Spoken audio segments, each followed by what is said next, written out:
Picking the Princess.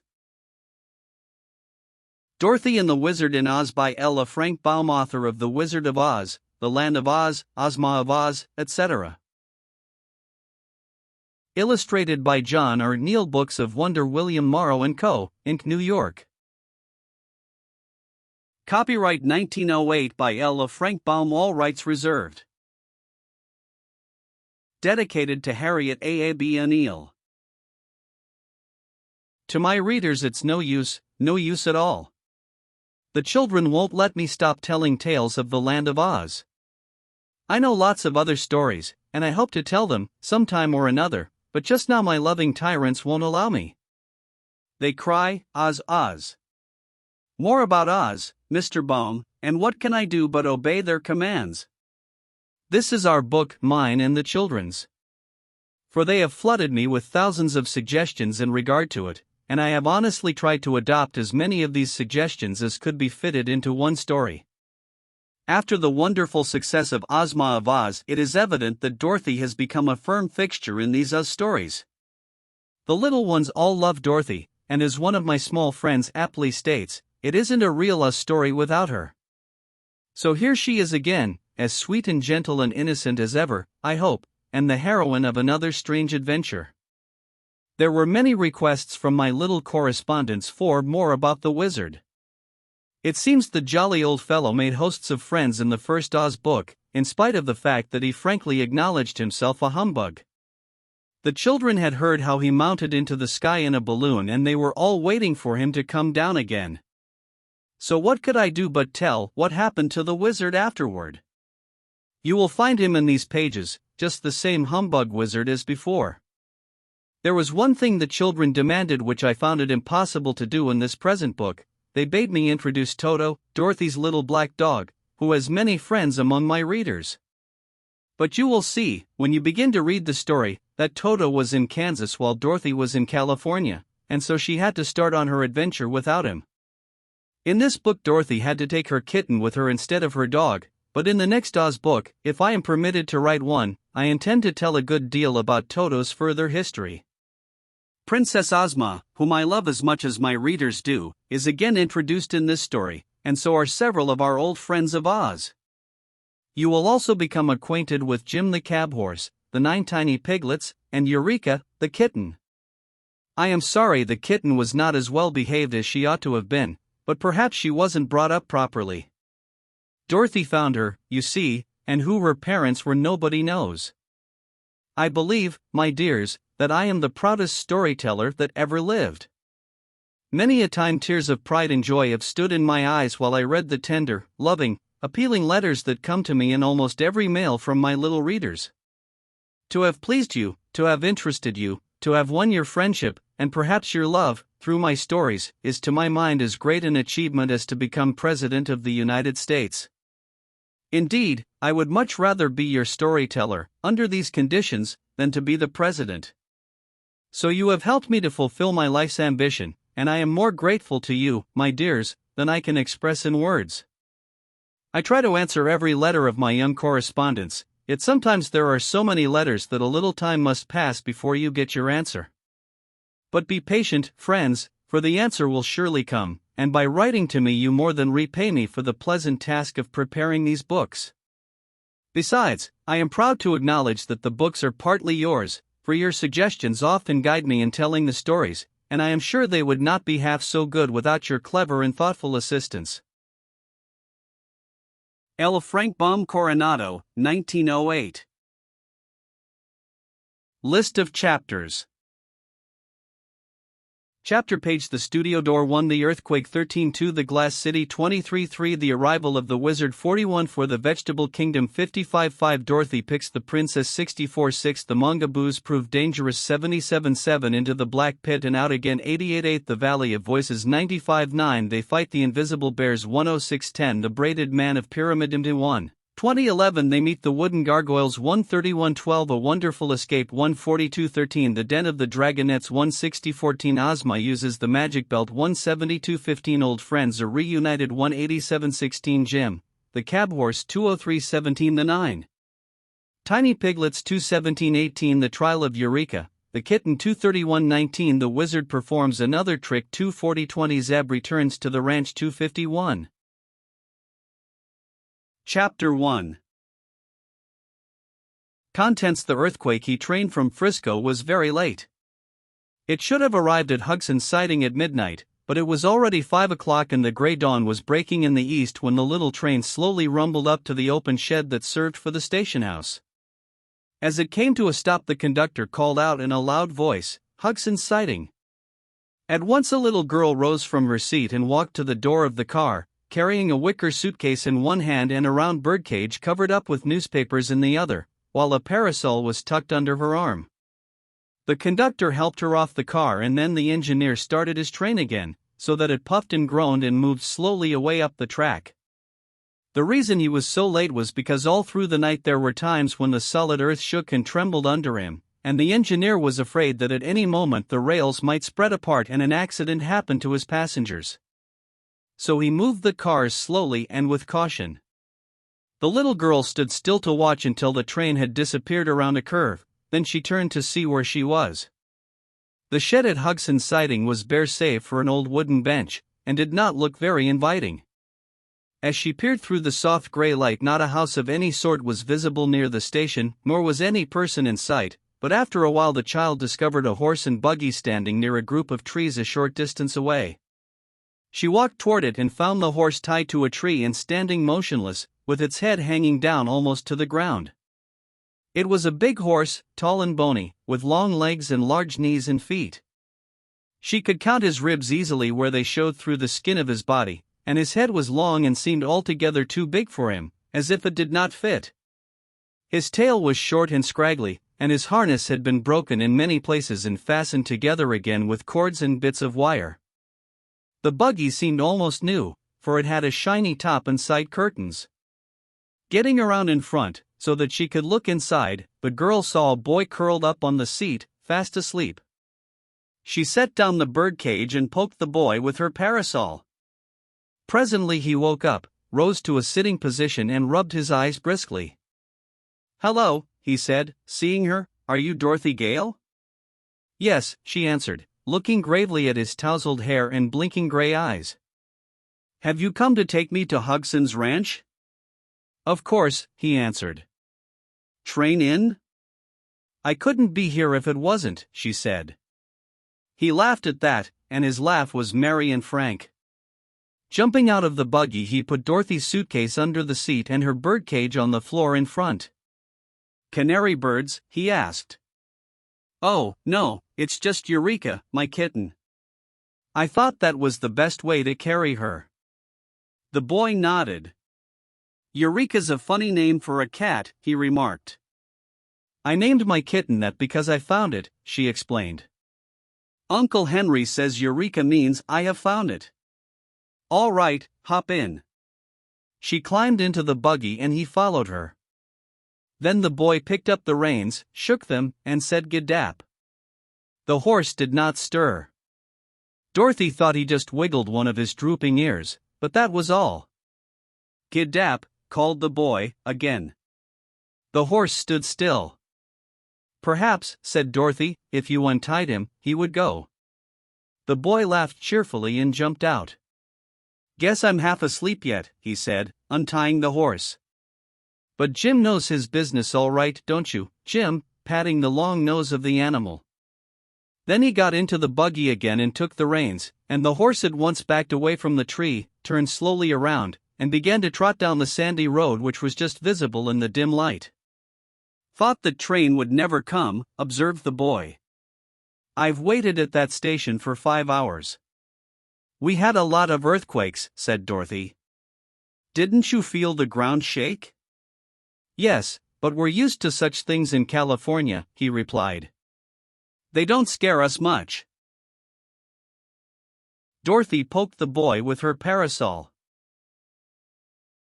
The conductor said it was the worst quake he ever knew. "Did he?" "Then it must have happened while I was asleep," he said, thoughtfully.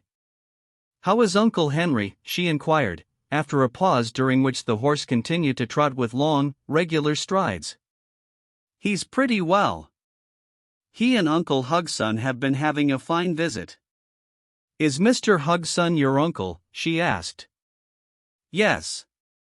Uncle Bill Hugson married your Uncle Henry's wife's sister, so we must be second cousins, said the boy, in an amused tone. I work for Uncle Bill on his ranch, and he pays me $6 a month and my board. Isn't that a great deal? She asked, doubtfully. Why, it's a great deal for Uncle Hugson, but not for me. I'm a splendid worker. I work as well as I sleep, he added, with a laugh. What is your name? Asked Dorothy, thinking she liked the boy's manner and the cheery tone of his voice. Not a very pretty one, he answered, as if a little ashamed. My whole name is Zebediah, but folks just call me Zeb. You've been to Australia, haven't you? Yes, with Uncle Henry, she answered.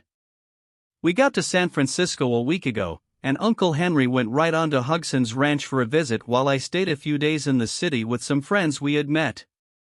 How long will you be with us? He asked. Only a day. Tomorrow Uncle Henry and I must start back for Kansas. We've been away for a long time, you know, and so we're anxious to get home again. The boy flicked the big, bony horse with his whip and looked thoughtful. Then he started to say something to his little companion, but before he could speak the buggy began to sway dangerously from side to side and the earth seemed to rise up before them. Next minute there was a roar and a sharp crash, and at her side Dorothy saw the ground open in a wide crack and then come together again. Goodness, she cried, grasping the iron rail of the seat. What was that? That was an awful big quake, replied Zeb, with a white face. It almost got us that time, Dorothy. The horse had stopped short and stood firm as a rock. Zeb shook the reins and urged him to go, but Jim was stubborn. Then the boy cracked his whip and touched the animal's flanks with it, and after a low moan of protest Jim stepped slowly along the road. Neither the boy nor the girl spoke again for some minutes. There was a breath of danger in the very air, and every few moments the earth would shake violently. Jim's ears were standing erect upon his head and every muscle of his big body was tense as he trotted toward home. He was not going very fast, but on his flanks specks of foam began to appear and at times he would tremble like a leaf. The sky had grown darker again and the wind made queer sobbing sounds as it swept over the valley. Suddenly there was a rending, tearing sound, and the earth split into another great crack just beneath the spot where the horse was standing. With a wild neigh of terror the animal fell bodily into the pit, drawing the buggy and its occupants after him. Dorothy grabbed fast hold of the buggy top and the boy did the same. The sudden rush into space confused them so that they could not think. Blackness engulfed them on every side, and in breathless silence they waited for the fall to end and crush them against jagged rocks or for the earth to close in on them again and bury them forever in its dreadful depths. The horrible sensation of falling, the darkness and the terrifying noises, proved more than Dorothy could endure and for a few moments the little girl lost consciousness. Zeb, being a boy, did not faint, but he was badly frightened, and clung to the buggy seat with a tight grip, expecting every moment would be his last. Chapter 2. Contents. The Glass City Hen. Dorothy recovered her senses. They were still falling, but not so fast. The top of the buggy caught the air like a parachute or an umbrella filled with wind, and held them back so that they floated downward with a gentle motion that was not so very disagreeable to bear.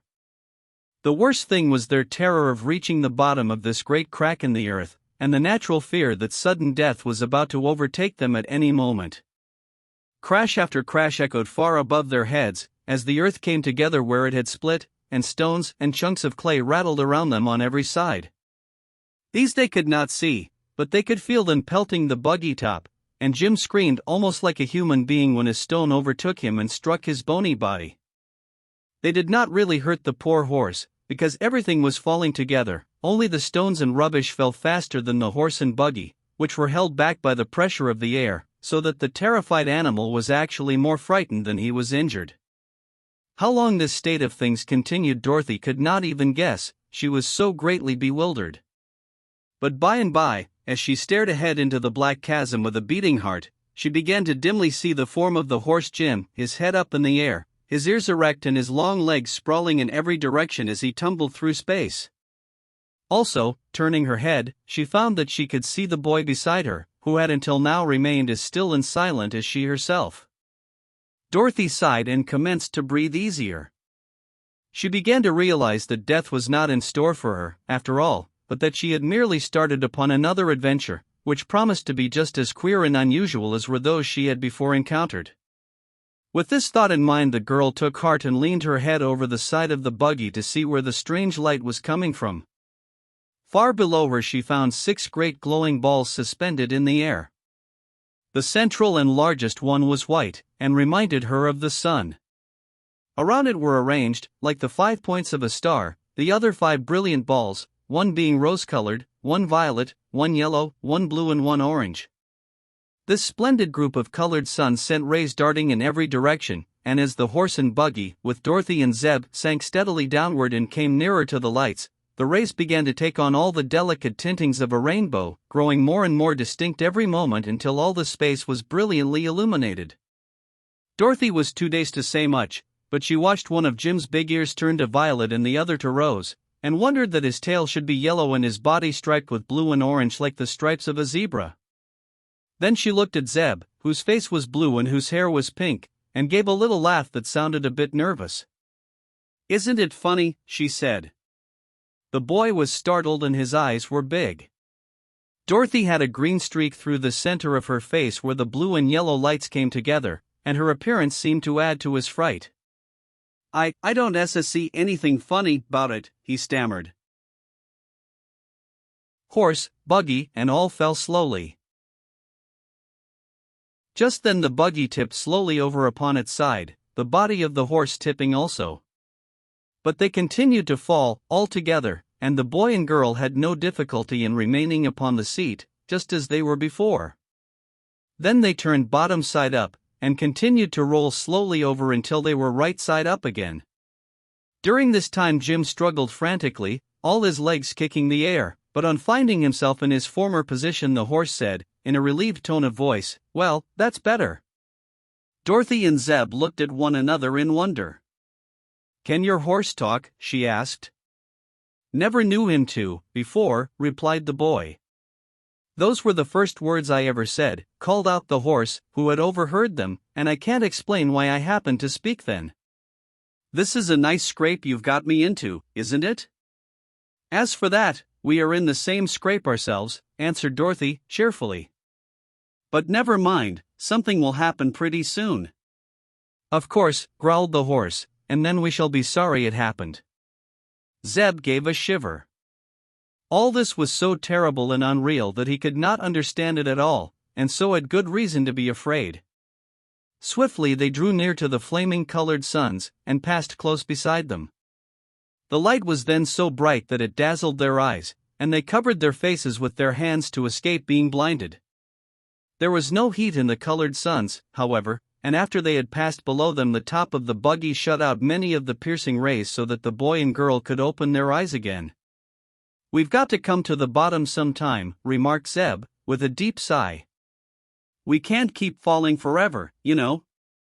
"Of course not," said Dorothy.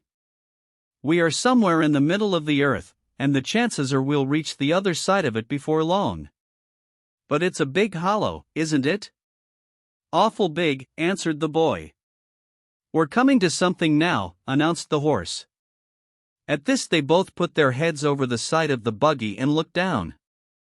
Yes, there was land below them, and not so very far away, either. But they were floating very, very slowly, so slowly that it could no longer be called a fall, and the children had ample time to take heart and look about them. They saw a landscape with mountains and plains, lakes and rivers, very like those upon the earth's surface, but all the scene was splendidly colored by the variegated lights from the 6 suns.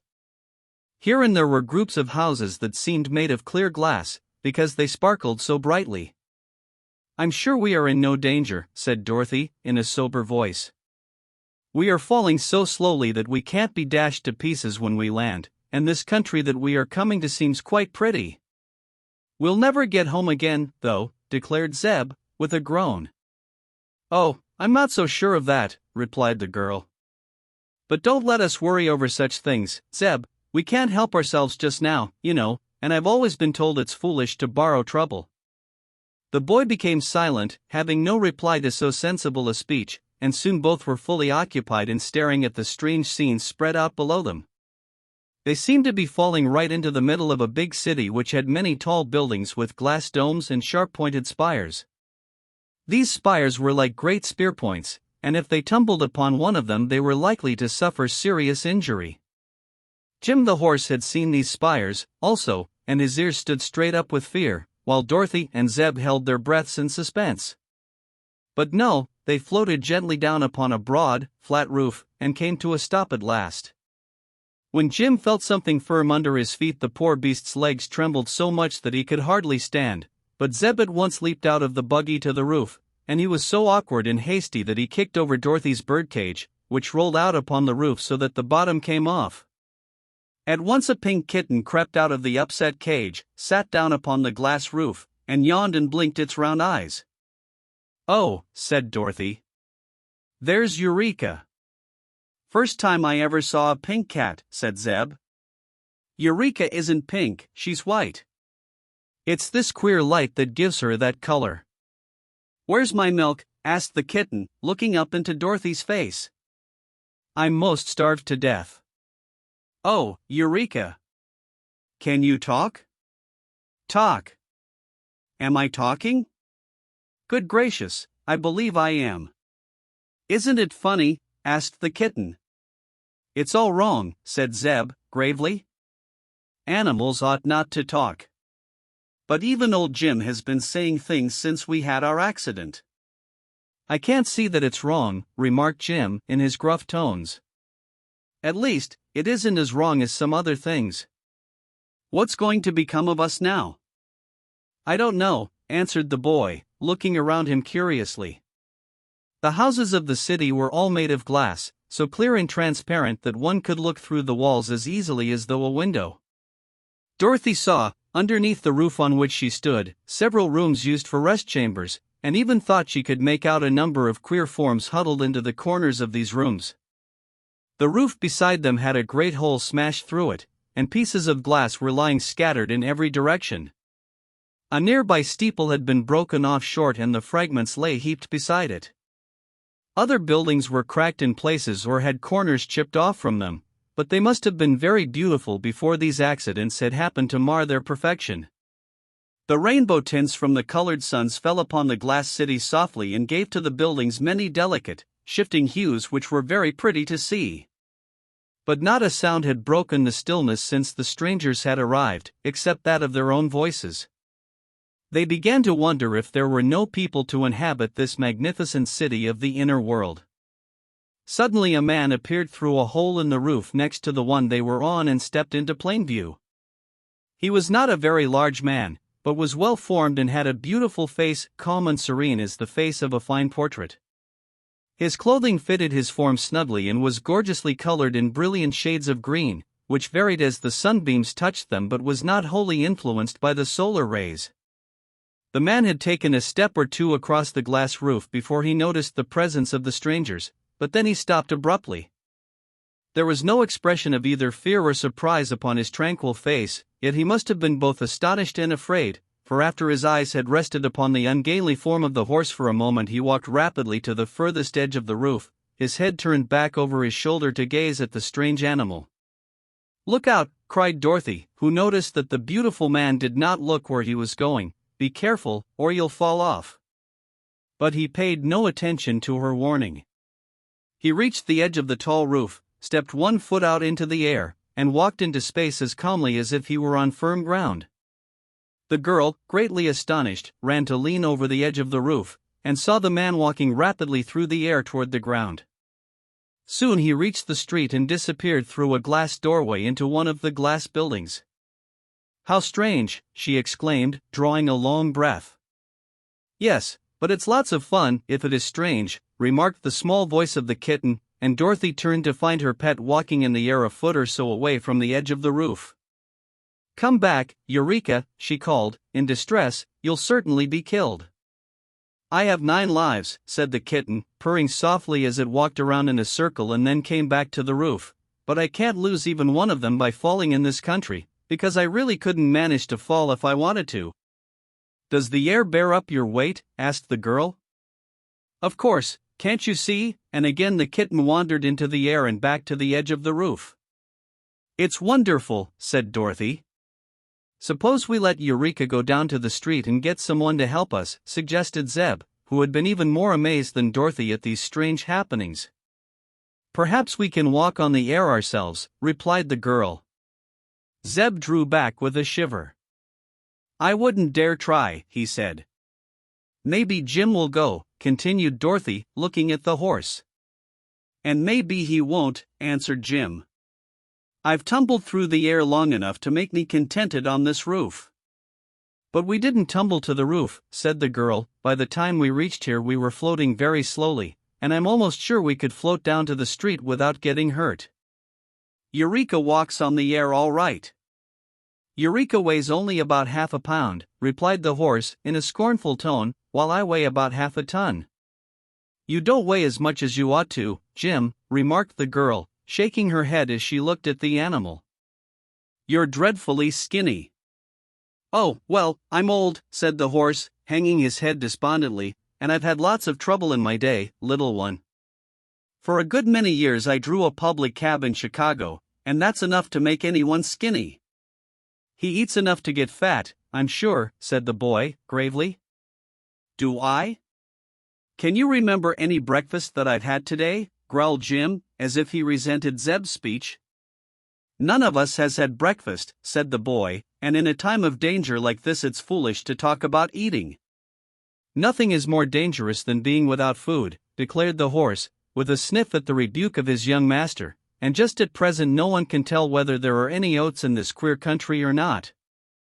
If there are, they are liable to be glass oats." "Come on, Jim. It's all right." "Oh, no," exclaimed Dorothy. "I can see plenty of nice gardens and fields down below us, at the edge of this city. But I wish we could find a way to get to the ground." "Why don't you walk down?" asked Eureka. "I'm as hungry as the horses, and I want my milk." "Will you try it?" Zeb asked the girl, turning to her companion. Zeb hesitated. He was still pale and frightened, for this dreadful adventure had upset him and made him nervous and worried. But he did not wish the little girl to think him a coward, so he advanced slowly to the edge of the roof. Dorothy stretched out a hand to him and Zeb put one foot out and let it rest in the air a little over the edge of the roof. It seemed firm enough to walk upon, so he took courage and put out the other foot. Dorothy kept hold of his hand and followed him, and soon they were both walking through the air, with the kitten frisking beside them. "Come on, Jim," called the boy. "It's all right." Jim had crept to the edge of the roof to look over, and being a sensible horse and quite experienced, he made up his mind that he could go where the others did. So, with a snort and a neigh and a whisk of his short tail, he trotted off the roof into the air and at once began floating downward to the street. His great weight made him fall faster than the children walked, and he passed them on the way down, but when he came to the glass pavement he alighted upon it so softly that he was not even jarred. "Well, well," said Dorothy, drawing a long breath, "what a strange country this is." People began to come out of the glass doors to look at the new arrivals, and pretty soon quite a crowd had assembled. There were men and women, but no children at all, and the folks were all beautifully formed and attractively dressed and had wonderfully handsome faces. There was not an ugly person in all the throng, yet Dorothy was not especially pleased by the appearance of these people because their features had no more expression than the faces of dolls.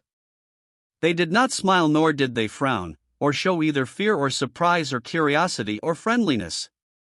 They simply stared at the strangers, paying most attention to Jim and Eureka, for they had never before seen either a horse or a cat, and the children bore an outward resemblance to themselves. Pretty soon a man joined the group who wore a glistening star in the dark hair just over his forehead. He seemed to be a person of authority, for the others pressed back to give him room. After turning his composed eyes first upon the animals and then upon the children, he said to Zeb, who was a little taller than Dorothy, Tell me, intruder, was it you who caused the rain of stones? For a moment the boy did not know what he meant by this question. Then, remembering the stones that had fallen with them and passed them long before they had reached this place, he answered, No, sir, we didn't cause anything. It was the earthquake. The man with the star stood for a time quietly thinking over this speech. Then he asked, What is an earthquake? I don't know, said Zeb, who was still confused. But Dorothy, seeing his perplexity, answered, It's a shaking of the earth. In this quake a big crack opened and we fell through horse and buggy, and the stones got loose and came down with us. The man with the star regarded her with his calm, expressionless eyes. The rain of stones has done much damage to our city, he said, and we shall hold you responsible for it unless you can prove your innocence. How can we do that? Asked the girl. That I am not prepared to say. It is your affair, not mine. You must go to the house of the sorcerer, who will soon discover the truth. Where is the house of the sorcerer? The girl inquired. I will lead you to it. Come. He turned and walked down the street, and after a moment's hesitation Dorothy caught Eureka in her arms and climbed into the buggy. The boy took his seat beside her and said, G'dap, Jim. As the horse ambled along, drawing the buggy, the people of the glass city made way for them and formed a procession in their rear. Slowly they moved down one street and up another, turning first this way and then that, until they came to an open square in the center of which was a big glass palace having a central dome and 4 tall spires on each corner. Chapter 3. Contents. The arrival of the wizard doorway of the glass palace was quite big enough for the horse and buggy to enter, so Zeb drove straight through it and the children found themselves in a lofty hall that was very beautiful. The people at once followed and formed a circle around the sides of the spacious room, leaving the horse and buggy and the man with the star to occupy the center of the hall. Come to us, oh, Quig, called the man, in a loud voice. Instantly a cloud of smoke appeared and rolled over the floor, then it slowly spread and ascended into the dome, disclosing a strange personage seated upon a glass throne just before Jim's nose. He was formed just as were the other inhabitants of this land and his clothing only differed from theirs in being bright yellow. But he had no hair at all, and all over his bald head and face and upon the backs of his hands grew sharp thorns like those found on the branches of rose bushes. There was even a thorn upon the tip of his nose and he looked so funny that Dorothy laughed when she saw him.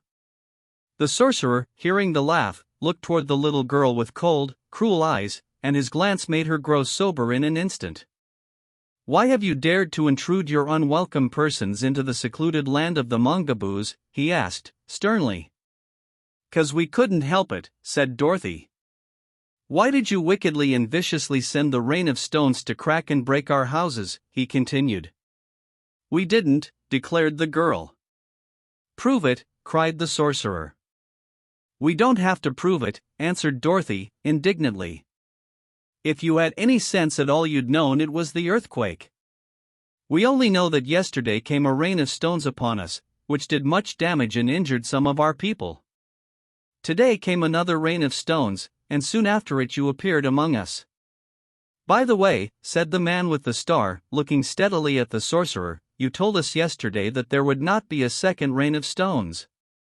Yet one has just occurred that was even worse than the first. What is your sorcery good for if it cannot tell us the truth? My sorcery does tell the truth, declared the thorn-covered man. I said there would be but one rain of stones. This second one was a rain of people and horse and buggy. And some stones came with them. Will there be any more rains? Asked the man with the star. No, my prince. Neither stones nor people? No, my prince. Are you sure? Quite sure, my prince. My sorcery tells me so. Just then a man came running into the hall and addressed the prince after making a low bow. More wonders in the air, my lord, said he. Immediately the prince and all of his people flocked out of the hall into the street, that they might see what was about to happen. Dorothy and Zeb jumped out of the buggy and ran after them, but the sorcerer remained calmly in his throne. far up in the air was an object that looked like a balloon. It was not so high as the glowing star of the 6 colored suns, but was descending slowly through the air, so slowly that at first it scarcely seemed to move. The throng stood still and waited. It was all they could do, for to go away and leave that strange sight was impossible, nor could they hurry its fall in any way. The earth children were not noticed, being so near the average size of the mongaboos, and the horse had remained in the house of the sorcerer, with Eureka curled up asleep on the seat of the buggy. Gradually the balloon grew bigger, which was proof that it was settling down upon the land of the mongaboos. Dorothy was surprised to find how patient the people were, for her own little heart was beating rapidly with excitement. A balloon meant to her some other arrival from the surface of the earth, and she hoped it would be someone able to assist her and Zeb out of their difficulties. In an hour the balloon had come near enough for her to see a basket suspended below it. In 2 hours she could see a head looking over the side of the basket. In 3 hours the big balloon settled slowly into the great square in which they stood and came to rest on the glass pavement. Then a little man jumped out of the basket, took off his tall hat, and bowed very gracefully to the crowd of mongaboos around him. He was quite an old little man, and his head was long and entirely bald. "Why," cried Dorothy, in amazement, "it's Oz!" The little man looked toward her and seemed as much surprised as she was. But he smiled and bowed as he answered, "Yes, my dear, I am Oz, the great and terrible." "Eh? And you are little Dorothy, from Kansas. I remember you very well." "Who did you say it was?" whispered Zeb to the girl. "It's the wonderful Wizard of Oz, haven't you heard of him?" Just then the man with the star came and stood before the wizard. "Sir," said he, "why are you here, in the land of the mongaboos?" "Didn't know what land it was, my son," returned the other, with a pleasant smile, "and, to be honest, I didn't mean to visit you when I started out. I live on top of the earth, Your Honor, which is far better than living inside it, but yesterday I went up in a balloon, and when I came down I fell into a big crack in the earth, caused by an earthquake. I had let so much gas out of my balloon that I could not rise again, and in a few minutes the earth closed over my head. So I continued to descend until I reached this place, and if you will show me a way to get out of it, I'll go with pleasure. Sorry to have troubled you, but it couldn't be helped." The prince had listened with attention. Said he, "This child, who is from the crust of the earth, like yourself, called you a wizard. Is not a wizard something like a sorcerer?" "It's better," replied Oz, promptly. "One wizard is worth 3 sorcerers." "Ah, you shall prove that," said the prince.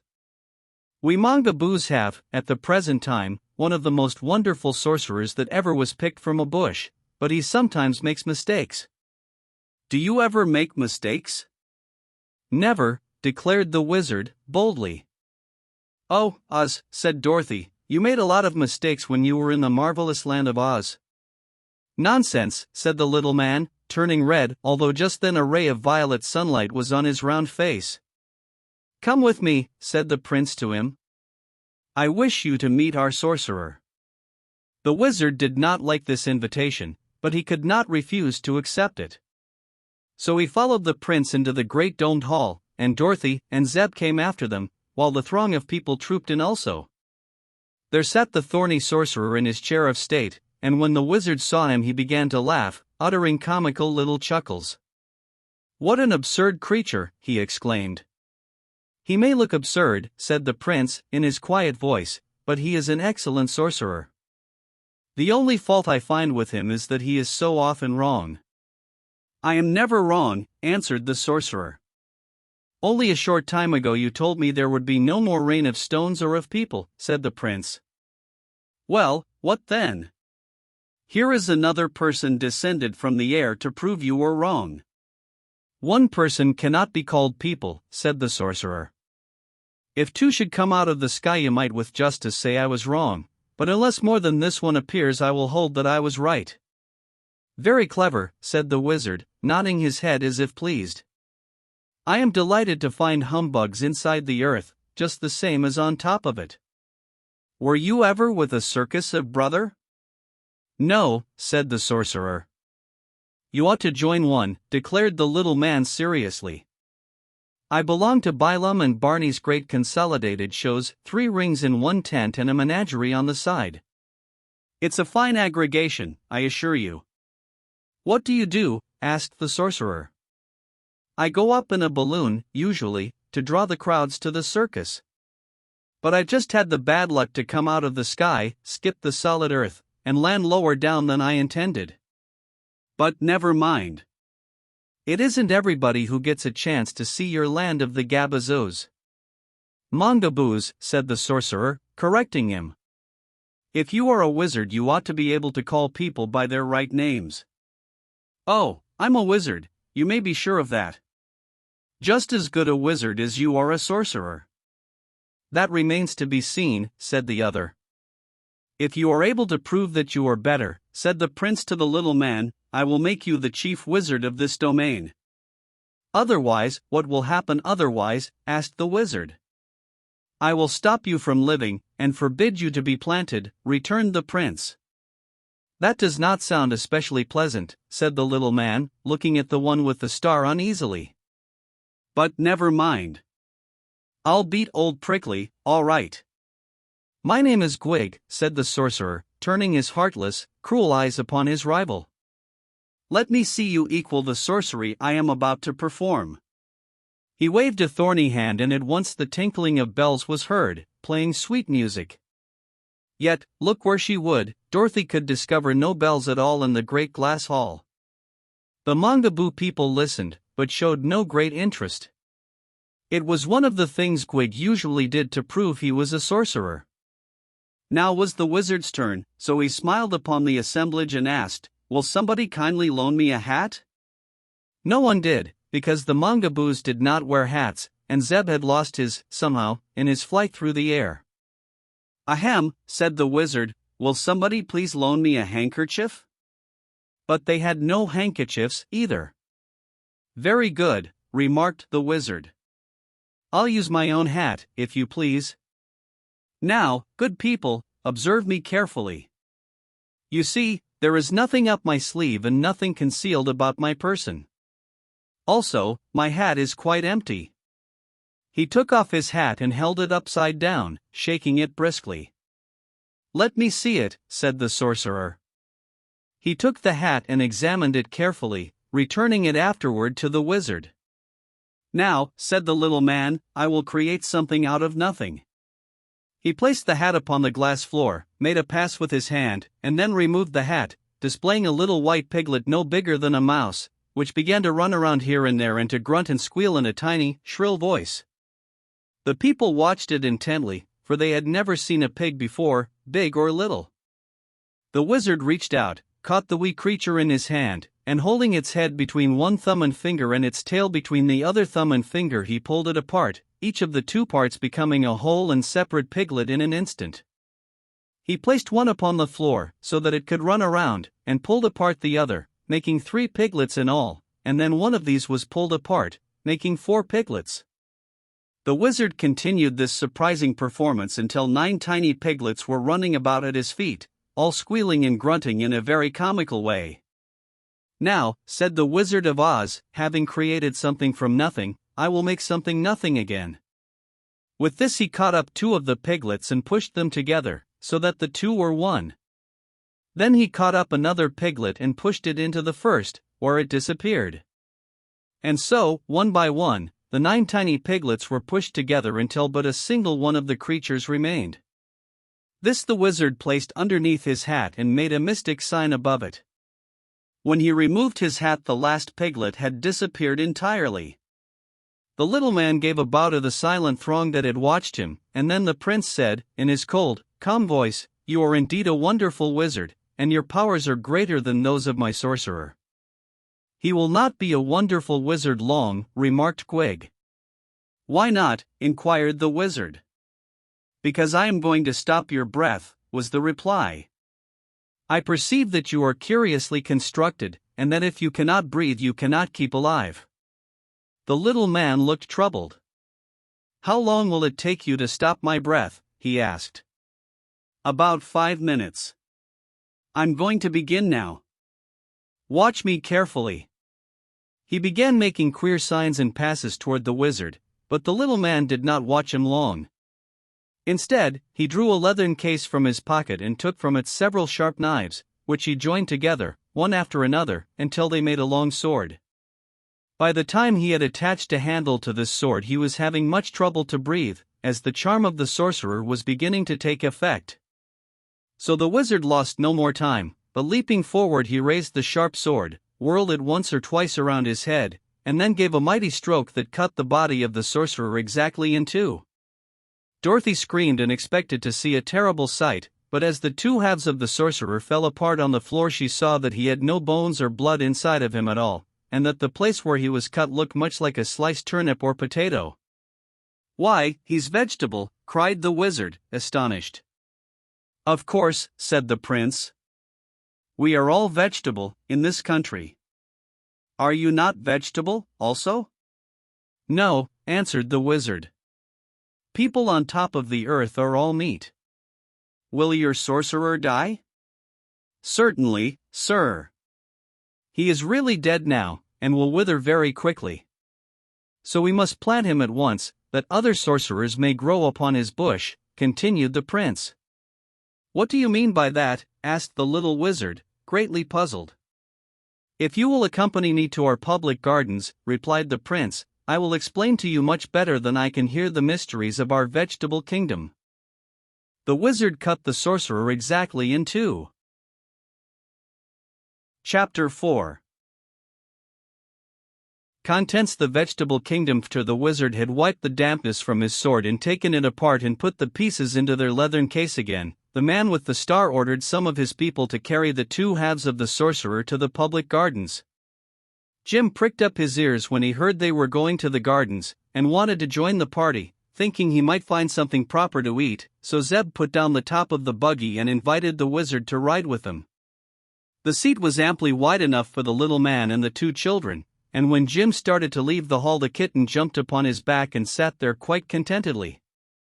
So the procession moved through the streets, the bearers of the sorcerer first, the prince next, then Jim drawing the buggy with the strangers inside of it, and last the crowd of vegetable people who had no hearts and could neither smile nor frown. The glass city had several fine streets, for a good many people lived there, but when the procession had passed through these it came upon a broad plain covered with gardens and watered by many pretty brooks that flowed through it. There were paths through these gardens, and over some of the brooks were ornamental glass bridges. Dorothy and Zeb now got out of the buggy and walked beside the prince, so that they might see and examine the flowers and plants better. "Who built these lovely bridges?" asked the little girl. "No one built them," answered the man with the star. "They grow." "That's queer," said she. "Did the glass houses in your city grow, too?"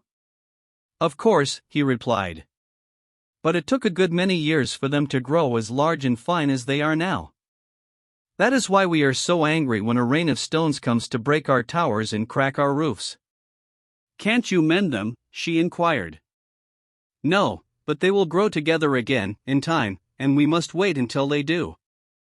They first passed through many beautiful gardens of flowers, which grew nearest the city, but Dorothy could hardly tell what kind of flowers they were, because the colors were constantly changing under the shifting lights of the 6 suns. A flower would be pink one second, white the next, then blue or yellow, and it was the same way when they came to the plants, which had broad leaves and grew close to the ground. When they passed over a field of grass, Jim immediately stretched down his head and began to nibble. "A nice country this is," he grumbled, "where a respectable horse has to eat pink grass." "It's violet," said the wizard, who was in the buggy. "Now it's blue," complained the horse. "As a matter of fact, I'm eating rainbow grass." "How does it taste?" asked the wizard. "Not bad at all," said Jim. "If they give me plenty of it, I'll not complain about its color." By this time the party had reached a freshly plowed field, and the prince said to Dorothy, "This is our planting ground." Several Mongaboos came forward with glass spades and dug a hole in the ground. Then they put the two halves of the sorcerer into it and covered him up. After that other people brought water from a brook and sprinkled the earth. "He will sprout very soon," said the prince, and grow into a large bush, from which we shall in time be able to pick several very good sorcerers." "Do all your people grow on bushes?" asked the boy. "Certainly," was the reply. "Do not all people grow upon bushes where you came from, on the outside of the earth?" "Not that I ever heard of." "How strange. But if you will come with me to one of our folk gardens, I will show you the way we grow in the land of the Mangaboos." It appeared that these odd people, while they were able to walk through the air with ease, usually moved upon the ground in the ordinary way. There were no stairs in their houses, because they did not need them, but on a level surface they generally walked just as we do.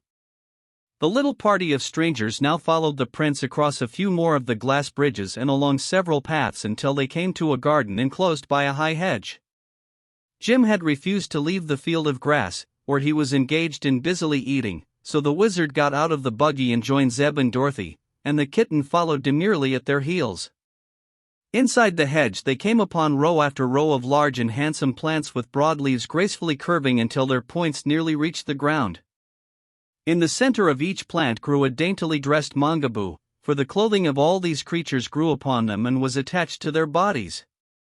The growing mangaboos were of all sizes, from the blossom that had just turned into a wee baby to the full-grown and almost ripe man or woman.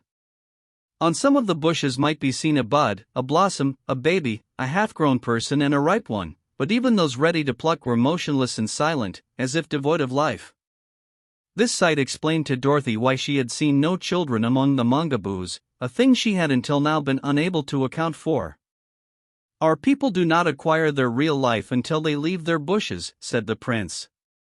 "You will notice they are all attached to the plants by the soles of their feet, and when they are quite ripe they are easily separated from the stems and at once attain the powers of motion and speech. So while they grow they cannot be said to really live, and they must be picked before they can become good citizens." "How long do you live, after you are picked?" asked Dorothy. "That depends upon the care we take of ourselves," he replied. "If we keep cool and moist, and meet with no accidents, we often live for 5 years. I've been picked over 6 years, but our family is known to be especially long-lived." "Do you eat?" asked the boy. "Eat? No, indeed. We are quite solid inside our bodies, and have no need to eat, any more than does a potato." "But the potatoes sometimes sprout," said Zeb. "And sometimes we do," answered the prince, "but that is considered a great misfortune, for then we must be planted at once." "Where did you grow?" asked the wizard. "I will show you," was the reply. "Step this way, please." He led them within another but smaller circle of hedge, where grew one large and beautiful bush. "This," said he, "is the royal bush of the mangaboos. All of our princes and rulers have grown upon this one bush from time immemorial." They stood before it in silent admiration.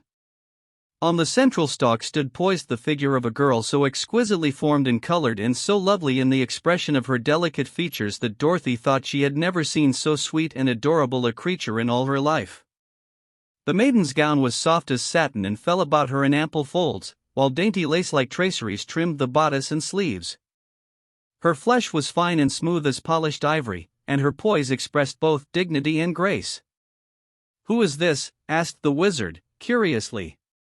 The prince had been staring hard at the girl on the bush. "Now," he answered, with a touch of uneasiness in his cold tones, "she is the ruler destined to be my successor, for she is a royal princess. When she becomes fully ripe I must abandon the sovereignty of the mangaboos to her."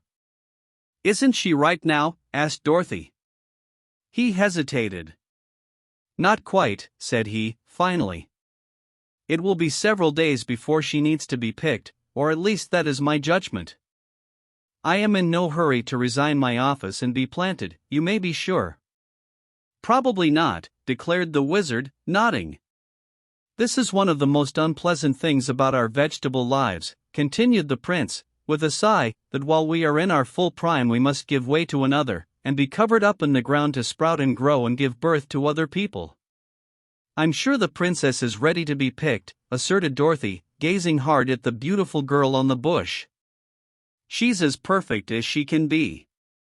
Never mind, answered the prince, hastily, she will be all right for a few days longer, and it is best for me to rule until I can dispose of you strangers, who have come to our land uninvited and must be attended to at once.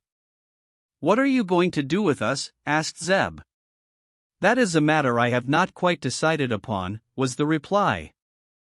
I think I shall keep this wizard until a new sorcerer is ready to pick, for he seems quite skillful and may be of use to us.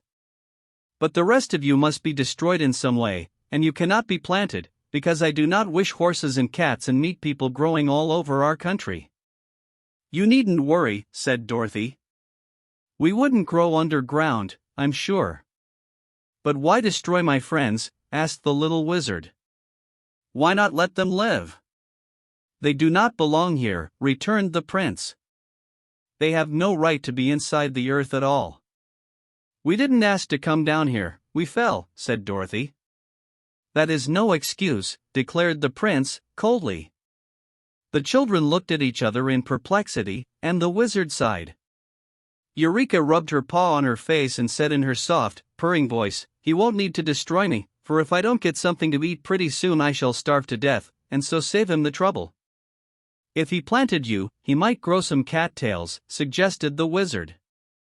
Oh, Eureka! Perhaps we can find you some milkweeds to eat, said the boy. Phoo, snarled the kitten, I wouldn't touch the nasty things. You don't need milk, Eureka, remarked Dorothy, you are big enough now to eat any kind of food. If I can get it, added Eureka. I'm hungry myself, said Zeb. But I noticed some strawberries growing in one of the gardens, and some melons in another place. These people don't eat such things, so perhaps on our way back they will let us get them. Never mind your hunger, interrupted the prince. I shall order you destroyed in a few minutes, so you will have no need to ruin our pretty melon vines and berry bushes. Follow me, please, to meet your doom. Chapter 5. Contents. Dorothy picks the princess. Words of the cold and moist vegetable prince were not very comforting, and as he spoke them he turned away and left the enclosure. The children, feeling sad and despondent, were about to follow him when the wizard touched Dorothy softly on her shoulder. Wait, he whispered. What for? Asked the girl. Suppose we pick the royal princess, said the wizard. I'm quite sure she's ripe, and as soon as she comes to life she will be the ruler, and may treat us better than that heartless prince intends to. All right, exclaimed Dorothy, eagerly. Let's pick her while we have the chance, before the man with the star comes back. So together they leaned over the great bush and each of them seized one hand of the lovely princess. Pull, cried Dorothy, and as they did so the royal lady leaned toward them and the stem snapped and separated from her feet. She was not at all heavy, so the wizard and Dorothy managed to lift her gently to the ground. The beautiful creature passed her hands over her eyes an instant, tucked in a stray lock of hair that had become disarranged, and after a look around the garden made those present a gracious bow and said, in a sweet but even-toned voice, I thank you very much. We salute your royal highness, cried the wizard, kneeling and kissing her hand. Just then the voice of the prince was heard calling upon them to hasten, and a moment later he returned to the enclosure, followed by a number of his people. Instantly the princess turned and faced him, and when he saw that she was picked the prince stood still and began to tremble. Sir, said the royal lady, with much dignity, you have wronged me greatly, and would have wronged me still more had not these strangers come to my rescue. I have been ready for picking all the past week, but because you were selfish and desired to continue your unlawful rule, you left me to stand silent upon my bush. I did not know that you were ripe, answered the prince, in a low voice. Give me the star of royalty, she commanded. Slowly he took the shining star from his own brow and placed it upon that of the princess. Then all the people bowed low to her, and the prince turned and walked away alone. What became of him afterward our friends never knew. The people of Mangaboo now formed themselves into a procession and marched toward the glass city to escort their new ruler to her palace and to perform those ceremonies proper to the occasion. But while the people in the procession walked upon the ground, the princess walked in the air just above their heads, to show that she was a superior being and more exalted than her subjects. No one now seemed to pay any attention to the strangers, so Dorothy and Zeb and the wizard let the train pass on and then wandered by themselves into the vegetable gardens. They did not bother to cross the bridges over the brooks, but when they came to a stream they stepped high and walked in the air to the other side. This was a very interesting experience to them, and Dorothy said, "I wonder why it is that we can walk so easily in the air." "Perhaps," answered the wizard, "it is because we are close to the center of the earth, where the attraction of gravitation is very slight. But I've noticed that many queer things happen in fairy countries." "Is this a fairy country?" asked the boy. "Of course it is," returned Dorothy, promptly. "Only a fairy country could have vegetable people, and only in a fairy country could Eureka and Jim talk as we do." "That's true," said Zeb, thoughtfully. In the vegetable gardens they found the strawberries and melons, and several other unknown but delicious fruits, of which they ate heartily. But the kitten bothered them constantly by demanding milk or meat, and called the wizard names because he could not bring her a dish of milk by means of his magical arts. As they sat upon the grass watching Jim, who was still busily eating, Eureka said, "I don't believe you are a wizard at all." "No," answered the little man, "you are quite right. In the strict sense of the word I am not a wizard, but only a humbug." "The Wizard of Oz has always been a humbug," agreed Dorothy. "I've known him for a long time." "If that is so," said the boy, "how could he do that wonderful trick with the 9 tiny piglets?" "Don't know," said Dorothy, "but it must have been humbug." "Very true," declared the wizard, nodding at her. "It was necessary to deceive that ugly sorcerer and the prince, as well as their stupid people, but I don't mind telling you, who are my friends, that the thing was only a trick."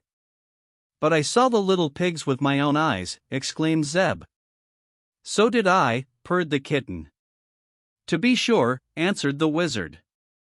"You saw them because they were there.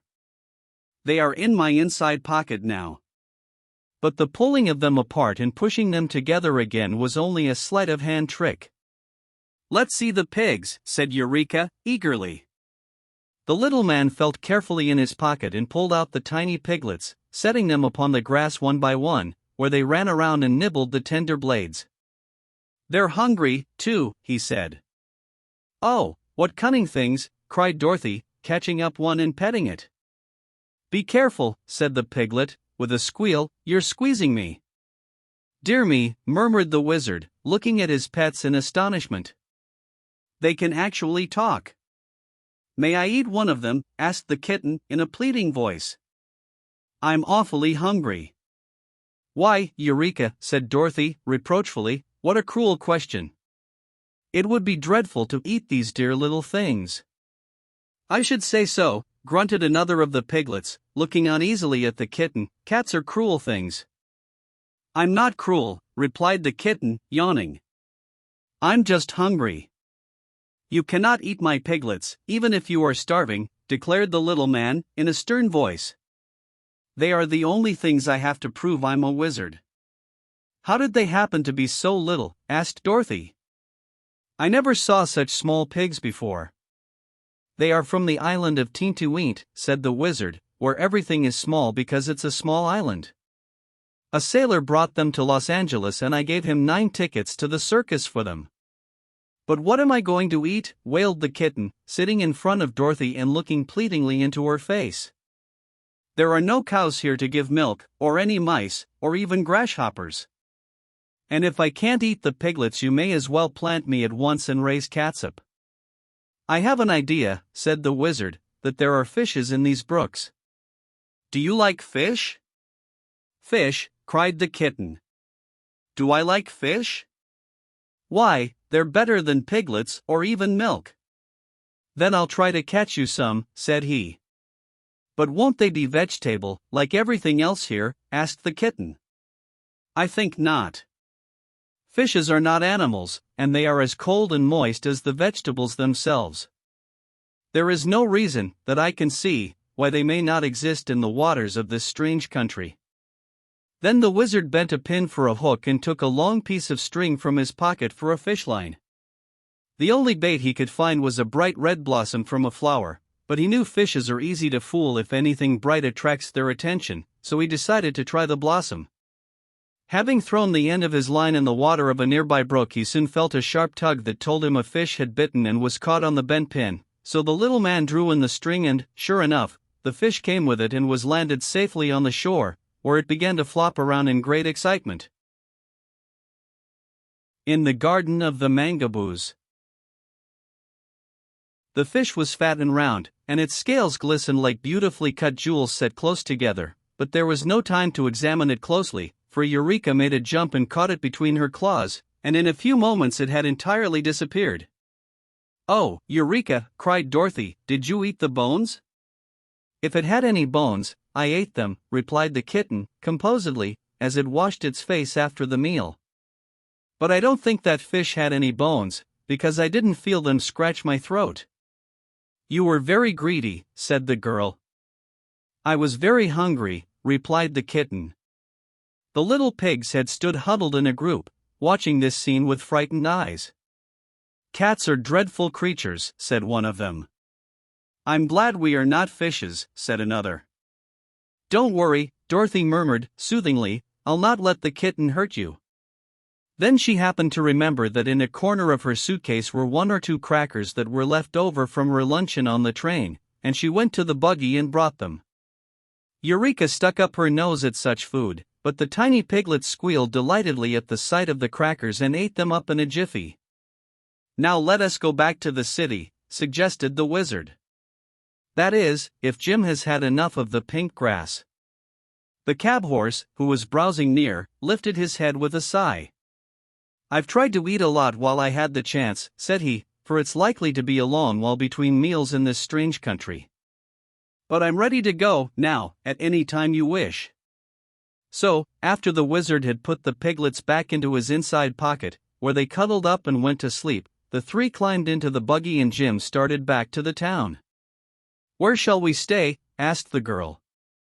"I think I shall take possession of the house of the sorcerer," replied the wizard, "for the prince said in the presence of his people that he would keep me until they picked another sorcerer, and the new princess won't know but that we belong there."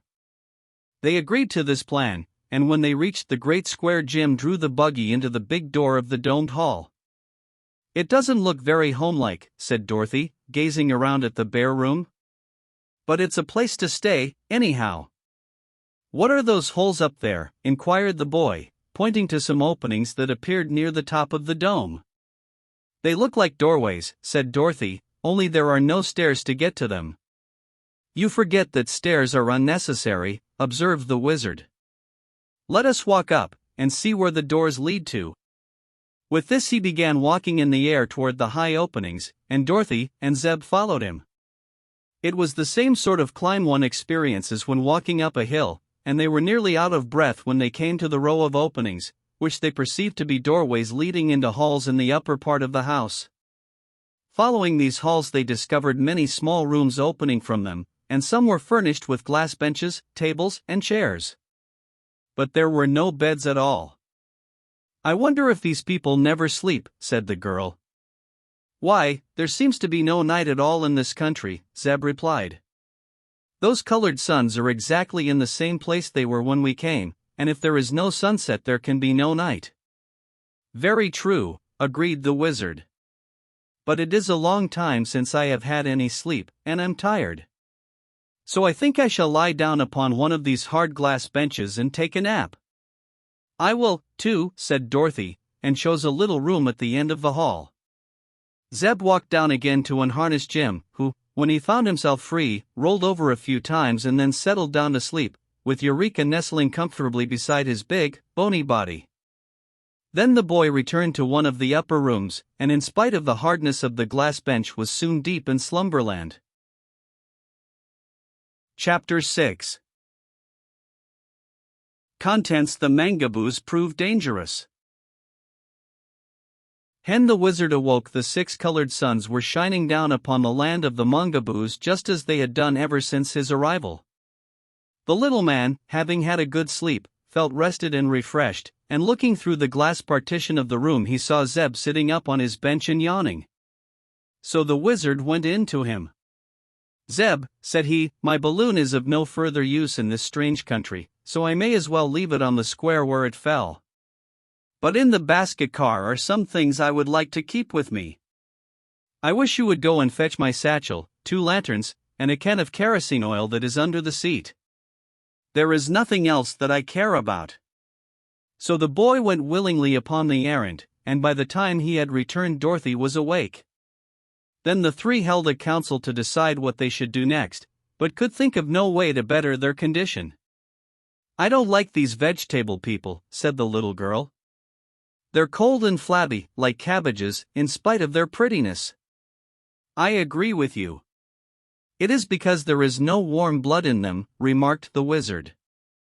"And they have no hearts, so they can't love anyone, not even themselves," declared the boy.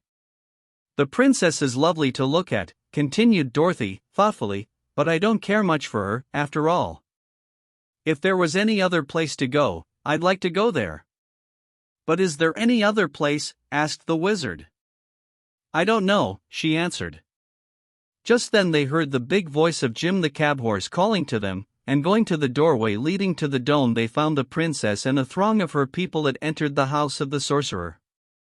So they went down to greet the beautiful vegetable lady, who said to them, "I have been talking with my advisors about you meat people, and we have decided that you do not belong in the land of the Mongaboos and must not remain here." "How can we go away?" asked Dorothy. "Oh, you cannot go away, of course, so you must be destroyed," was the answer. "In what way?" inquired the wizard. "We shall throw you 3 people into the garden of the twining vines," said the princess, "and they will soon crush you and devour your bodies to make themselves grow bigger. The animals you have with you we will drive to the mountains and put into the black pit. Then our country will be rid of all its unwelcome visitors." "But you are in need of a sorcerer," said the wizard, "and not one of those growing is yet ripe enough to pick. I am greater than any thorn-covered sorcerer that ever grew in your garden. Why destroy me?" "It is true we need a sorcerer," acknowledged the princess, "but I am informed that one of our own will be ready to pick in a few days, to take the place of Gwig, whom you cut in 2 before it was time for him to be planted. Let us see your arts, and the sorceries you are able to perform. Then I will decide whether to destroy you with the others or not." At this the wizard made a bow to the people and repeated his trick of producing the 9 tiny piglets and making them disappear again.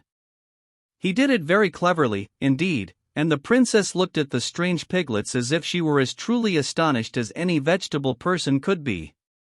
But afterward she said, "I have heard of this wonderful magic. But it accomplishes nothing of value. What else can you do?" The wizard tried to think. Then he jointed together the blades of his sword and balanced it very skillfully upon the end of his nose. But even that did not satisfy the princess. Just then his eye fell upon the lanterns and the can of kerosene oil which Zeb had brought from the car of his balloon, and he got a clever idea from those commonplace things. "Your Highness," said he, "I will now proceed to prove my magic by creating 2 suns that you have never seen before. Also I will exhibit a destroyer much more dreadful than your clinging vines." So he placed Dorothy upon one side of him and the boy upon the other and set a lantern upon each of their heads. "Don't laugh," he whispered to them, "or you will spoil the effect of my magic." "Now, princess," exclaimed the wizard. Then, with much dignity and a look of vast importance upon his wrinkled face, the wizard got out his matchbox and lighted the 2 lanterns. The glare they made was very small when compared with the radiance of the 6 great colored suns, but still they gleamed steadily and clearly. The Mongaboos were much impressed because they had never before seen any light that did not come directly from their suns. Next the wizard poured a pool of oil from the can upon the glass floor, where it covered quite a broad surface. When he lighted the oil 100 tongues of flame shot up, and the effect was really imposing. "Now, princess," exclaimed the wizard, "those of your advisors who wished to throw us into the garden of clinging vines must step within this circle of light. If they advised you well, and were in the right, they will not be injured in any way. But if any advised you wrongly, the light will wither him." The advisors of the princess did not like this test, but she commanded them to step into the flame and one by one they did so, and were scorched so badly that the air was soon filled with an odor like that of baked potatoes. Some of the mangaboos fell down and had to be dragged from the fire, and all were so withered that it would be necessary to plant them at once. "Sir," said the princess to the wizard, "you are greater than any sorcerer we have ever known. As it is evident that my people have advised me wrongly, I will not cast you 3 people into the dreadful garden of the clinging vines, but your animals must be driven into the black pit in the mountain, for my subjects cannot bear to have them around." The wizard was so pleased to have saved the 2 children and himself that he said nothing against this decree, but when the princess had gone, both Jim and Eureka protested they did not want to go to the black pit, and Dorothy promised she would do all that she could to save them from such a fate. For 2 or 3 days after this, if we call days the periods between sleep, there being no night to divide the hours into days, our friends were not disturbed in any way. They were even permitted to occupy the house of the sorcerer in peace, as if it had been their own, and to wander in the gardens in search of food. Once they came near to the enclosed garden of the clinging vines, and walking high into the air looked down upon it with much interest. They saw a mass of tough green vines all matted together and writhing and twisting around like a nest of great snakes. Everything the vines touched they crushed, and our adventurers were indeed thankful to have escaped being cast among them. Whenever the wizard went to sleep, he would take the 9 tiny piglets from his pocket and let them run around on the floor of his room to amuse themselves and get some exercise, and one time they found his glass door ajar and wandered into the hall and then into the bottom part of the great dome, walking through the air as easily as Eureka could. They knew the kitten, by this time, so they scampered over to where she lay beside Jim and commenced to frisk and play with her. The cab horse, who never slept long at a time, sat upon his haunches and watched the tiny piglets and the kitten with much approval. "Don't be rough," he would call out, if Eureka knocked over one of the round, fat piglets with her paw, but the pigs never minded, and enjoyed the sport very greatly. Suddenly they looked up to find the room filled with the silent, solemn-eyed mangaboos. Each of the vegetable folks bore a branch covered with sharp thorns, which was thrust defiantly toward the horse, the kitten, and the piglets. "Here, stop this foolishness!" Jim roared, angrily, but after being pricked once or twice he got upon his 4 legs and kept out of the way of the thorns. The mangaboos surrounded them in solid ranks, but left an opening to the doorway of the hall, so the animals slowly retreated until they were driven from the room and out upon the street. Here were more of the vegetable people with thorns, and silently they urged the now frightened creatures down the street. Jim had to be careful not to step upon the tiny piglets, who scampered under his feet grunting and squealing, while Eureka, snarling and biting at the thorns pushed toward her, also tried to protect the pretty little things from injury. Slowly but steadily the heartless mangaboos drove them on, until they had passed through the city and the gardens and come to the broad plains leading to the mountain. "What does all this mean, anyhow?" asked the horse, jumping to escape a thorn. "Why, they are driving us toward the black pit, into which they threatened to cast us," replied the kitten. "If I were as big as you are, Jim, I'd fight these miserable turnip roots." "What would you do?" inquired Jim. "I'd kick out with those long legs and iron-shod hoofs." "All right," said the horse, "I'll do it." An instant later he suddenly backed toward the crowd of mangaboos and kicked out his hind legs as hard as he could. A dozen of them smashed together and tumbled to the ground, and seeing his success Jim kicked again and again, charging into the vegetable crowd, knocking them in all directions and sending the others scattering to escape his iron heels. Eureka helped him by flying into the faces of the enemy and scratching and biting furiously, and the kitten ruined so many vegetable complexions that the mangaboos feared her as much as they did the horse. But the foes were too many to be repulsed for long. They tired Jim and Eureka out, and although the field of battle was thickly covered with mashed and disabled mangaboos, our animal friends had to give up at last and allow themselves to be driven to the mountain. Chapter 7. Contents into the black pit and out again. When they came to the mountain, it proved to be a rugged, towering chunk of deep green glass, and looked dismal and forbidding in the extreme. Halfway up the steep was a yawning cave, black as night beyond the point where the rainbow rays of the colored suns reached into it. The mangaboos drove the horse and the kitten and the piglets into this dark hole and then, having pushed the buggy in after them, for it seemed some of them had dragged it all the way from the domed hall. They began to pile big glass rocks within the entrance, so that the prisoners could not get out again. "This is dreadful," groaned Jim. "It will be about the end of our adventures, I guess." "If the wizard was here," said one of the piglets, sobbing bitterly, "he would not see us suffer so." "We ought to have called him and Dorothy when we were first attacked," added Eureka. "But never mind, be brave, my friends, and I will go and tell our masters where you are, and get them to come to your rescue." The mouth of the hole was nearly filled up now, but the kitten gave a leap through the remaining opening and at once scampered up into the air. The Mongaboos saw her escape, and several of them caught up their thorns and gave chase, mounting through the air after her. Eureka, however, was lighter than the Mongaboos, and while they could mount only about 100 feet above the earth, the kitten found she could go nearly 200 feet. So she ran along over their heads until she had left them far behind and below and had come to the city and the house of the sorcerer.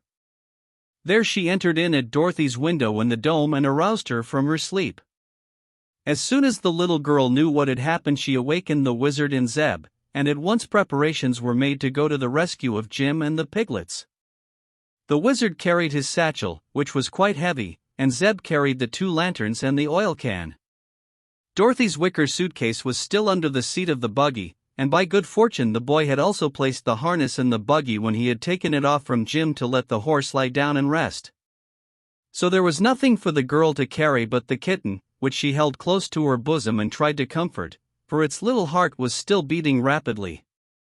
Some of the Mongaboos discovered them as soon as they left the house of the sorcerer, but when they started toward the mountain, the vegetable people allowed them to proceed without interference, yet followed in a crowd behind them so that they could not go back again. Before long they neared the Black Pit, where a busy swarm of Mongaboos, headed by their princess, was engaged in piling up glass rocks before the entrance.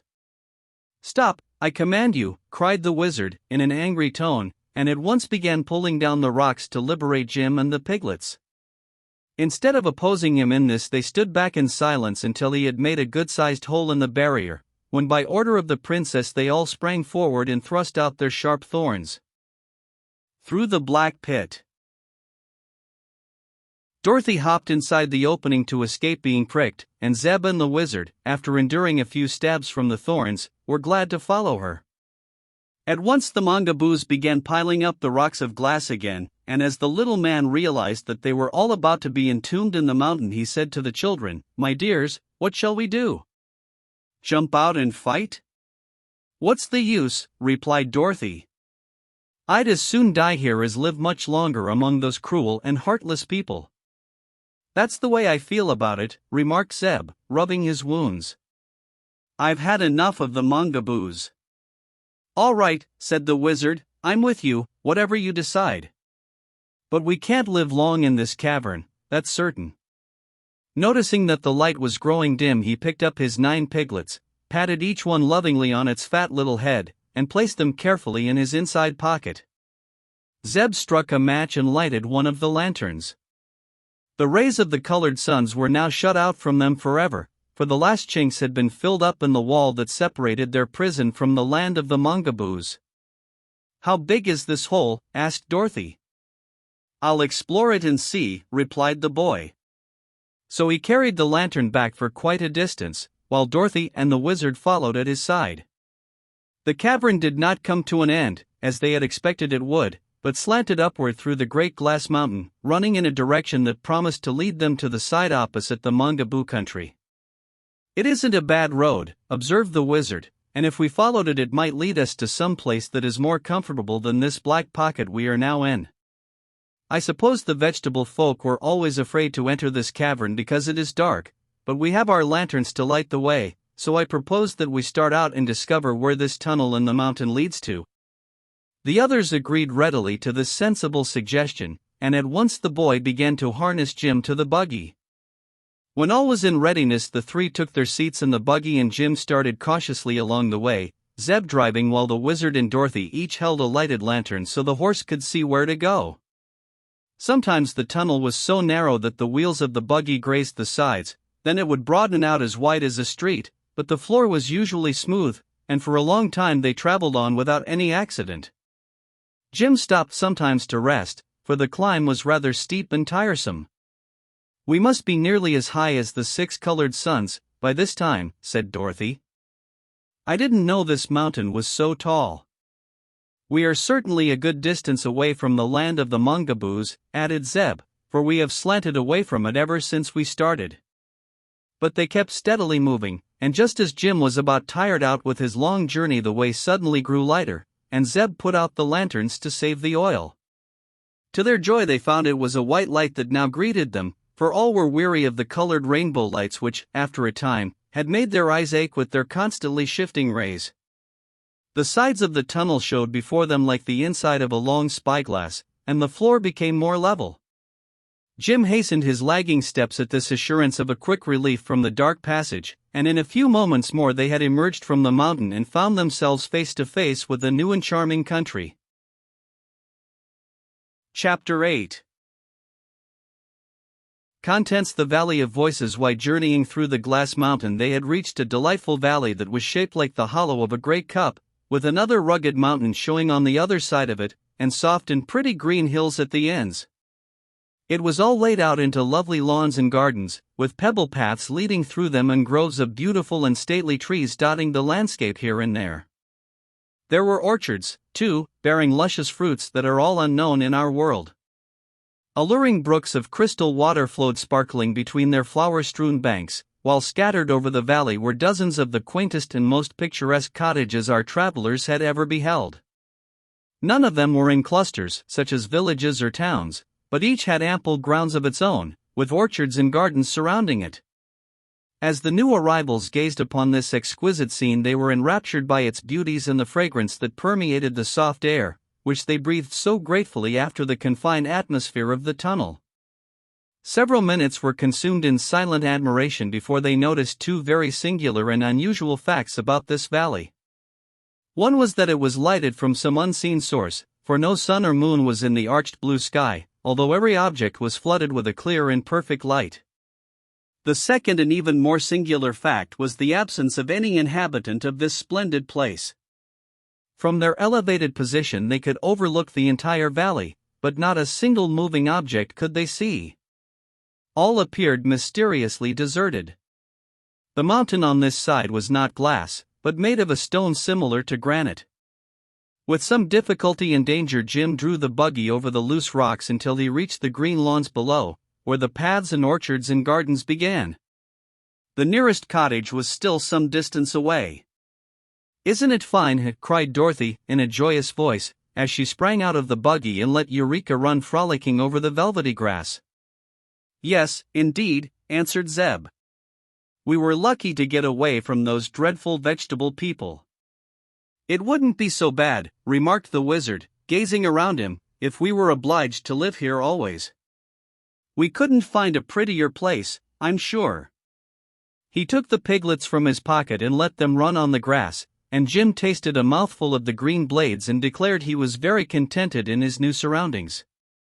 "We can't walk in the air here, though," called Eureka, who had tried it and failed, but the others were satisfied to walk on the ground, and the wizard said they must be nearer the surface of the earth than they had been in the Mongaboo country, for everything was more homelike and natural.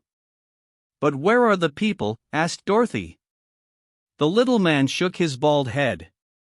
"Can't imagine, my dear," he replied.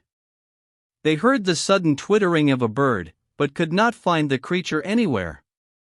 Slowly they walked along the path toward the nearest cottage, the piglets racing and gamboling beside them and Jim pausing at every step for another mouthful of grass. Presently they came to a low plant which had broad, spreading leaves, in the center of which grew a single fruit about as large as a peach. The fruit was so daintily colored and so fragrant, and looked so appetizing and delicious that Dorothy stopped and exclaimed, "What is it, do you suppose?" The piglets had smelled the fruit quickly, and before the girl could reach out her hand to pluck it, every one of the 9 tiny ones had rushed in and commenced to devour it with great eagerness. "It's good, anyway," said Zeb, "or those little rascals wouldn't have gobbled it up so greedily." "Where are they?" asked Dorothy, in astonishment. They all looked around, but the piglets had disappeared. "Dear me," cried the wizard, they must have run away. But I didn't see them go, did you? No, replied the boy and the girl, together.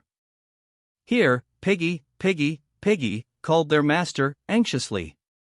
Several squeals and grunts were instantly heard at his feet, but the wizard could not discover a single piglet. Where are you? He asked. Why, right beside you, spoke a tiny voice. Can't you see us?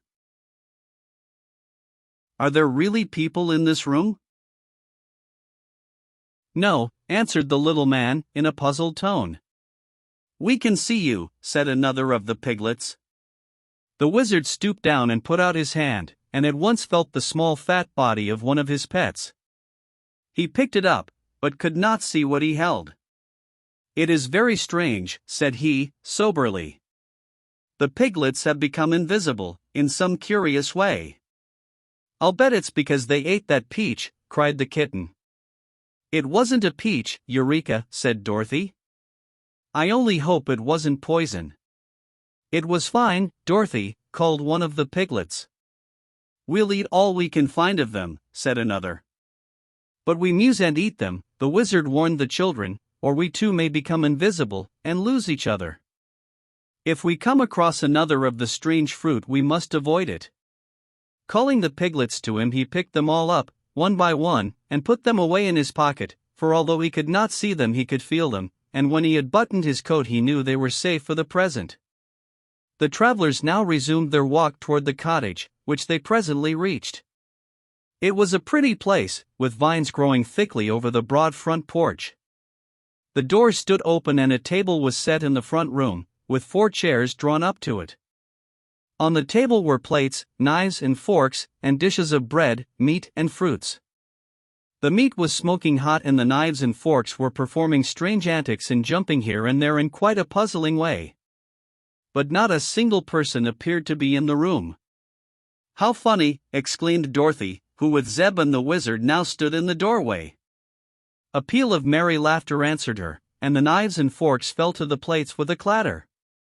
One of the chairs pushed back from the table, and this was so astonishing and mysterious that Dorothy was almost tempted to run away in fright. Here are strangers, Mama, cried the shrill and childish voice of some unseen person. So I see, my dear, answered another voice, soft and womanly. What do you want? Demanded a third voice, in a stern, gruff accent. Well, well, said the wizard, are there really people in this room? Of course, replied the man's voice. And pardon me for the foolish question, but, are you all invisible? Surely, the woman answered, repeating her low, rippling laughter. Are you surprised that you are unable to see the people of Vo? Why, yes, stammered the wizard. All the people I have ever met before were very plain to see. Where do you come from, then? Asked the woman, in a curious tone. We belong upon the face of the earth, explained the wizard, but recently, during an earthquake, we fell down a crack and landed in the country of the Mangaboos. Dreadful creatures, exclaimed the woman's voice. I've heard of them. They walled us up in a mountain, continued the wizard, but we found there was a tunnel through to this side, so we came here. It is a beautiful place. What do you call it? It is the Valley of Vo. Thank you. We have seen no people since we arrived, so we came to this house to inquire our way. Are you hungry? Asked the woman's voice. I could eat something, said Dorothy. So could I, added Zeb. But we do not wish to intrude, I assure you, the wizard hastened to say. That's all right, returned the man's voice, more pleasantly than before. You are welcome to what we have. As he spoke, the voice came so near to Zeb that he jumped back in alarm. 2 childish voices laughed merrily at this action, and Dorothy was sure they were in no danger among such light-hearted folks, even if those folks couldn't be seen. What curious animal is that which is eating the grass on my lawn? Inquired the man's voice. That's Jim, said the girl. He's a horse. What is he good for? Was the next question. He draws the buggy you see fastened to him, and we ride in the buggy instead of walking, she explained. Can he fight? Asked the man's voice. No. He can kick pretty hard with his heels, and bite a little, but Jim can't exactly fight, she replied. Then the bears will get him, said one of the children's voices. Bears, exclaimed Dorothy. Are these bears here? That is the one evil of our country, answered the invisible man. Many large and fierce bears roam in the valley of Vaud, and when they can catch any of us they eat us up, but as they cannot see us, we seldom get caught. Are the bears invisible, too? Asked the girl. Yes, for they eat of the dama fruit, as we all do, and that keeps them from being seen by any eye, whether human or animal. Does the dama fruit grow on a low bush, and look something like a peach? Asked the wizard. Yes, was the reply. If it makes you invisible, why do you eat it? Dorothy inquired. For 2 reasons, my dear, the woman's voice answered. The dama fruit is the most delicious thing that grows, and when it makes us invisible the bears cannot find us to eat us up. But now, good wanderers, your luncheon is on the table, so please sit down and eat as much as you like. Chapter 9. Contents: They fight the invisible bears. Strangers took their seats at the table willingly enough, for they were all hungry and the platters were now heaped with good things to eat. In front of each place was a plate bearing one of the delicious dama fruit, and the perfume that rose from these was so enticing and sweet that they were sorely tempted to eat of them and become invisible. But Dorothy satisfied her hunger with other things, and her companions did likewise, resisting the temptation. Why do you not eat the damas? Asked the woman's voice. We don't want to get invisible, answered the girl. But if you remain visible the bears will see you and devour you, said a girlish young voice, that belonged to one of the children. We who live here much prefer to be invisible, for we can still hug and kiss one another, and are quite safe from the bears. And we do not have to be so particular about our dress, remarked the man. And Mama can't tell whether my face is dirty or not, added the other childish voice, gleefully. But I make you wash it, every time I think of it, said the mother, for it stands to reason your face is dirty, Iana, whether I can see it or not. Dorothy laughed and stretched out her hands. Come here, please, Iana and your sister, and let me feel of you, she requested. They came to her willingly, and Dorothy passed her hands over their faces and forms and decided one was a girl of about her own age and the other a boy somewhat smaller. The girl's hair was soft and fluffy and her skin as smooth as satin. When Dorothy gently touched her nose and ears and lips they seemed to be well and delicately formed. If I could see you I am sure you would be beautiful, she declared. The girl laughed, and her mother said, We are not vain in the valley of Vaud, because we cannot display our beauty, and good actions and pleasant ways are what make us lovely to our companions. Yet we can see and appreciate the beauties of nature, the dainty flowers and trees, the green fields and the clear blue of the sky. How about the birds and beasts and fishes? Asked Zeb. The birds we cannot see, because they love to eat of the damas as much as we do, yet we hear their sweet songs and enjoy them. Neither can we see the cruel bears, for they also eat the fruit. But the fishes that swim in our brooks we can see, and often we catch them to eat. It occurs to me you have a great deal to make you happy, even while invisible, remarked the wizard. Nevertheless, we prefer to remain visible while we are in your valley. Just then Eureka came in, for she had been until now wandering outside with Jim, and when the kitten saw the table set with food she cried out, Now you must feed me, Dorothy, for I'm half starved. The children were inclined to be frightened by the sight of the small animal, which reminded them of the bears, but Dorothy reassured them by explaining that Eureka was a pet and could do no harm even if she wished to. Then, as the others had by this time moved away from the table, the kitten sprang upon the chair and put her paws upon the cloth to see what there was to eat. To her surprise an unseen hand clutched her and held her suspended in the air. Eureka was frantic with terror, and tried to scratch and bite, so the next moment she was dropped to the floor. Did you see that, Dorothy? She gasped. Yes, dear, her mistress replied, there are people living in this house, although we cannot see them. And you must have better manners, Eureka, or something worse will happen to you. She placed a plate of food upon the floor and the kitten ate greedily. Give me that nice-smelling fruit I saw on the table, she begged, when she had cleaned the plate. Those are damas, said Dorothy, and you must never even taste them, Eureka, or you'll get invisibly, and then we can't see you at all. The kitten gazed wistfully at the forbidden fruit. Does it hurt to be invisibly? She asked. I don't know, Dorothy answered, but it would hurt me dreadfully to lose you. Very well, I won't touch it, decided the kitten, but you must keep it away from me, for the smell is very tempting. Can you tell us, sir or ma'am, said the wizard, addressing the air because he did not quite know where the unseen people stood, if there is any way we can get out of your beautiful valley, and on top of the earth again?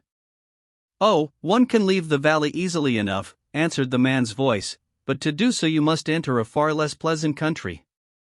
As for reaching the top of the earth, I have never heard that it is possible to do that, and if you succeeded in getting there you would probably fall off. Oh, no, said Dorothy, we've been there, and we know. The Valley of Voe is certainly a charming place, resumed the wizard, but we cannot be contented in any other land than our own, for long. Even if we should come to unpleasant places on our way, it is necessary, in order to reach the earth's surface, to keep moving on toward it. In that case, said the man, it will be best for you to cross our valley and mount the spiral staircase inside the Pyramid Mountain. The top of that mountain is lost in the clouds, and when you reach it you will be in the awful land of Nod, where the gargoyles live. What are gargoyles? Asked Zeb. I do not know, young sir. Our greatest champion, Overmananu, once climbed the spiral stairway and fought 9 days with the gargoyles before he could escape them and come back, but he could never be induced to describe the dreadful creatures, and soon afterward a bear caught him and ate him up. The wanderers were rather discouraged by this gloomy report, but Dorothy said with a sigh, if the only way to get home is to meet the gurgles, then we've got to meet him. They can't be worse than the Wicked Witch or the Gnome King. But you must remember you had the Scarecrow and the Tin Woodman to help you conquer those enemies, suggested the wizard. Just now, my dear, there is not a single warrior in your company. Oh, I guess Zeb could fight if he had to. Couldn't you, Zeb? Asked the little girl. Perhaps, if I had to, answered Zeb, doubtfully. And you have the jointed sword that you chopped the vegetable sorcerer in two with, the girl said to the little man. True, he replied, and in my satchel are other useful things to fight with. What the gargoyles most dread is a noise, said the man's voice. Our champion told me that when he shouted his battle cry the creatures shuddered and drew back, hesitating to continue the combat. But they were in great numbers, and the champion could not shout much because he had to save his breath for fighting. Very good, said the wizard, we can all yell better than we can fight, so we ought to defeat the gargoyles. But tell me, said Dorothy, how did such a brave champion happen to let the bears eat him? And if he was invisibly, and the bears invisibly, who knows that they really ate him up? The champion had killed 11 bears in his time, returned the unseen man, and we know this is true because when any creature is dead the invisible charm of the Dama fruit ceases to be active, and the slain one can be plainly seen by all eyes. When the champion killed a bear everyone could see it, and when the bears killed the champion we all saw several pieces of him scattered about, which of course disappeared again when the bears devoured them. They now bade farewell to the kind but unseen people of the cottage, and after the man had called their attention to a high, pyramid-shaped mountain on the opposite side of the valley, and told them how to travel in order to reach it, they again started upon their journey. They followed the course of a broad stream and passed several more pretty cottages, but of course they saw no one, nor did anyone speak to them. Fruits and flowers grew plentifully all about, and there were many of the delicious damas that the people of Voe were so fond of. About noon they stopped to allow Jim to rest in the shade of a pretty orchard, and while they plucked and ate some of the cherries and plums that grew there a soft voice suddenly said to them, "There are bears nearby. Be careful." The wizard got out his sword at once, and Zeb grabbed the horsewhip.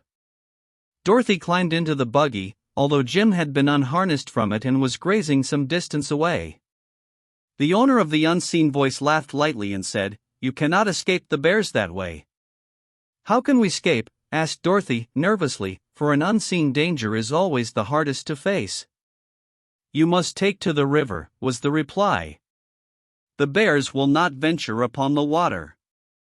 "But we would be drowned," exclaimed the girl. "Oh, there is no need of that," said the voice, which from its gentle tones seemed to belong to a young girl. "You are strangers in the valley of Vaux, and do not seem to know our ways, so I will try to save you." The next moment a broad-leaved plant was jerked from the ground where it grew and held suspended in the air before the wizard. Escaping the invisible bears. "Sir," said the voice, "you must rub these leaves upon the soles of all your feet, and then you will be able to walk upon the water without sinking below the surface. It is a secret the bears do not know, and we people of Vaux usually walk upon the water when we travel, and so escape our enemies."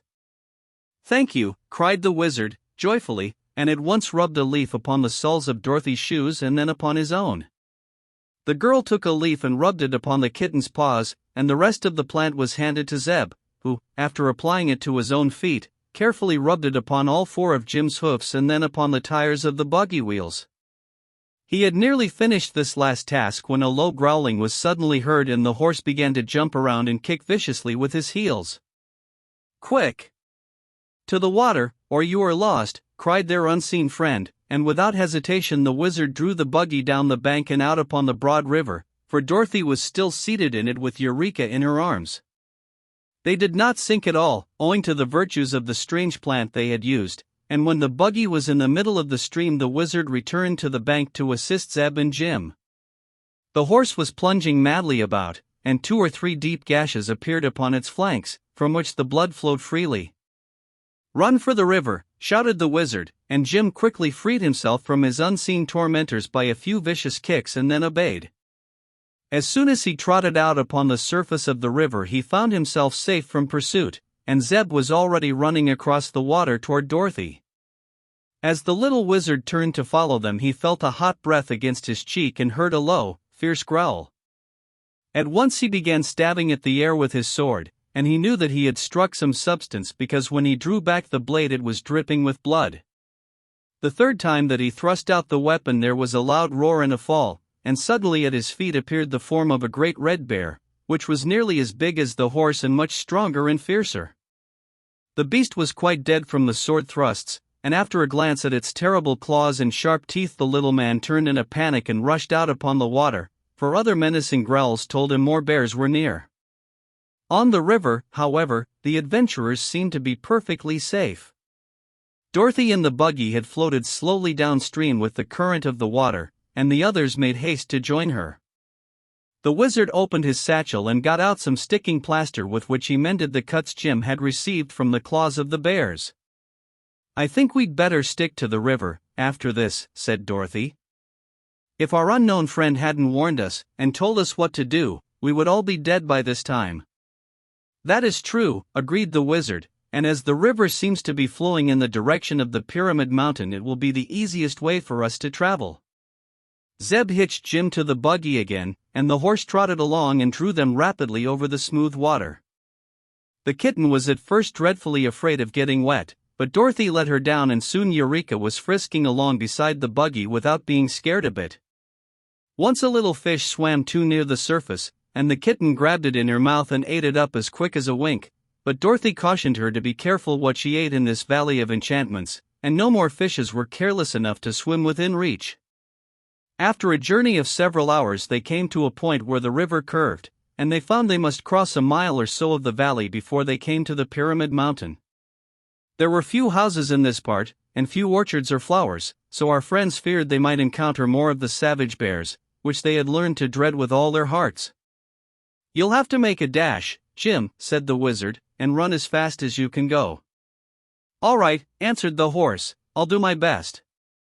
But you must remember I'm old, and my dashing days are past and gone." All three got into the buggy and Zeb picked up the reins, though Jim needed no guidance of any sort. The horse was still smarting from the sharp claws of the invisible bears, and as soon as he was on land and headed toward the mountain the thought that more of those fearsome creatures might be near acted as a spur and sent him galloping along in a way that made Dorothy catch her breath. Then Zeb, in a spirit of mischief, uttered a growl like that of the bears, and Jim pricked up his ears and fairly flew. His bony legs moved so fast they could scarcely be seen, and the wizard clung fast to the seat and yelled "Whoa!" at the top of his voice. I'm afraid he's running away," gasped Dorothy. "I know he is," said Zeb, "but no bear can catch him if he keeps up that gait and the harness or the buggy don't break." Jim did not make a mile a minute, but almost before they were aware of it he drew up at the foot of the mountain, so suddenly that the wizard and Zeb both sailed over the dashboard and landed in the soft grass, where they rolled over several times before they stopped. Dorothy nearly went with them, but she was holding fast to the iron rail of the seat, and that saved her. She squeezed the kitten, though, until it screeched, and then the old cab horse made several curious sounds that led the little girl to suspect he was laughing at them all. Chapter 10. Contents: The Braided Man of Pyramid Mountain. The mountain before them was shaped like a cone and was so tall that its point was lost in the clouds. Directly facing the place where Jim had stopped was an arched opening leading to a broad stairway.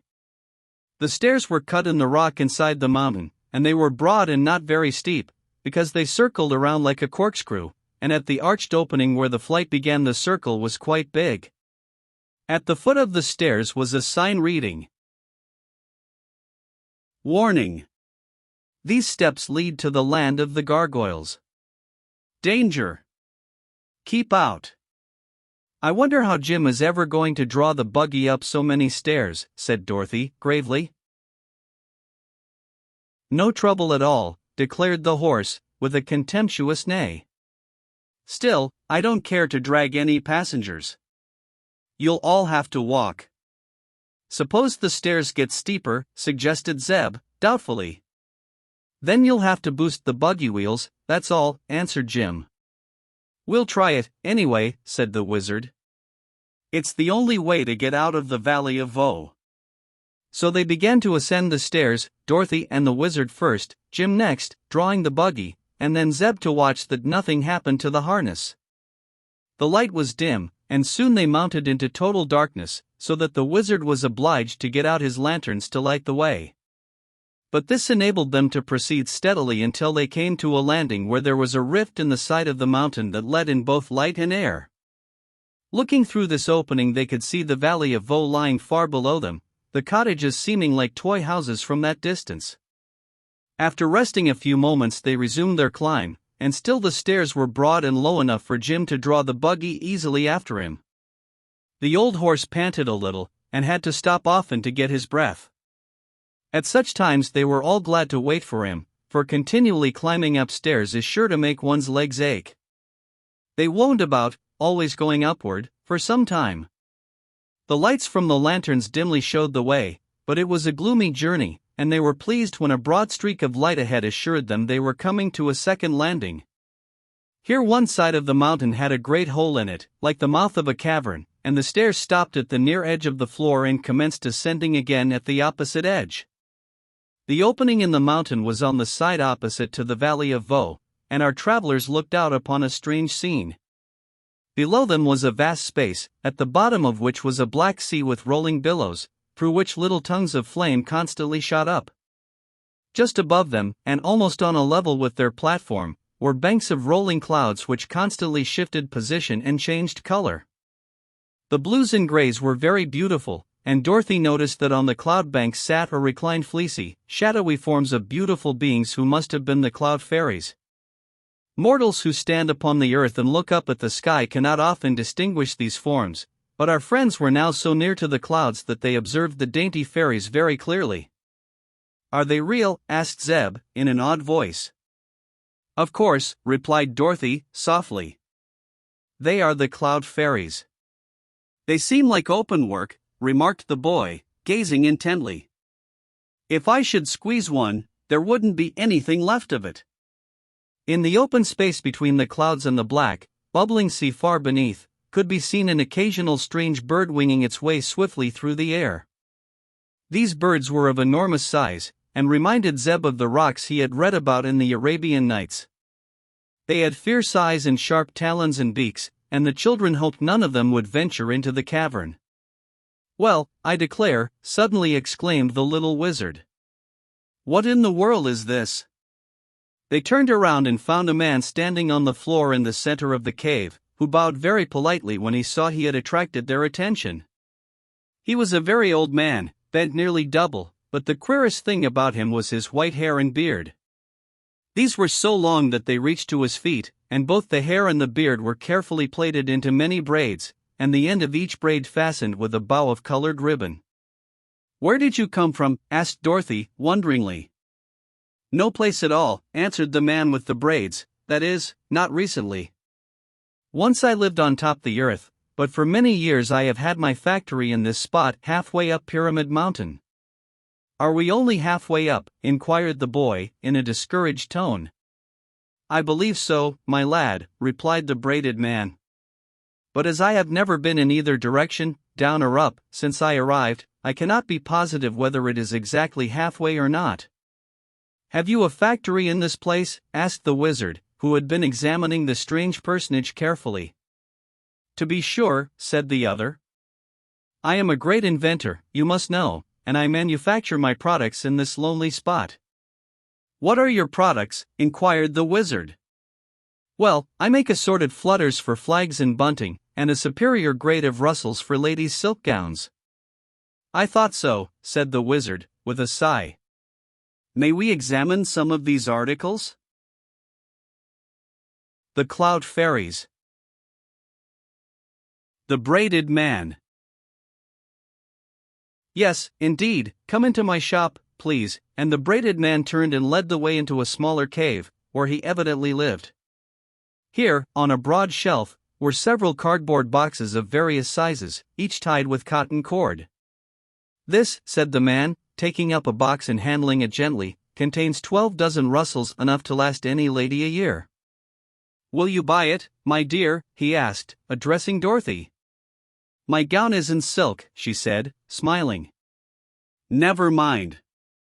When you open the box the rustles will escape, whether you are wearing a silk dress or not," said the man, seriously. Then he picked up another box. "In this," he continued, "are many assorted flutters. They are invaluable to make flags flutter on a still day, when there is no wind. You, sir," turning to the wizard, "ought to have this assortment. Once you have tried my goods I am sure you will never be without them." "I have no money with me," said the wizard, evasively.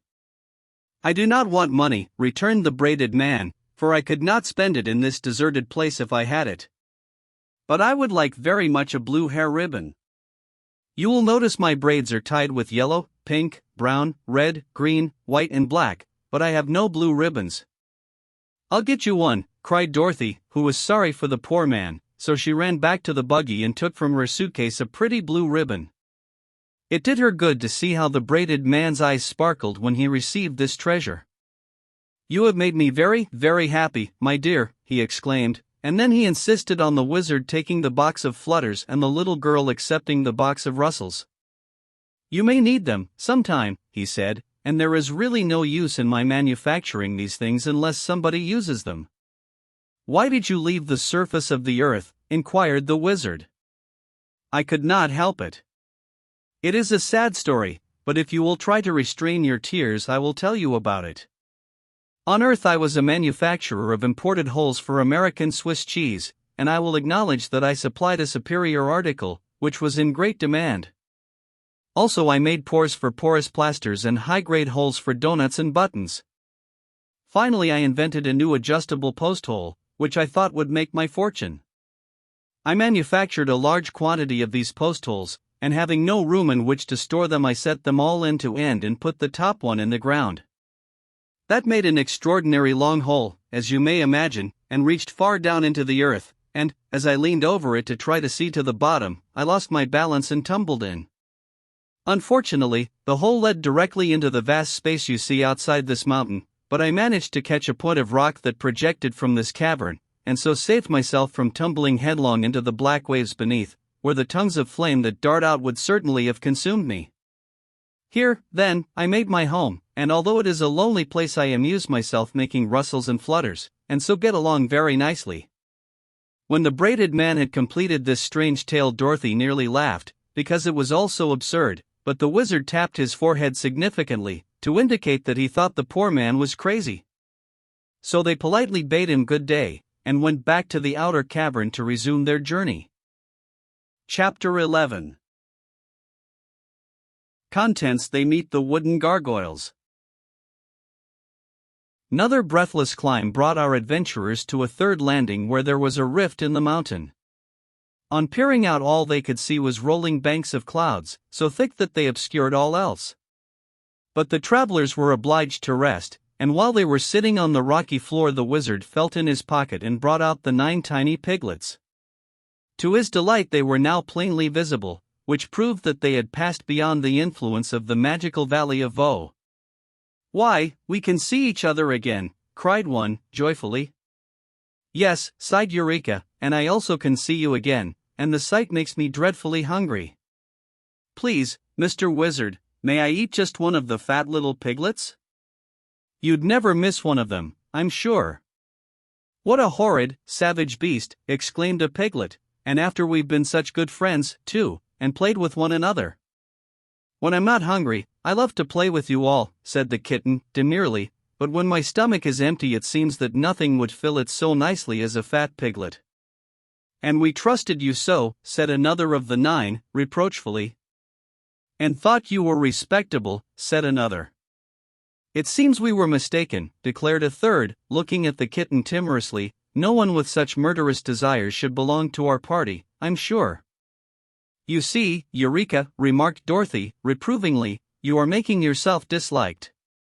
There are certain things proper for a kitten to eat, but I never heard of a kitten eating a pig, under any circumstances." "Did you ever see such little pigs before?" asked the kitten. "They are no bigger than mice, and I'm sure mice are proper for me to eat." "It isn't the bigness, dear, it's the variety," replied the girl. "These are Mr. Wizard's pets, just as you are my pet, and it wouldn't be any more proper for you to eat them than it would be for Jim to eat you." "And that's just what I shall do if you don't let those little balls of pork alone," said Jim, glaring at the kitten with his round, big eyes. "If you injure any one of them I'll chew you up instantly." The kitten looked at the horse thoughtfully, as if trying to decide whether he meant it or not. "In that case," she said, "I'll leave them alone. You haven't many teeth left, Jim, but the few you have are sharp enough to make me shudder. So the piglets will be perfectly safe hereafter, as far as I am concerned." "That is right, Eureka," remarked the wizard, earnestly. "Let us all be a happy family and love one another." Eureka yawned and stretched herself. "I've always loved the piglets," she said, "but they don't love me." "No one can love a person he's afraid of," asserted Dorothy. "If you behave, and don't scare the little pigs, I'm sure they'll grow very fond of you."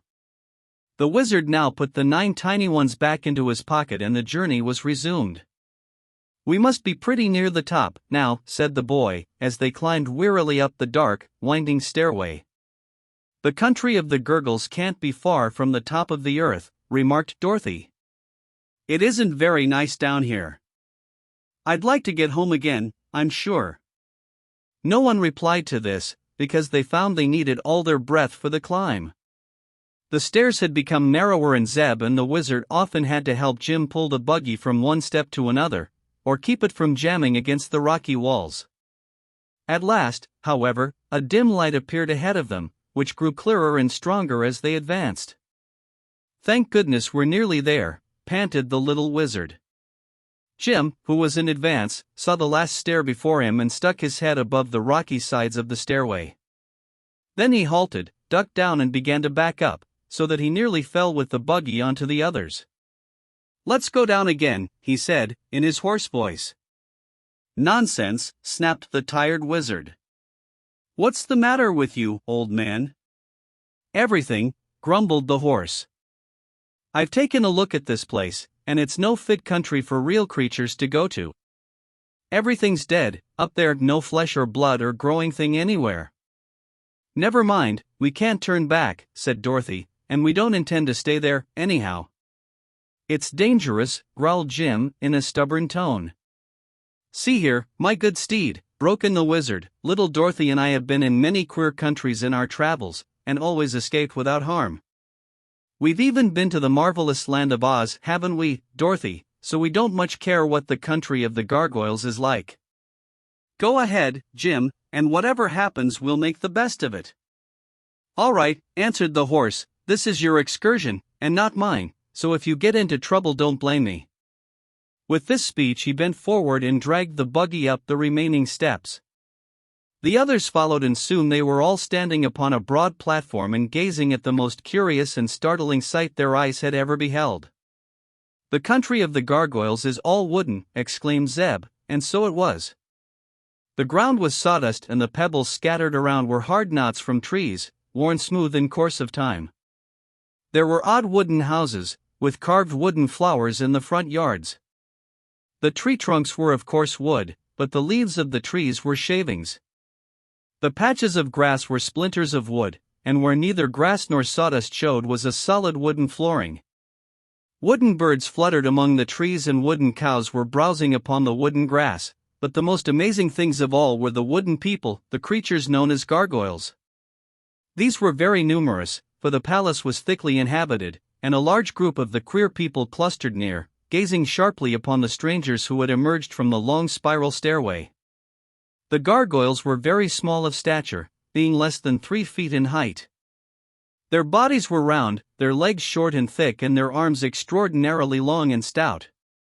Their heads were too big for their bodies and their faces were decidedly ugly to look upon. Some had long, curved noses and chins, small eyes and wide, grinning mouths. Others had flat noses, protruding eyes, and ears that were shaped like those of an elephant. There were many types, indeed, scarcely two being alike, but all were equally disagreeable in appearance. The tops of their heads had no hair, but were carved into a variety of fantastic shapes, some having a row of points or balls around the top, other designs resembling flowers or vegetables, and still others having squares that looked like waffles cut crisscross on their heads. They all wore short wooden wings which were fastened to their wooden bodies by means of wooden hinges with wooden screws, and with these wings they flew swiftly and noiselessly here and there, their legs being of little use to them. This noiseless motion was one of the most peculiar things about the gargoyles. They made no sounds at all, either in flying or trying to speak, and they conversed mainly by means of quick signals made with their wooden fingers or lips. Neither was there any sound to be heard anywhere throughout the wooden country. The birds did not sing, nor did the cows moo, yet there was more than ordinary activity everywhere. The group of these queer creatures which was discovered clustered near the stairs at first remained staring and motionless, glaring with evil eyes at the intruders who had so suddenly appeared in their land. In turn the wizard and the children, the horse and the kitten, examined the gargoyles with the same silent attention. "There's going to be trouble, I'm sure," remarked the horse. "Unhitch those tugs, Zeb, and set me free from the buggy, so I can fight comfortably." "Jim's right," sighed the wizard. "There's going to be trouble, and my sword isn't stout enough to cut up those wooden bodies, so I shall have to get out my revolvers." He got his satchel from the buggy and, opening it, took out 2 deadly-looking revolvers that made the children shrink back in alarm just to look at. "What harm can the gurgles do?" asked Dorothy. "They have no weapons to hurt us with." "Each of their arms is a wooden club," answered the little man, "and I'm sure the creatures mean mischief, by the looks of their eyes. Even these revolvers can merely succeed in damaging a few of their wooden bodies, and after that we will be at their mercy." "But why fight at all, in that case?" asked the girl. "So I may die with a clear conscience," returned the wizard, gravely.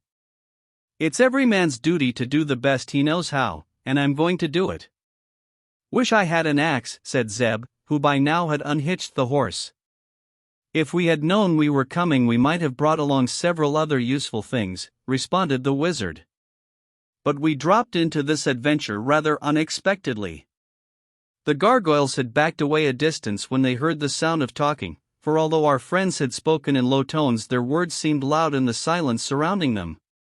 But as soon as the conversation ceased the grinning, ugly creatures arose in a flock and flew swiftly toward the strangers, their long arms stretched out before them like the bowsprits of a fleet of sailboats. The horse had especially attracted their notice, because it was the biggest and strangest creature they had ever seen, so it became the center of their first attack.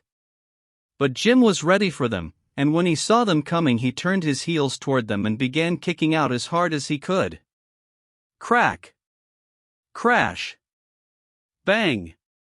Went his iron-shod hoofs against the wooden bodies of the gargoyles, and they were battered right and left with such force that they scattered like straws in the wind. But the noise and clatter seemed as dreadful to them as Jim's heels, for all who were able swiftly turned and flew away to a great distance. The others picked themselves up from the ground one by one and quickly rejoined their fellows, so for a moment the horse thought he had won the fight with ease. But the wizard was not so confident.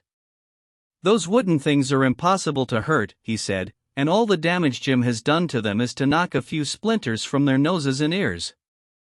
That cannot make them look any uglier, I'm sure, and it is my opinion they will soon renew the attack." "What made them fly away?" asked Dorothy. "The noise, of course. Don't you remember how the champion escaped them by shouting his battle cry?" "Suppose we escape down the stairs, too," suggested the boy. "We have time, just now, and I'd rather face the invisible bears than those wooden imps." "No," returned Dorothy, stoutly, "it won't do to go back, for then we would never get home. Let's fight it out." "That is what I advise," said the wizard. "They haven't defeated us yet, and Jim is worth a whole army." But the gargoyles were clever enough not to attack the horse the next time. They advanced in a great swarm, having been joined by many more of their kind, and they flew straight over Jim's head to where the others were standing. The wizard raised one of his revolvers and fired into the throng of his enemies, and the shot resounded like a clap of thunder in that silent place. Some of the wooden beings fell flat upon the ground, where they quivered and trembled in every limb, but most of them managed to wheel and escape again to a distance. Zeb ran and picked up one of the gargoyles that lay nearest to him. The top of its head was carved into a crown, and the wizard's bullet had struck it exactly in the left eye, which was a hard wooden knot. Half of the bullet stuck in the wood and half stuck out, so it had been the jar and the sudden noise that had knocked the creature down, more than the fact that it was really hurt. Before this crowned gargoyle had recovered himself, Zeb had wound a strap several times around its body, confining its wings and arms so that it could not move. Then, having tied the wooden creature securely, the boy buckled the strap and tossed his prisoner into the buggy. By that time the others had all retired. Chapter 12. Contents: A wonderful escape. For a while the enemy hesitated to renew the attack. Then a few of them advanced until another shot from the wizard's revolver made them retreat. "That's fine," said Zeb. "We've got 'em on the run now, sure enough." "But only for a time," replied the wizard, shaking his head gloomily. "These revolvers are good for 6 shots each, but when those are gone we shall be helpless." The gargoyles seemed to realize this, for they sent a few of their band time after time to attack the strangers and draw the fire from the little man's revolvers. In this way none of them was shocked by the dreadful report more than once, for the main band kept far away and each time a new company was sent into the battle. When the wizard had fired all of his 12 bullets he had caused no damage to the enemy except to stun a few by the noise, and so he was no nearer to victory than in the beginning of the fray. "What shall we do now?" asked Dorothy, anxiously. "Let's yell all together," said Zeb. The wizard fired into the throng. "And fight at the same time," added the wizard. "We will get near Jim, so that he can help us, and each one must take some weapon and do the best he can. I'll use my sword, although it isn't much account in this affair. Dorothy must take her parasol and open it suddenly when the wooden folks attack her. I haven't anything for you, Zeb." "I'll use the king," said the boy, and pulled his prisoner out of the buggy. The bound gargoyle's arms extended far out beyond its head, so by grasping its wrists Zeb found the king made a very good club. The boy was strong for one of his years, having always worked upon a farm, so he was likely to prove more dangerous to the enemy than the wizard. When the next company of gargoyles advanced, our adventurers began yelling as if they had gone mad. Even the kitten gave a dreadfully shrill scream, and at the same time Jim the cab horse neighed loudly. This daunted the enemy for a time, but the defenders were soon out of breath.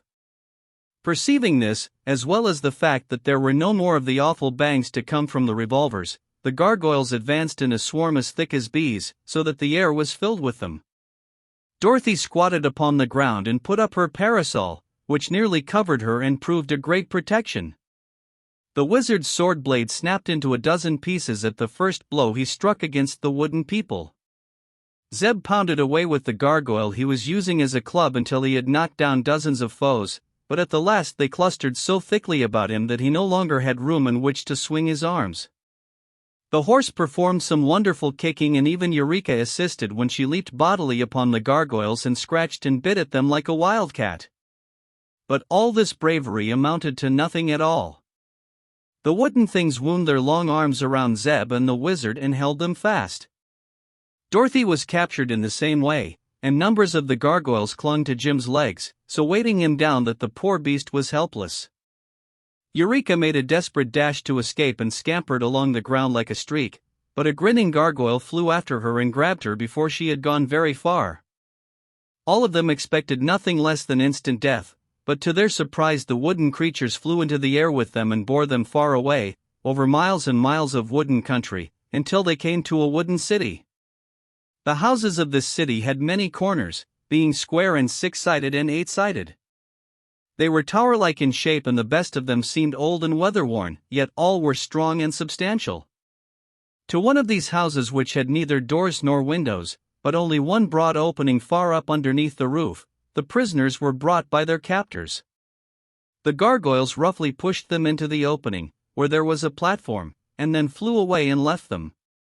As they had no wings, the strangers could not fly away, and if they jumped down from such a height they would surely be killed. The creatures had sense enough to reason that way, and the only mistake they made was in supposing the Earth people were unable to overcome such ordinary difficulties. Jim was brought with the others, although it took a good many gargoyles to carry the big beast through the air and land him on the high platform, and the buggy was thrust in after him because it belonged to the party and the wooden folks had no idea what it was used for or whether it was alive or not. When Eureka's captor had thrown the kitten after the others, the last gargoyle silently disappeared, leaving our friends to breathe freely once more. "What an awful fight," said Dorothy, catching her breath in little gasps. "Oh, I don't know," purred Eureka, smoothing her ruffled fur with her paw. "We didn't manage to hurt anybody, and nobody managed to hurt us." "Thank goodness we are together again, even if we are prisoners," sighed the little girl. "I wonder why they didn't kill us on the spot," remarked Zeb, who had lost his king in the struggle. "They are probably keeping us for some ceremony," the wizard answered, reflectively, "but there is no doubt they intend to kill us as dead as possible in a short time." "As dead as possibly would be pretty dead, wouldn't it?" asked Dorothy. "Yes, my dear. But we have no need to worry about that just now. Let us examine our prison and see what it is like." The space underneath the roof, where they stood, permitted them to see on all sides of the tall building, and they looked with much curiosity at the city spread out beneath them. Everything visible was made of wood, and the scene seemed stiff and extremely unnatural. From their platform a stair descended into the house, and the children and the wizard explored it after lighting a lantern to show them the way. Several stories of empty rooms rewarded their search, but nothing more, so after a time they came back to the platform again. Had there been any doors or windows in the lower rooms, or had not the boards of the house been so thick and stout, escape would have been easy, but to remain down below was like being in a cellar or the hold of a ship, and they did not like the darkness or the damp smell. In this country, as in all others they had visited underneath the earth's surface, there was no night, a constant and strong light coming from some unknown source. Looking out, they could see into some of the houses near them, where there were open windows in abundance, and were able to mark the forms of the wooden gargoyles moving about in their dwellings. "This seems to be their time of rest," observed the wizard. "All people need rest, even if they are made of wood, and as there is no night here they select a certain time of the day in which to sleep or doze." "I feel sleepy myself," remarked Zeb, yawning. "Why, where's Eureka?" cried Dorothy, suddenly.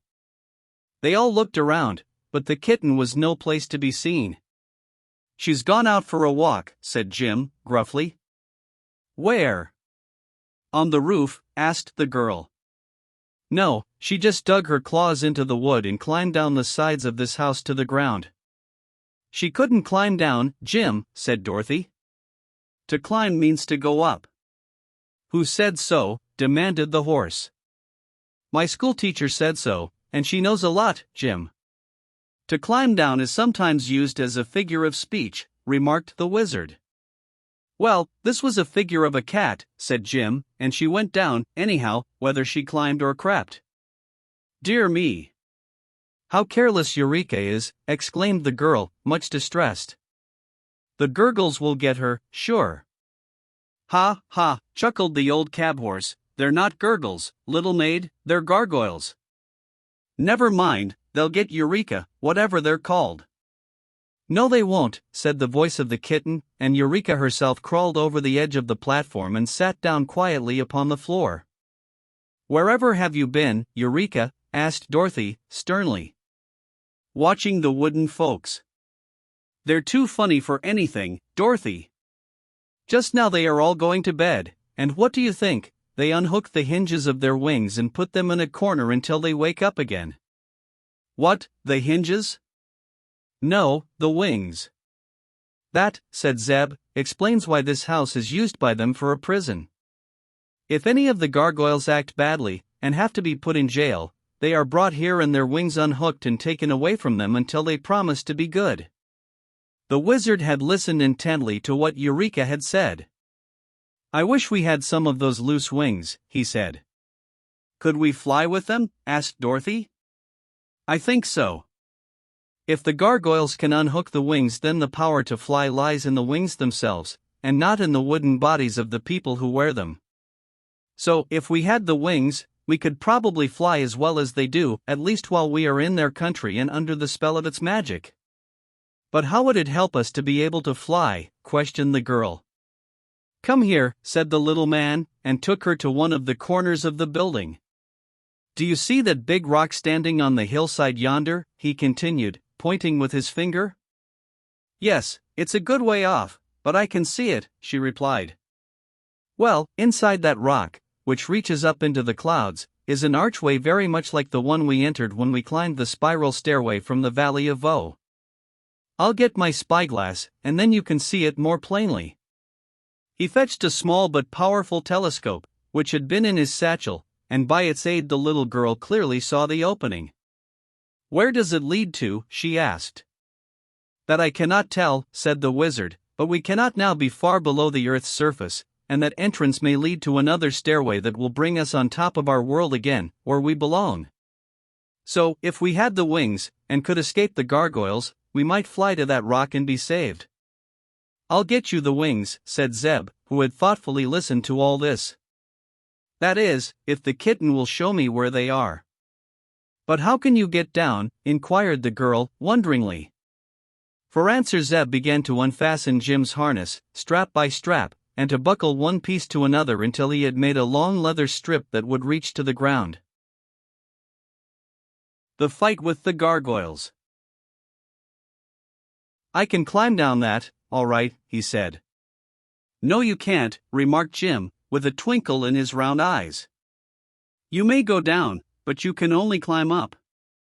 "Well, I'll climb up when I get back, then," said the boy, with a laugh. "Now, Eureka, you'll have to show me the way to those wings." "You must be very quiet," warned the kitten, "for if you make the least noise the gargoyles will wake up. They can hear a pin drop." "I'm not going to drop a pin," said Zeb.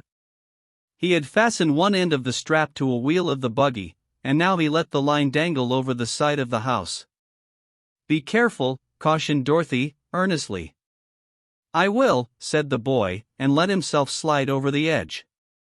The girl and the wizard leaned over and watched Zeb work his way carefully downward, hand over hand, until he stood upon the ground below. Eureka clung with her claws to the wooden side of the house and let herself down easily. Then together they crept away to enter the low doorway of a neighboring dwelling. The watchers waited in breathless suspense until the boy again appeared, his arms now full of the wooden wings. When he came to where the strap was hanging, he tied the wings all in a bunch to the end of the line, and the wizard drew them up. Then the line was let down again for Zeb to climb up by. Eureka quickly followed him, and soon they were all standing together upon the platform, with 8 of the much-prized wooden wings beside them. The boy was no longer sleepy, but full of energy and excitement. He put the harness together again and hitched Jim to the buggy. Then, with the wizard's help, he tried to fasten some of the wings to the old cab horse. This was no easy task, because half of each one of the hinges of the wings was missing, it being still fastened to the body of the gargoyle who had used it. However, the wizard went once more to his satchel, which seemed to contain a surprising variety of odds and ends, and brought out a spool of strong wire, by means of which they managed to fasten 4 of the wings to Jim's harness, 2 near his head and 2 near his tail. They were a bit wiggly, but secure enough if only the harness held together. The other 4 wings were then fastened to the buggy, 2 on each side, for the buggy must bear the weight of the children and the wizard as it flew through the air. Jim fluttered and floundered through the air. These preparations had not consumed a great deal of time, but the sleeping gargoyles were beginning to wake up and move around, and soon some of them would be hunting for their missing wings.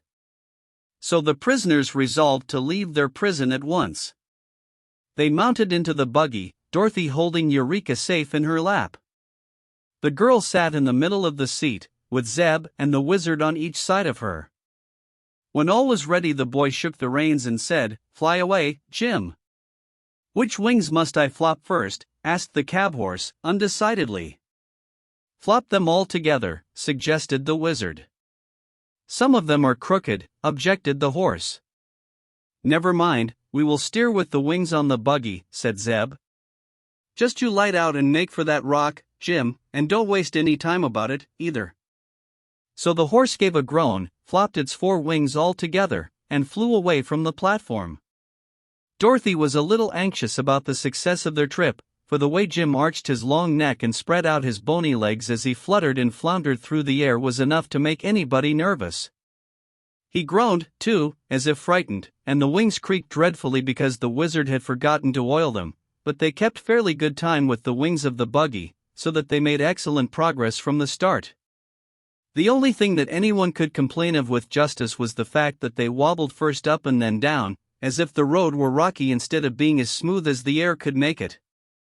The main point, however, was that they flew, and flew swiftly, if a bit unevenly, toward the rock for which they had headed. Some of the gargoyles saw them, presently, and lost no time in collecting a band to pursue the escaping prisoners, so that when Dorothy happened to look back she saw them coming in a great cloud that almost darkened the sky. Chapter 13. Contents: The Den of the Dragonettes.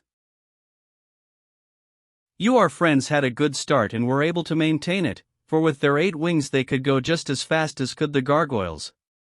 All the way to the great rock the wooden people followed them, and when Jim finally alighted at the mouth of the cavern the pursuers were still some distance away. "But, I'm afraid they'll catch us yet," said Dorothy, greatly excited. "No, we must stop them," declared the wizard. "Quick, Zeb, help me pull off these wooden wings." They tore off the wings, for which they had no further use, and the wizard piled them in a heap just outside the entrance to the cavern. Then he poured over them all the kerosene oil that was left in his oil can, and lighting a match set fire to the pile. The flames leaped up at once and the bonfire began to smoke and roar and crackle just as the great army of wooden gargoyles arrived. The creatures drew back at once, being filled with fear and horror, for such a dreadful thing as a fire they had never before known in all the history of their wooden land. Inside the archway were several doors, leading to different rooms built into the mountain, and Zeb and the wizard lifted these wooden doors from their hinges and tossed them all on the flames. "That will prove a barrier for some time to come," said the little man, smiling pleasantly all over his wrinkled face at the success of their stratagem. "Perhaps the flames will set fire to all that miserable wooden country, and if it does the loss will be very small and the gargoyles never will be missed. But come, my children, let us explore the mountain and discover which way we must go in order to escape from this cavern, which is getting to be almost as hot as a bake oven." To their disappointment, there was within this mountain no regular flight of steps by means of which they could mount to the earth's surface. A sort of inclined tunnel led upward for a way, and they found the floor of it both rough and steep. Then a sudden turn brought them to a narrow gallery where the buggy could not pass. This delayed and bothered them for a while, because they did not wish to leave the buggy behind them. It carried their baggage and was useful to ride in wherever there were good roads, and since it had accompanied them so far in their travels, they felt it their duty to preserve it. So Zeb and the wizard set to work and took off the wheels and the top, and then they put the buggy edgewise, so it would take up the smallest space. In this position they managed, with the aid of the patient cab horse, to drag the vehicle through the narrow part of the passage. It was not a great distance, fortunately, and when the path grew broader they put the buggy together again and proceeded more comfortably. But the road was nothing more than a series of rifts or cracks in the mountain, and it went zigzag in every direction, slanting first up and then down until they were puzzled as to whether they were any nearer to the top of the earth than when they had started, hours before. "Anyhow," said Dorothy, "we've escaped those awful gurgles, and that's one comfort." Why, it's a dragon. "Probably the gargoyles are still busy trying to put out the fire," returned the wizard. "But even if they succeeded in doing that, it would be very difficult for them to fly amongst these rocks, so I am sure we need fear them no longer. Once in a while they would come to a deep crack in the floor, which made the way quite dangerous, but there was still enough oil in the lanterns to give them light, and the cracks were not so wide but that they were able to jump over them. Sometimes they had to climb over heaps of loose rock, where Jim could scarcely drag the buggy. At such times Dorothy, Zeb and the wizard all pushed behind, and lifted the wheels over the roughest places, so they managed, by dint of hard work, to keep going. But the little party was both weary and discouraged when at last, on turning a sharp corner, the wanderers found themselves in a vast cave arching high over their heads and having a smooth, level floor. The cave was circular in shape, and all around its edge, near to the ground, appeared groups of dull yellow lights, 2 of them being always side by side. These were motionless at first, but soon began to flicker more brightly and to sway slowly from side to side and then up and down. "What sort of a place is this?" asked the boy, trying to see more clearly through the gloom. "I cannot imagine, I'm sure," answered the wizard, also peering about. "Wook," snarled Eureka, arching her back until her hair stood straight on end, "it's a den of alligators, or crocodiles, or some other dreadful creatures. Don't you see their terrible eyes?" "Eureka sees better in the dark than we can," whispered Dorothy. "Tell us, dear, what do the creatures look like?" she asked, addressing her pet. "I simply can't describe 'em," answered the kitten, shuddering. "Their eyes are like pipelates and their mouths like coal scuttles. But their bodies don't seem very big." "Where are they?" inquired the girl. "They are in little pockets all around the edge of this cavern." "Oh, Dorothy, you can't imagine what horrid things they are. They're uglier than the gargoyles." "Tut tut. Be careful how you criticize your neighbors," spoke a rasping voice nearby. "As a matter of fact, you are rather ugly-looking creatures yourselves, and I'm sure Mother has often told us we were the loveliest and prettiest things in all the world." Hearing these words, our friends turned in the direction of the sound, and the wizard held his lantern so that their light would flood one of the little pockets in the rock. "Why, it's a dragon!" he exclaimed. "No," answered the owner of the big yellow eyes which were blinking at them so steadily, "you are wrong about that. We hope to grow to be dragons some day, but just now we're only dragonettes." "What's that?" asked Dorothy, gazing fearfully at the great scaly head, the yawning mouth and the big eyes.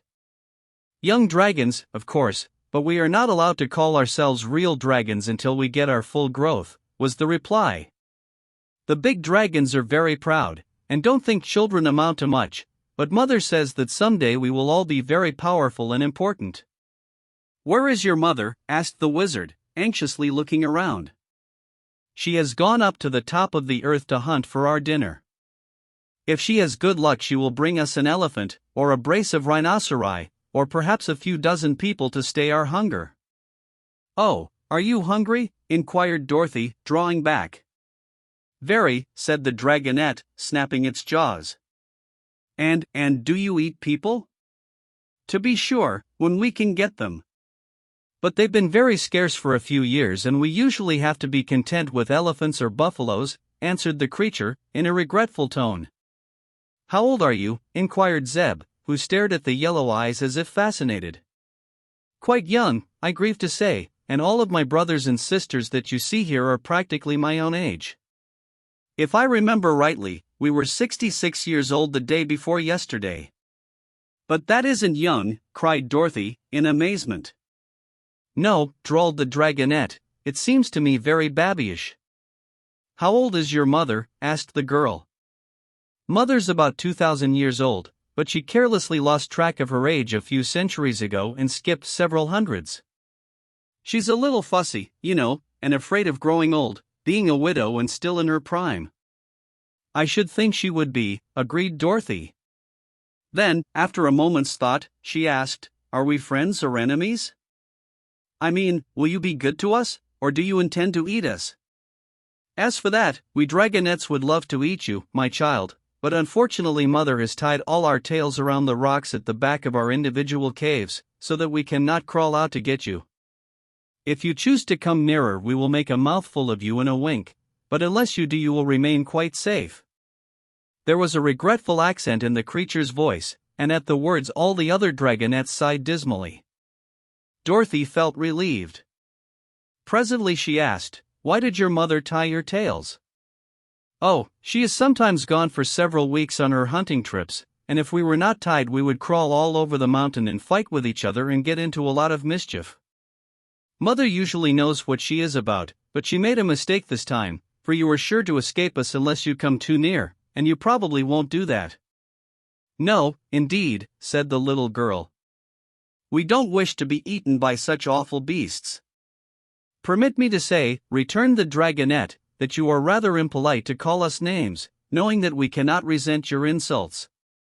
We consider ourselves very beautiful in appearance, for Mother has told us so, and she knows.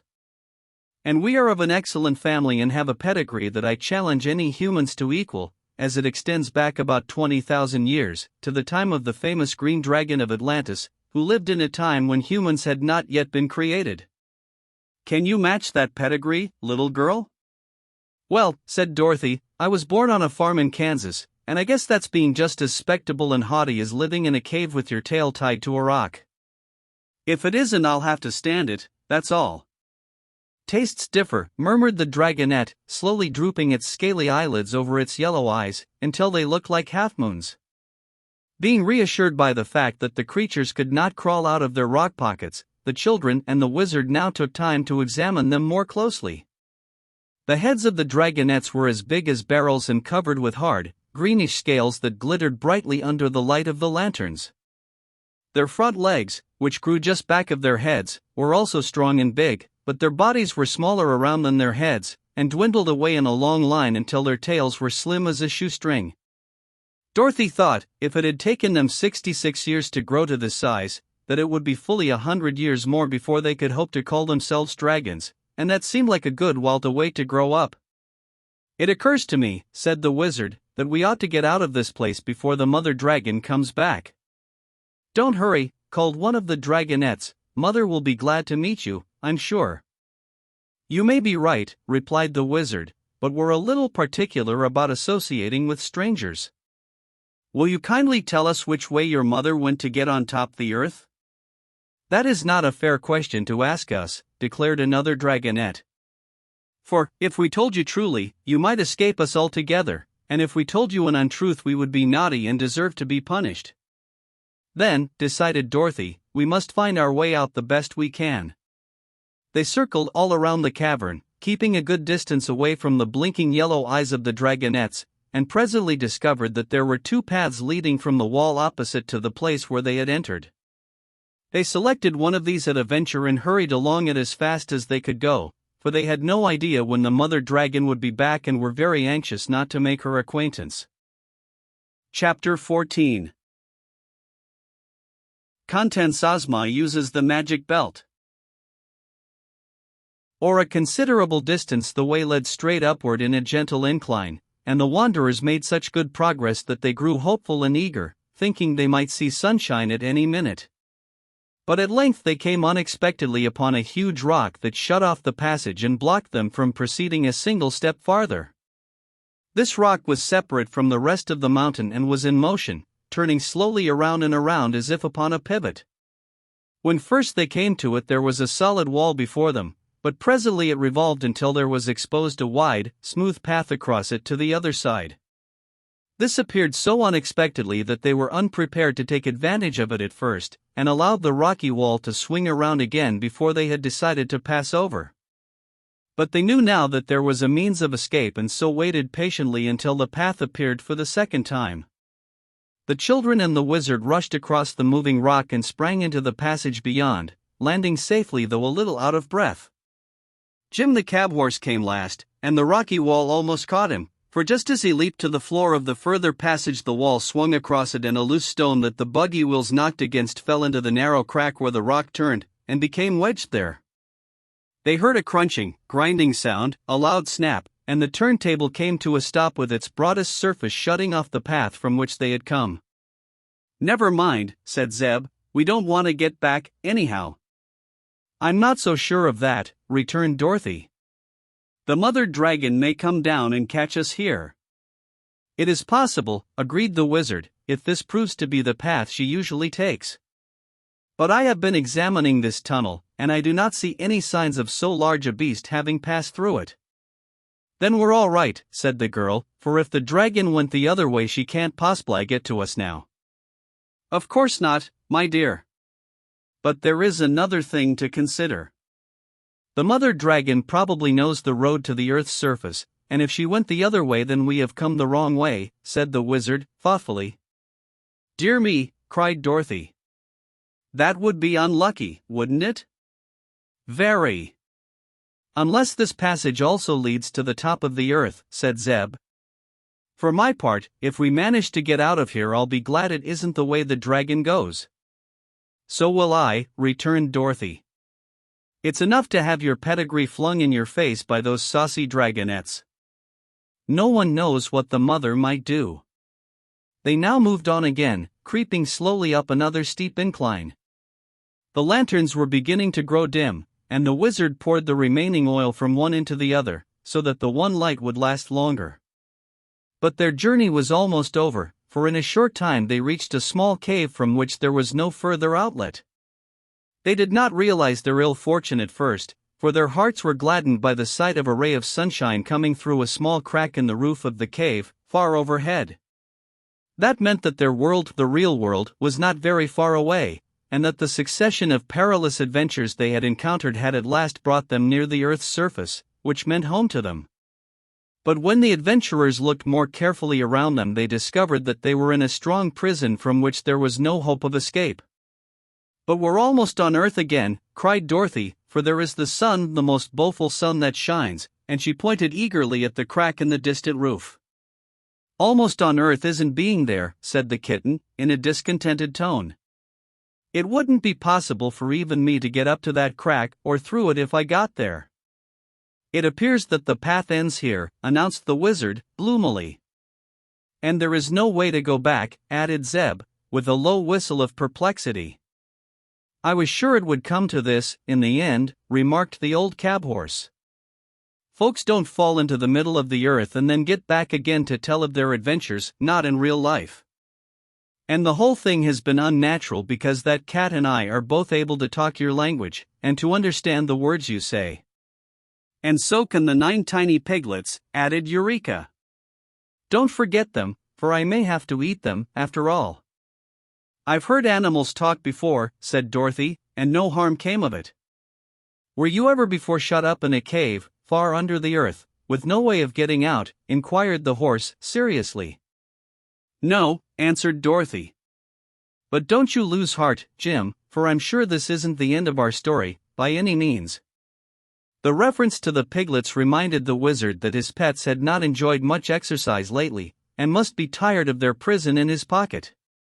So he sat down upon the floor of the cave, brought the piglets out one by one, and allowed them to run around as much as they pleased. "My dears," he said to them, "I'm afraid I've got you into a lot of trouble, and that you will never again be able to leave this gloomy cave." "What's wrong?" asked a piglet. "We've been in the dark quite a while, and you may as well explain what has happened." The wizard told them of the misfortune that had overtaken the wanderers. "Well," said another piglet, "you are a wizard, are you not?" "I am," replied the little man. "Then you can do a few whizzes and get us out of this hole," declared the tiny one, with much confidence. "I could if I happened to be a real wizard," returned the master sadly. "But I'm not, my piggy-wees, I'm a humbug wizard." "Nonsense!" cried several of the piglets, together. "You can ask Dorothy," said the little man, in an injured tone. "It's true enough," returned the girl, earnestly.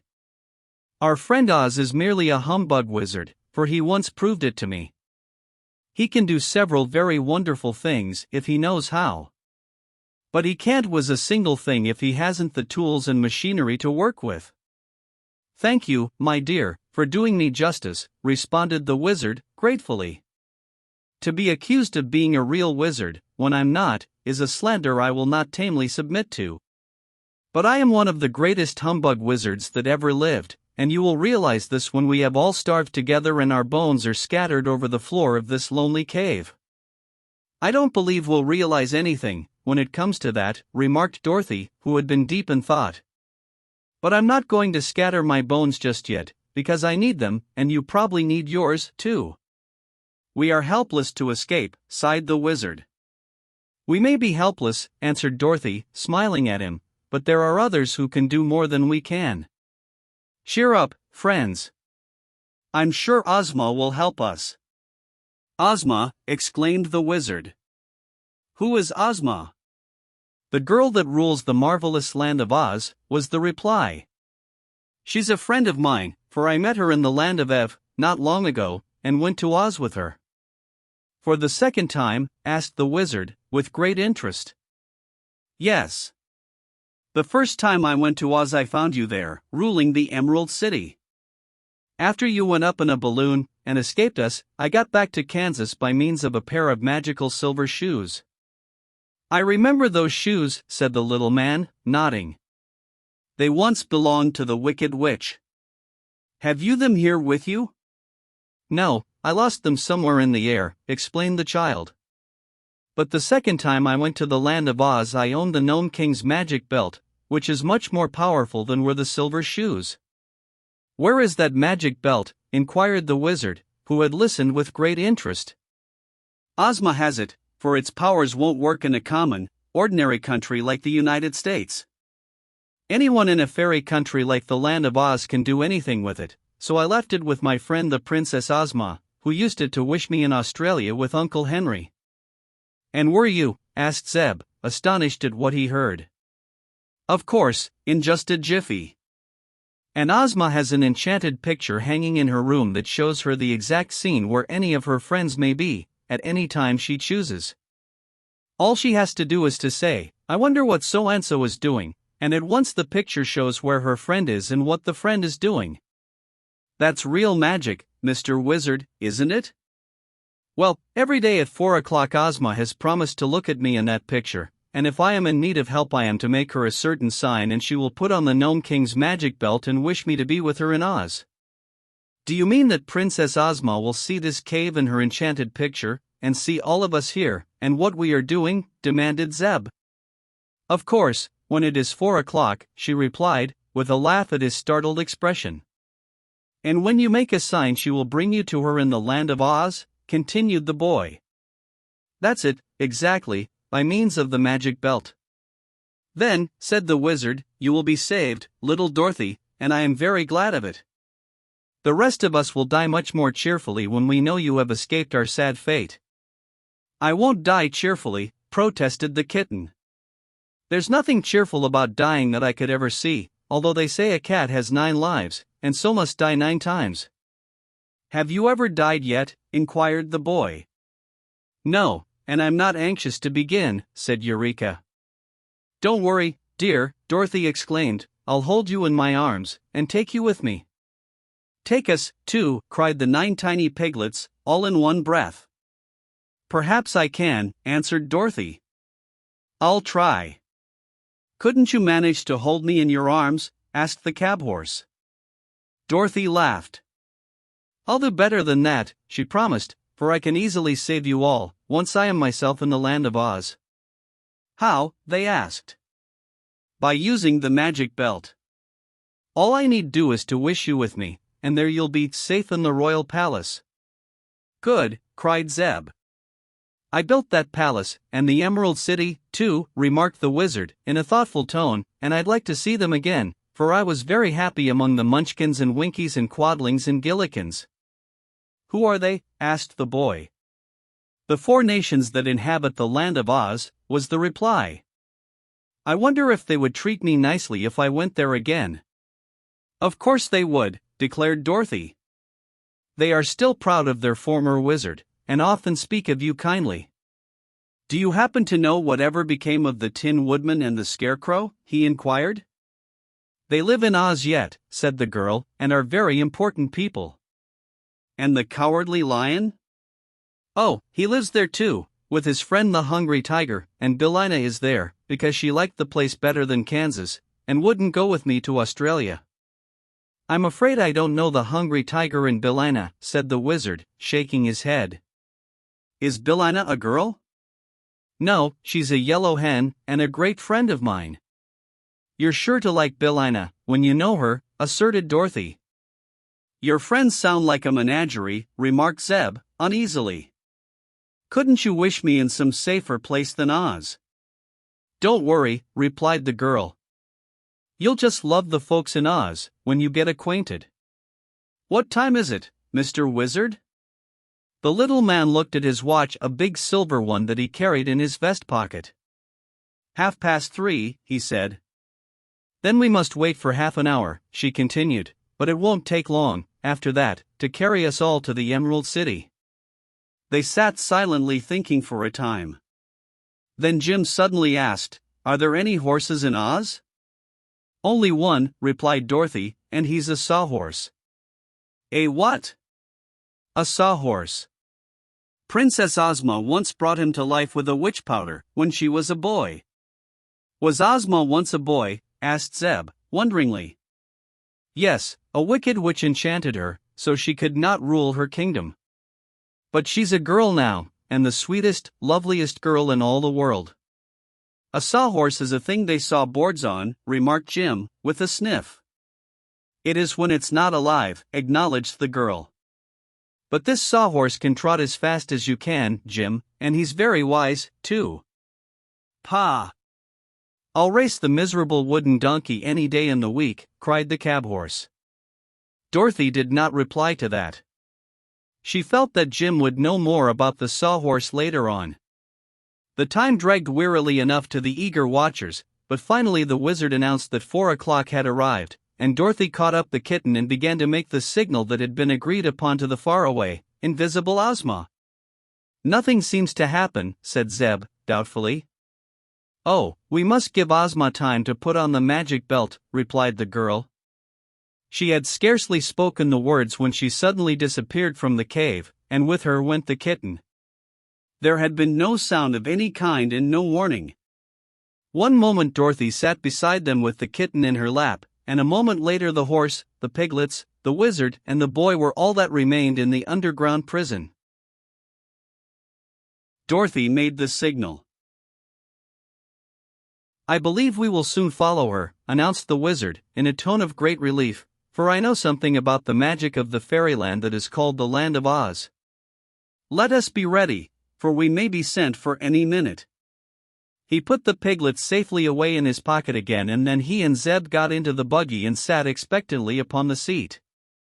Will it hurt? Asked the boy, in a voice that trembled a little. Not at all, replied the wizard. It will all happen as quick as a wink. And that was the way it did happen. The cab horse gave a nervous start and Zeb began to rub his eyes to make sure he was not asleep. For they were in the streets of a beautiful emerald green city, bathed in a grateful green light that was especially pleasing to their eyes, and surrounded by merry-faced people in gorgeous green and gold costumes of many extraordinary designs. Before them were the jewel-studded gates of a magnificent palace, and now the gates opened slowly as if inviting them to enter the courtyard, where splendid flowers were blooming and pretty fountains shot their silvery sprays into the air. Zeb shook the reins to rouse the cab horse from his stupor of amazement, for the people were beginning to gather around and stare at the strangers. "Gid-dap!" cried the boy, and at the word Jim slowly trotted into the courtyard and drew the buggy along the jeweled driveway to the great entrance of the royal palace. Chapter 15. Contents. OLD friends are reunited. Any servants dressed in handsome uniforms stood ready to welcome the new arrivals, and when the wizard got out of the buggy, a pretty girl in a green gown cried out in surprise, "Why, it's Oz, the wonderful wizard, come back again." The little man looked at her closely and then took both the maiden's hands in his and shook them cordially. "On my word," he exclaimed, "it's little Jellia Jam, as pert and pretty as ever." "Why not, Mr. Wizard?" asked Jellia, bowing low. "But I'm afraid you cannot rule the Emerald City, as you used to, because we now have a beautiful princess whom everyone loves dearly. And the people will not willingly part with her," added a tall soldier in a captain general's uniform. The wizard turned to look at him. "Did you not wear green whiskers at one time?" he asked. "Yes," said the soldier, "but I shaved them off long ago, and since then I have risen from a private to be the chief general of the royal armies." "That's nice," said the little man. "But I assure you, my good people, that I do not wish to rule the Emerald City," he added, earnestly. "In that case you are very welcome," cried all the servants, and it pleased the wizard to note the respect with which the royal retainers bowed before him. His fame had not been forgotten in the land of Oz, by any means. "Where is Dorothy?" inquired Zeb, anxiously, as he left the buggy and stood beside his friend the little wizard. "She is with the Princess Ozma, in the private rooms of the palace," replied Jellia Jam. "But she has ordered me to make you welcome and to show you to your apartments." The boy looked around him with wondering eyes. Such magnificence and wealth as was displayed in this palace was more than he had ever dreamed of, and he could scarcely believe that all the gorgeous glitter was real and not tinsel. "What's to become of me?" asked the horse, uneasily. He had seen considerable of life in the cities in his younger days, and knew that this regal palace was no place for him. It perplexed even Jellia Jam, for a time, to know what to do with the animal. The Green Maiden was much astonished at the sight of so unusual a creature, for horses were unknown in this land, but those who lived in the Emerald City were apt to be astonished by queer sights, so after inspecting the cab horse and noting the mild look in his big eyes, the girl decided not to be afraid of him. "There are no stables here," said the wizard, "unless some have been built since I went away." "We have never needed them before," answered Jellia, "for the sawhorse lives in a room of the palace, being much smaller and more natural in appearance than this great beast you have brought with you." "Do you mean that I'm a freak?" asked Jim, angrily. "Oh, no," she hastened to say, "there may be many more like you in the place you came from, but in Oz any horse but a sawhorse is unusual." This mollified Jim a little, and after some thought the Green Maiden decided to give the cab horse a room in the palace, such a big building having many rooms that were seldom in use. So Zeb unharnessed Jim, and several of the servants then led the horse around to the rear, where they selected a nice large apartment that he could have all to himself. Then Jellia said to the wizard, "Your own room, which was back of the great throne room, has been vacant ever since you left us. Would you like it again?" "Yes, indeed," returned the little man. "It will seem like being at home again, for I lived in that room for many, many years." He knew the way to it, and a servant followed him, carrying his satchel. Zeb was also escorted to a room so grand and beautiful that he almost feared to sit in the chairs or lie upon the bed, lest he might dim their splendor. In the closets he discovered many fancy costumes of rich velvets and brocades, and one of the attendants told him to dress himself in any of the clothes that pleased him and to be prepared to dine with the princess and Dorothy in an hour's time. Opening from the chamber was a fine bathroom having a marble tub with perfumed water, so the boy, still dazed by the novelty of his surroundings, indulged in a good bath and then selected a maroon velvet costume with silver buttons to replace his own soiled and much worn clothing. There were silk stockings and soft leather slippers with diamond buckles to accompany his new costume, and when he was fully dressed Zeb looked much more dignified and imposing than ever before in his life. He was all ready when an attendant came to escort him to the presence of the princess. He followed bashfully and was ushered into a room more dainty and attractive than it was splendid. Here he found Dorothy seated beside a young girl so marvelously beautiful that the boy stopped suddenly with a gasp of admiration. But Dorothy sprang up and ran to seize her friend's hand, drawing him impulsively toward the lovely princess, who smiled most graciously upon her guest. Then the wizard entered, and his presence relieved the boy's embarrassment. The little man was clothed in black velvet, with many sparkling emerald ornaments decorating his breast, but his bald head and wrinkled features made him appear more amusing than impressive. Ozma had been quite curious to meet the famous man who had built the Emerald City and united the Munchkins, Gillikins, Quadlings, and Winkies into one people, so when they were all four seated at the dinner table the princess said, "Please tell me, Mr. Wizard, whether you called yourself Oz after this great country, or whether you believe my country is called Oz after you. It is a matter that I have long wished to inquire about, because you are of a strange race and my own name is Ozma. No one, I am sure, is better able to explain this mystery than you." "That is true," answered the little wizard, "therefore it will give me pleasure to explain my connection with your country.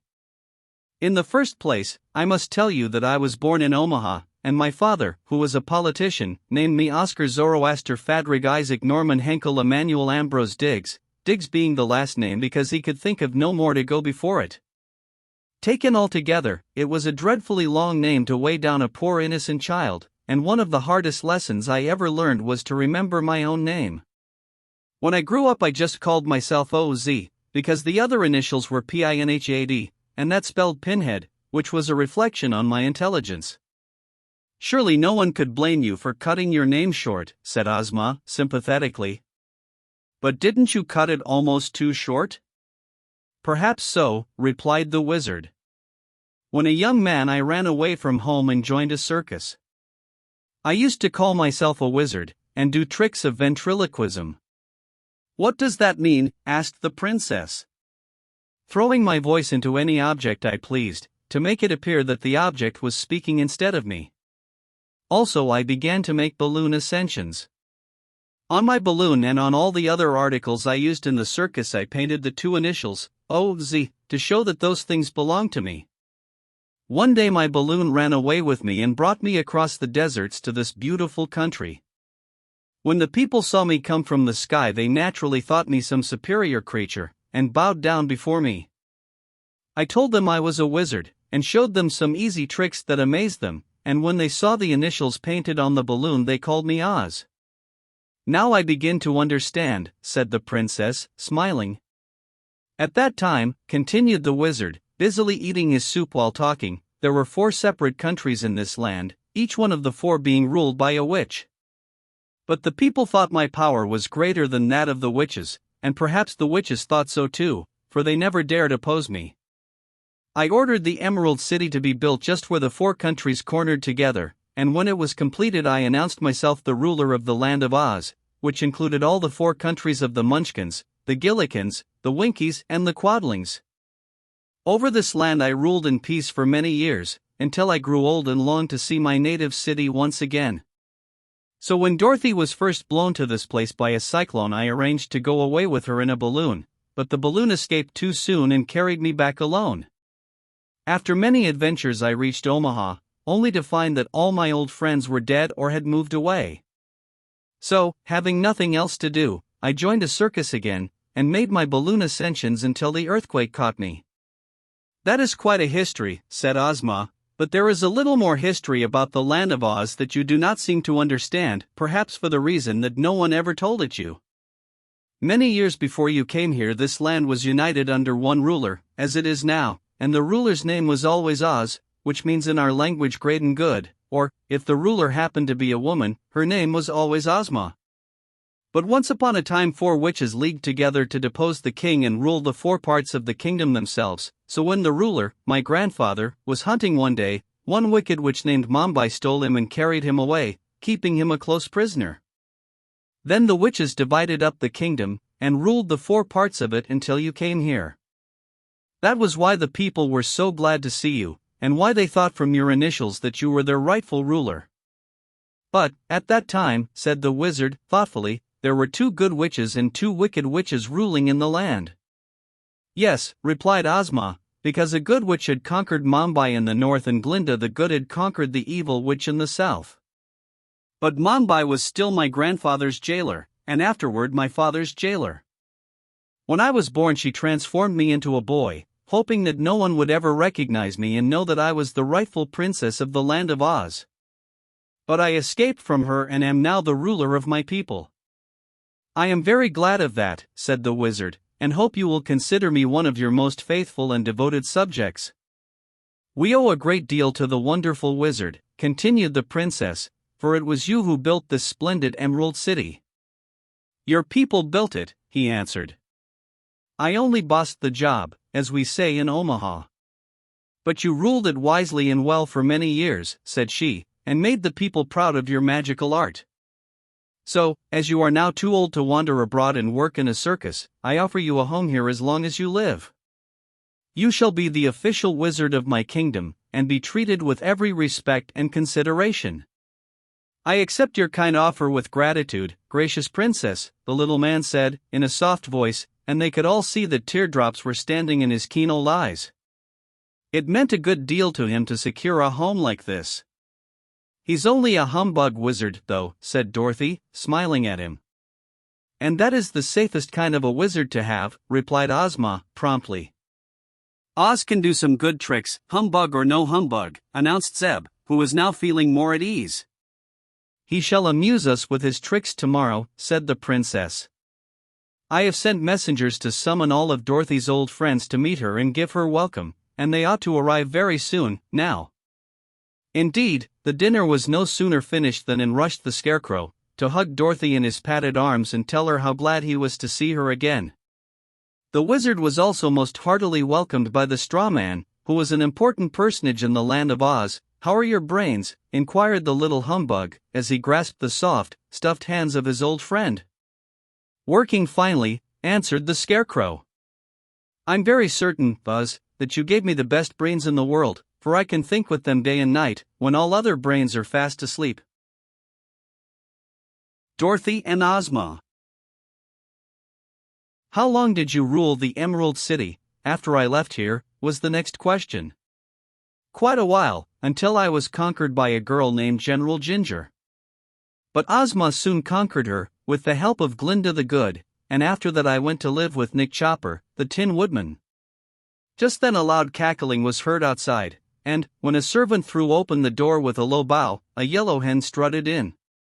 Dorothy sprang forward and caught the fluffy fowl in her arms, uttering at the same time a glad cry. Oh, Billina, she said, how fat and sleek you've grown. Why shouldn't I? Asked the hen, in a sharp, clear voice. I live on the fat of the land, don't I, Ozma? You have everything you wish for, said the princess. Around Billina's neck was a string of beautiful pearls, and on her legs were bracelets of emeralds. She nestled herself comfortably in Dorothy's lap until the kitten gave a snarl of jealous anger and leaped up with a sharp claw fiercely bared to strike Billina a blow. But the little girl gave the angry kitten such a severe cuff that it jumped down again without daring to scratch. How horrid of you, Eureka, cried Dorothy. Is that the way to treat my friends? You have queer friends, seems to me, replied the kitten, in a surly tone. Seems to me the same way, said Billina, scornfully, if that beastly cat is one of them. Look here, said Dorothy, sternly. I won't have any quarreling in the land of Oz, I can tell you. Everybody lives in peace here, and loves everybody else, and unless you two, Billina and Eureka, make up and be friends, I'll take my magic belt and wish you both home again, immediately. So, there. They were both much frightened at the threat, and promised meekly to be good. But it was never noticed that they became very warm friends, for all of that. And now the Tin Woodman arrived, his body most beautifully nickel-plated, so that it shone splendidly in the brilliant light of the room. The Tin Woodman loved Dorothy most tenderly, and welcomed with joy the return of the little old wizard. "Sir," said he to the latter, "I never can thank you enough for the excellent heart you once gave me. It has made me many friends, I assure you, and it beats as kindly and lovingly today as it ever did." "I'm glad to hear that," said the wizard. "I was afraid it would get moldy in that tin body of yours." "Not at all," returned Nick Chopper.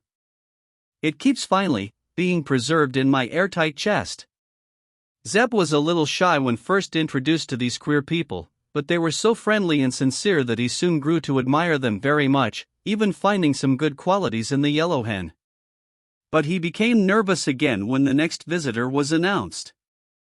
"This," said Princess Ozma, "is my friend Mr. H.M. Wogglebug, T.E., who assisted me one time when I was in great distress, and is now the Dean of the Royal College of Athletic Science." "Ah," said the wizard, "I'm pleased to meet so distinguished a personage." "H.M.," said the Wogglebug, pompously, "means highly magnified, and T.E. means thoroughly educated.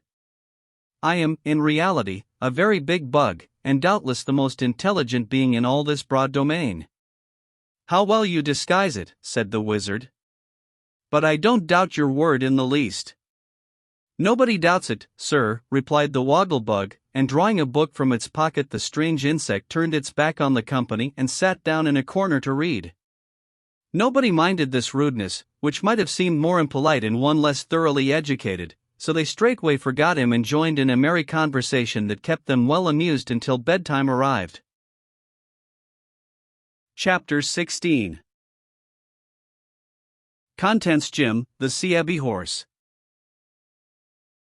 The cab horse found himself in possession of a large room with a green marble floor and carved marble wainscoting, which was so stately in its appearance that it would have awed anyone else.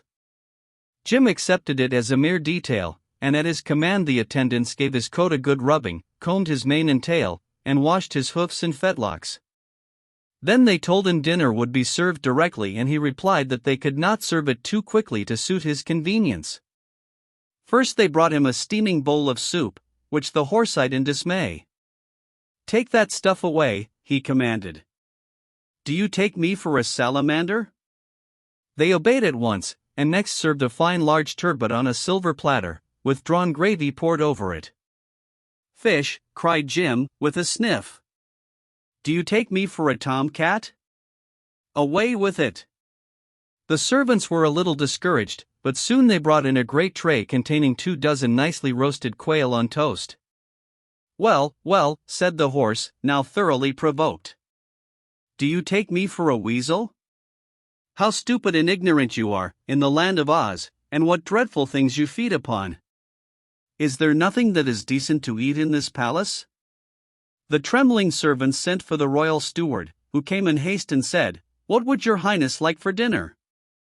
"Highness," repeated Jim, who was unused to such titles. "You are at least 6 feet high, and that is higher than any other animal in this country," said the steward. "Well, my highness would like some oats," declared the horse. "Oats? We have no whole oats," the steward replied, with much deference. "But there is any quantity of oatmeal, which we often cook for breakfast." "Oatmeal is a breakfast dish," added the steward, humbly. "I'll make it a dinner dish," said Jim. "Fetch it on, but don't cook it, as you value your life." You see, the respect shown the worn-out old cab horse made him a little arrogant, and he forgot he was a guest, never having been treated otherwise than as a servant since the day he was born, until his arrival in the land of Oz. But the royal attendants did not heed the animal's ill temper. They soon mixed a tub of oatmeal with a little water, and Jim ate it with much relish. Then the servants heaped a lot of rugs upon the floor, and the old horse slept on the softest bed he had ever known in his life. In the morning, as soon as it was daylight, he resolved to take a walk and try to find some grass for breakfast, so he ambled calmly through the handsome arch of the doorway, turned the corner of the palace, wherein all seemed asleep, and came face to face with the sawhorse. Jim stopped abruptly, being startled and amazed. The sawhorse stopped at the same time and stared at the other with its queer protruding eyes, which were mere knots in the log that formed its body. The legs of the sawhorse were 4 sticks driven into holes bored in the log, its tail was a small branch that had been left by accident, and its mouth a place chopped in one end of the body which projected a little and served as a head. The ends of the wooden legs were shod with plates of solid gold, and the saddle of the Princess Ozma, which was of red leather set with sparkling diamonds, was strapped to the clumsy body. "For goodness sake, what sort of a being are you?" Jim's eyes stuck out as much as those of the sawhorse, and he stared at the creature with his ears erect and his long head drawn back until it rested against his arched neck. In this comical position, the two horses circled slowly around each other for a while, each being unable to realize what the singular thing might be which it now beheld for the first time. Then Jim exclaimed, "For goodness sake, what sort of a being are you?" "I'm a sawhorse," replied the other. "Oh, I believe I've heard of you," said the cab horse, "but you are unlike anything that I expected to see." "I do not doubt it," the sawhorse observed, with a tone of pride. "I am considered quite unusual." "You are, indeed. But a rickety wooden thing like you has no right to be alive." "I couldn't help it," returned the other, rather crestfallen. "Ozma sprinkled me with a magic powder, and I just had to live. I know I'm not much account, but I'm the only horse in all the land of Oz, so they treat me with great respect." "You, a horse?" "Oh, not a real one, of course. There are no real horses here at all. But I'm a splendid imitation of one." Jim gave an indignant neigh. "Look at me," he cried. "Behold a real horse." The wooden animal gave a start, and then examined the other intently. "Is it possible that you are a real horse?" he murmured. "Not only possible, but true," replied Jim, who was gratified by the impression he had created. "It is proved by my fine points. For example, look at the long hairs on my tail, with which I can whisk away the flies." "The flies never trouble me," said the sawhorse. "And notice my great strong teeth, with which I nibble the grass." "It is not necessary for me to eat," observed the sawhorse. "Also examine my broad chest, which enables me to draw deep, full breaths," said Jim, proudly. "I have no need to breathe," returned the other. "No, you miss many pleasures," remarked the cab horse, pityingly. "You do not know the relief of brushing away a fly that has bitten you, nor the delight of eating delicious food, nor the satisfaction of drawing a long breath of fresh, pure air. You may be an imitation of a horse, but you're a mighty poor one." "Oh, I cannot hope ever to be like you," sighed the sawhorse. "But I am glad to meet at last a real horse. You are certainly the most beautiful creature I ever beheld." This praise won Jim completely.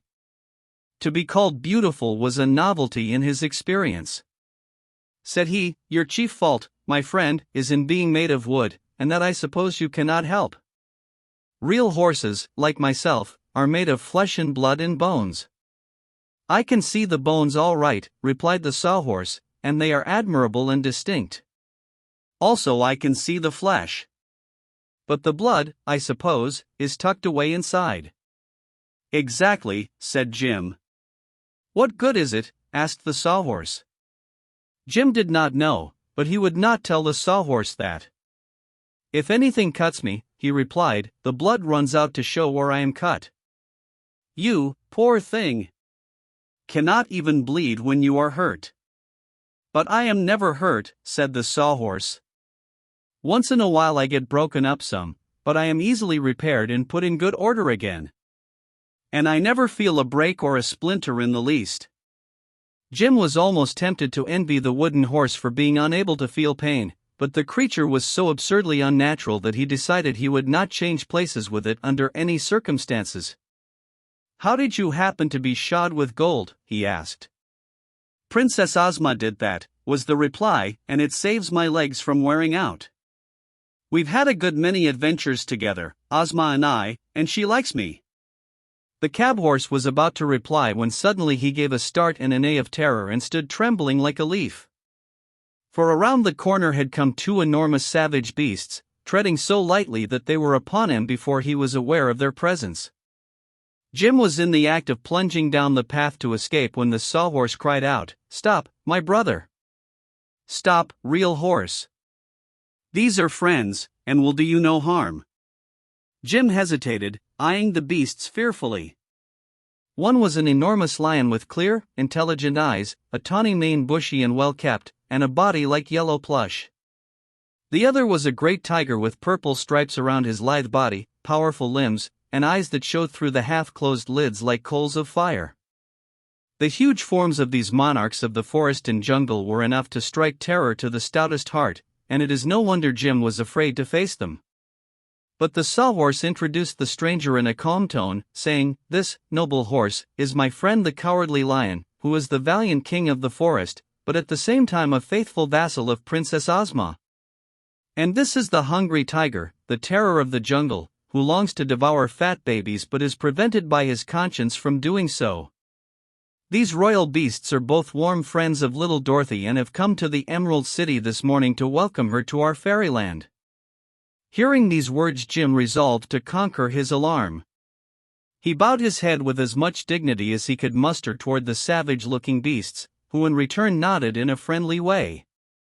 "Is not the real horse a beautiful animal?" asked the sawhorse admiringly. "That is doubtless a matter of taste," returned the lion. "In the forest he would be thought ungainly, because his face is stretched out and his neck is uselessly long. His joints, I notice, are swollen and overgrown, and he lacks flesh and is old in years. And dreadfully tough," added the Hungry Tiger, in a sad voice. "My conscience would never permit me to eat so tough a morsel as the real horse." "I'm glad of that," said Jim, "for I, also, have a conscience, and it tells me not to crush in your skull with a blow of my powerful hoof." If he thought to frighten the striped beast by such language, he was mistaken. The tiger seemed to smile, and winked one eye slowly. "You have a good conscience, friend horse," it said, "and if you attend to its teachings it will do much to protect you from harm. Someday I will let you try to crush in my skull, and afterward you will know more about tigers than you do now." "Any friend of Dorothy," remarked the Cowardly Lion, "must be our friend, as well. So let us cease this talk of skull-crushing and converse upon more pleasant subjects. Have you breakfasted, Sir Horse?" "Not yet," replied Jim. "But here is plenty of excellent clover, so if you will excuse me I will eat now." "He's a vegetarian," remarked the tiger, as the horse began to munch the clover. "If I could eat grass I would not need a conscience, for nothing could then tempt me to devour babies and lambs." Just then Dorothy, who had risen early and heard the voices of the animals, ran out to greet her old friends. She hugged both the lion and the tiger with eager delight, but seemed to love the king of beasts a little better than she did his hungry friend, having known him longer. By the time they had indulged in a good talk and Dorothy had told them all about the awful earthquake and her recent adventures, the breakfast bell rang from the palace and the little girl went inside to join her human comrades. As she entered the great hall a voice called out, in a rather harsh tone, "What? Are you here again?" "Yes, I am," she answered, looking all around to see where the voice came from. "What brought you back?" was the next question, and Dorothy's eye rested on an antlered head hanging on the wall just over the fireplace, and caught its lips in the act of moving. "Good gracious," she exclaimed. "I thought you were stuffed." "So I am," replied the head. "But once on a time I was part of the gump, which Ozma sprinkled with the powder of life. I was then for a time the head of the finest flying machine that was ever known to exist, and we did many wonderful things. Afterward the gump was taken apart and I was put back on this wall, but I can still talk when I feel in the mood, which is not often." "It's very strange," said the girl. "What were you when you were first alive?" "That I have forgotten," replied the gump's head, "and I do not think it is of much importance. But here comes Ozma, so I'd better hush up, for the princess doesn't like me to chatter since she changed her name from Tip to Ozma." Just then the girlish ruler of Oz opened the door and greeted Dorothy with a good morning kiss. The little princess seemed fresh and rosy and in good spirits. "Breakfast is served, dear," she said, "and I am hungry. So don't let us keep it waiting a single minute." Jim stood trembling like a leaf. Chapter 17. Contents: the 9 tiny piglets.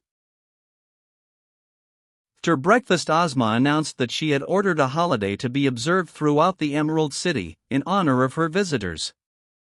The people had learned that their old wizard had returned to them, and all were anxious to see him again, for he had always been a rare favorite. So first there was to be a grand procession through the streets, after which the little old man was requested to perform some of his wizardries in the great throne room of the palace. In the afternoon there were to be games and races.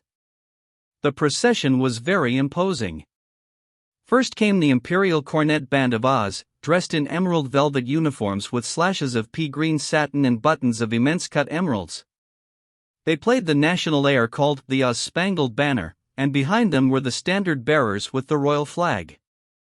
This flag was divided into 4 quarters, one being colored sky blue, another pink, a third lavender, and a fourth white. In the center was a large emerald green star, and all over the 4 quarters were sewn spangles that glittered beautifully in the sunshine. The colors represented the 4 countries of Oz, and the green star the Emerald City. Just behind the royal standard bearers came the Princess Ozma in her royal chariot, which was of gold encrusted with emeralds and diamonds set in exquisite designs.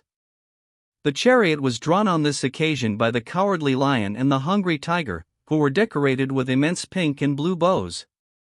In the chariot rode Ozma and Dorothy, the former in splendid raiment and wearing her royal coronet, while the little Kansas girl wore around her waist the magic belt she had once captured from the Gnome King.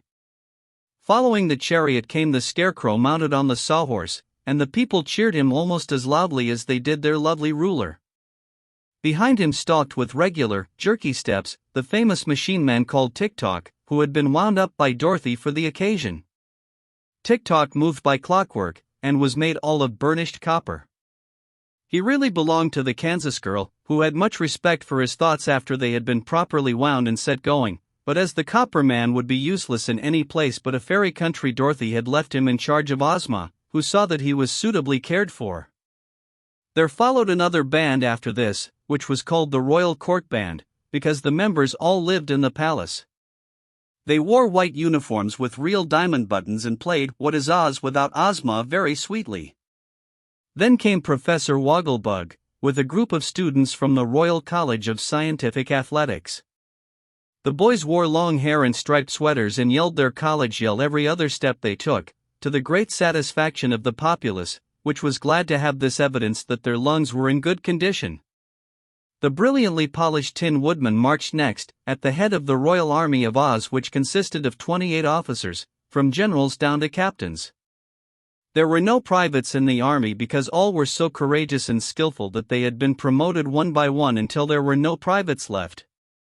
Jim and the buggy followed, the old cab horse being driven by Zeb, while the wizard stood up on the seat and bowed his bald head right and left in answer to the cheers of the people, who crowded thick about him. Taken altogether, the procession was a grand success, and when it had returned to the palace, the citizens crowded into the great throne room to see the wizard perform his tricks. The first thing the little humbug did was to produce a tiny white piglet from underneath his hat and pretend to pull it apart, making 2. This act he repeated until all of the 9 tiny piglets were visible, and they were so glad to get out of his pocket that they ran around in a very lively manner. The pretty little creatures would have been a novelty anywhere, so the people were as amazed and delighted at their appearance as even the wizard could have desired. When he had made them all disappear again, Ozma declared she was sorry they were gone, for she wanted one of them to pet and play with. So the wizard pretended to take one of the piglets out of the hair of the princess, while really he slyly took it from his inside pocket, and Ozma smiled joyously as the creature nestled in her arms, and she promised to have an emerald collar made for its fat neck and to keep the little squealer always at hand to amuse her. Afterward it was noticed that the wizard always performed his famous trick with 8 piglets, but it seemed to please the people just as well as if there had been 9 of them. In his little room back of the throne room, the wizard had found a lot of things he had left behind him when he went away in the balloon, for no one had occupied the apartment in his absence.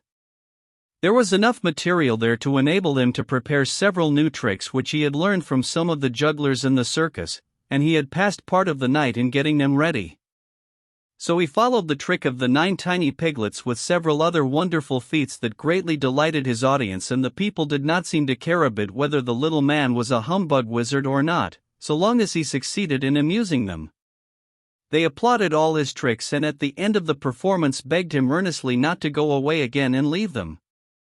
"In that case," said the little man, gravely, "I will cancel all of my engagements before the crowned heads of Europe and America and devote myself to the people of Oz, for I love you all so well that I can deny you nothing." After the people had been dismissed with this promise, our friends joined Princess Ozma at an elaborate luncheon in the palace, where even the tiger and the lion were sumptuously fed, and Jim the cab horse ate his oatmeal out of a golden bowl with 7 rows of rubies, sapphires and diamonds set around the rim of it. In the afternoon they all went to a great field outside the city gates where the games were to be held. There was a beautiful canopy for Ozma and her guests to sit under and watch the people run races and jump and wrestle. You may be sure the folks of Oz did their best with such a distinguished company watching them, and finally Zeb offered to wrestle with a little munchkin who seemed to be the champion. In appearance he was twice as old as Zeb, for he had long pointed whiskers and wore a peaked hat with little bells all around the brim of it, which tinkled gaily as he moved. But although the munchkin was hardly tall enough to come to Zeb's shoulder, he was so strong and clever that he laid the boy 3 times on his back with apparent ease. Zeb was greatly astonished at his defeat, and when the pretty princess joined her people in laughing at him, he proposed a boxing match with the munchkin, to which the little Ozite readily agreed. But the first time that Zeb managed to give him a sharp box on the ears, the munchkin sat down upon the ground and cried until the tears ran down his whiskers, because he had been hurt. This made Zeb laugh, in turn, and the boy felt comforted to find that Ozma laughed as merrily at her weeping subject as she had at him. Just then the Scarecrow proposed a race between the Sawhorse and the Cab-horse, and although all the others were delighted at the suggestion, the Sawhorse drew back, saying, "Such a race would not be fair." "Of course not," added Jim, with a touch of scorn, "those little wooden legs of yours are not half as long as my own." "It isn't that," said the Sawhorse, modestly, "but I never tire, and you do." "Bah!" cried Jim, looking with great disdain at the other, "do you imagine for an instant that such a shabby imitation of a horse as you are can run as fast as I?" "I don't know, I'm sure," replied the Sawhorse. "That is what we are trying to find out," remarked the Scarecrow. "The object of a race is to see who can win it, or at least that is what my excellent brains think." "Once, when I was young," said Jim, "I was a racehorse, and defeated all who dared run against me. I was born in Kentucky, you know, where all the best and most aristocratic horses come from." "But you're old, now, Jim," suggested Zeb. "Old? Why, I feel like a colt today," replied Jim. "I only wish there was a real horse here for me to race with. I'd show the people a fine sight, I can tell you." "Then why not race with the Sawhorse?" inquired the Scarecrow. "He's afraid," said Jim. "Oh, no," answered the Sawhorse. "I merely said it wasn't fair. But if my friend the real horse is willing to undertake the race, I am quite ready." So they unharnessed Jim and took the saddle off the Sawhorse, and the 2 queerly matched animals were stood side by side for the start. "When I say go," Zeb called to them, "you must dig out and race until you reach those 3 trees you see over yonder.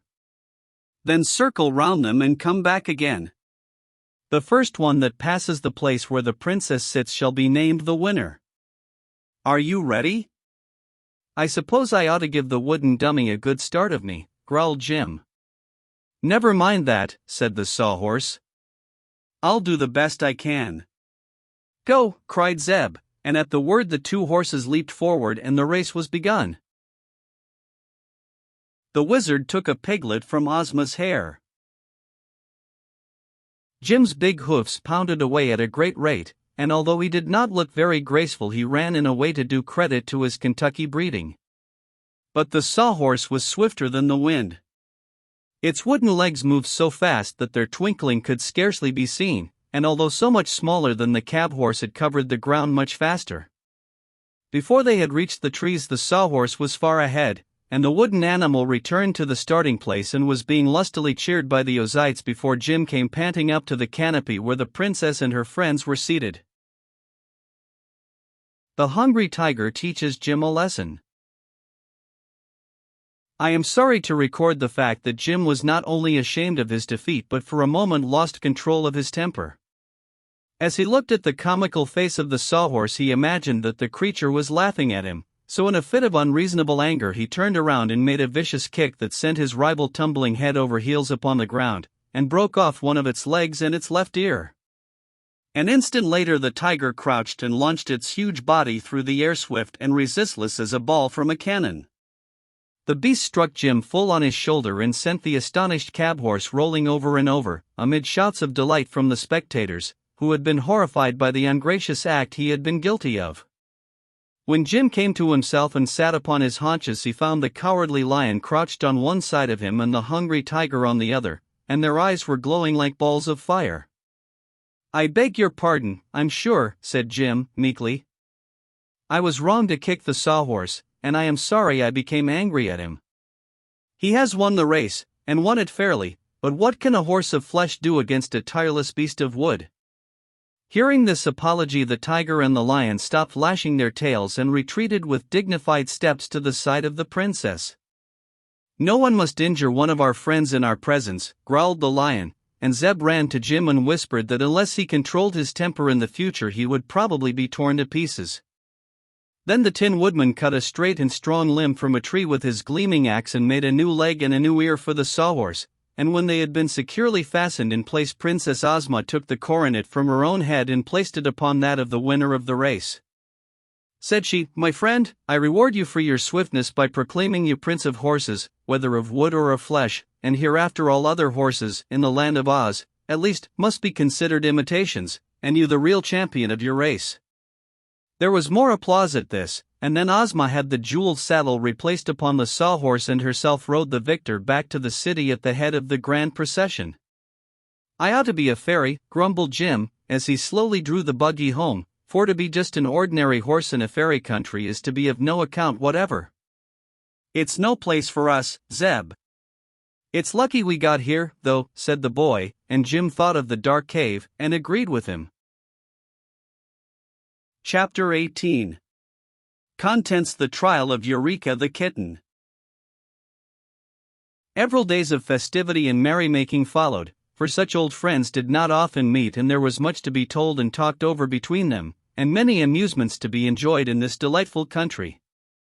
Ozma was happy to have Dorothy beside her, for girls of her own age with whom it was proper for the princess to associate were very few, and often the youthful ruler of Oz was lonely for lack of companionship. It was the third morning after Dorothy's arrival, and she was sitting with Ozma and their friends in a reception room, talking over old times, when the princess said to her maid, "Please go to my boudoir, Jellia, and get the white piglet I left on the dressing table. I want to play with it." Jellia at once departed on the errand, and she was gone so long that they had almost forgotten her mission when the green-robed maiden returned with a troubled face. "The piglet is not there, Your Highness," said she. "Not there!" exclaimed Ozma. "Are you sure?" "I have hunted in every part of the room," the maid replied. "Was not the door closed?" asked the princess. "Yes, Your Highness, I am sure it was, for when I opened it Dorothy's white kitten crept out and ran up the stairs." Hearing this, Dorothy and the wizard exchanged startled glances, for they remembered how often Eureka had longed to eat a piglet. The little girl jumped up at once. "Come, Ozma," she said, anxiously, "let us go ourselves to search for the piglet." So the two went to the dressing room of the princess and searched carefully in every corner and among the vases and baskets and ornaments that stood about the pretty boudoir. But not a trace could they find of the tiny creature they sought. Dorothy was nearly weeping, by this time, while Ozma was angry and indignant. When they returned to the others, the princess said, "There is little doubt that my pretty piglet has been eaten by that horrid kitten, and if that is true the offender must be punished." "I don't believe Eureka would do such a dreadful thing," cried Dorothy, much distressed. "Go and get my kitten, please, Jellia, and we'll hear what she has to say about it." The Green Maiden hastened away, but presently returned and said, "The kitten will not come. She threatened to scratch my eyes out if I touched her." "Where is she?" asked Dorothy. "Under the bed in your own room," was the reply. So Dorothy ran to her room and found the kitten under the bed. "Come here, Eureka," she said.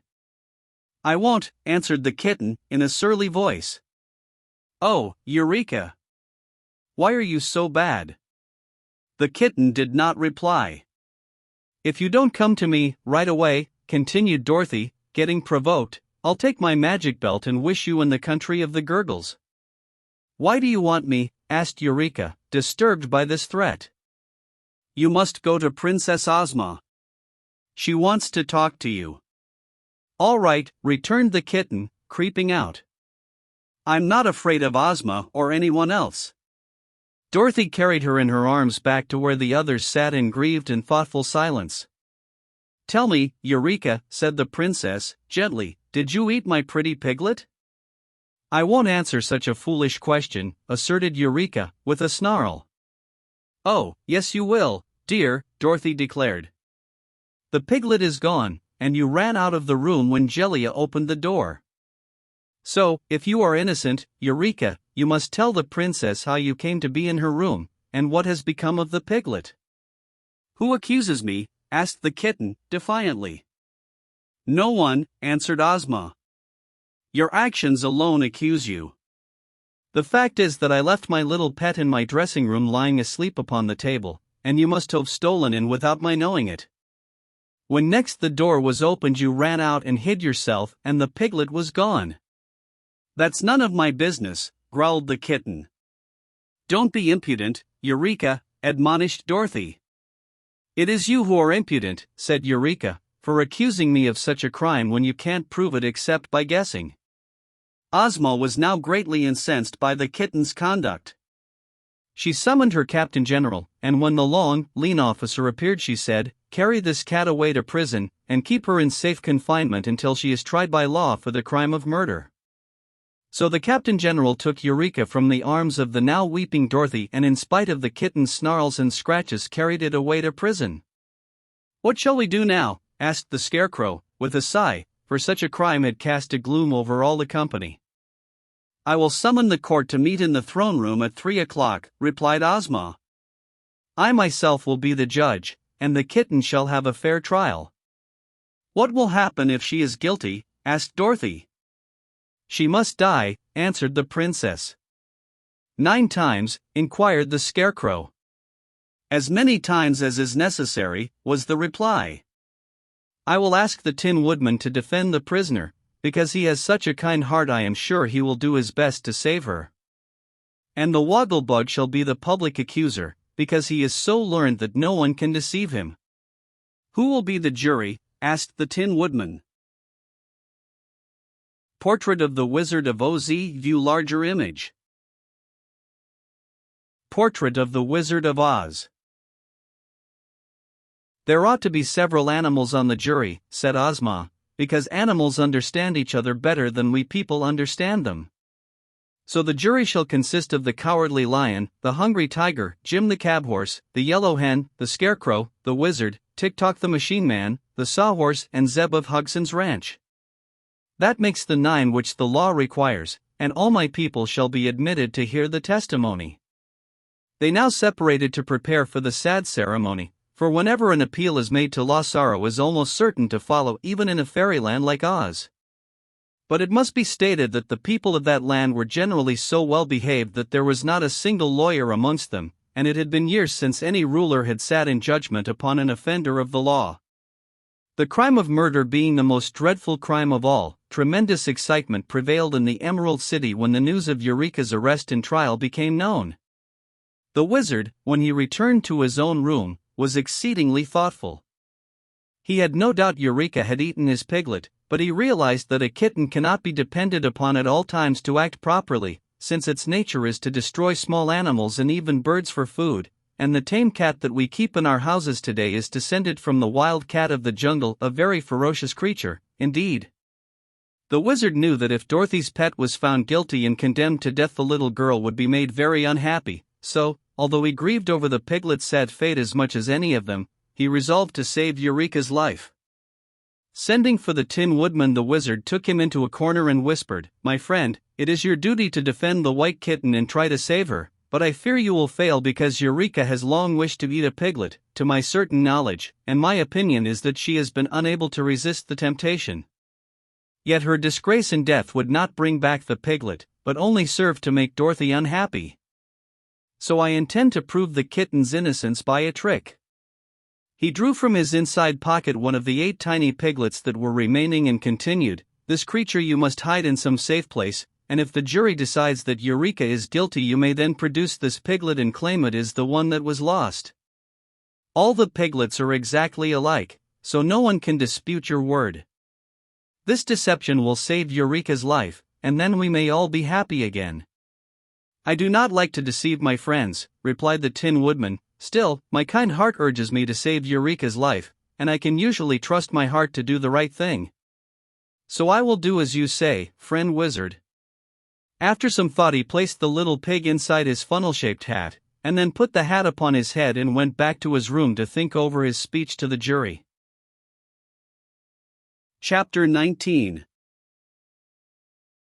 Contents: The wizard performs another trick.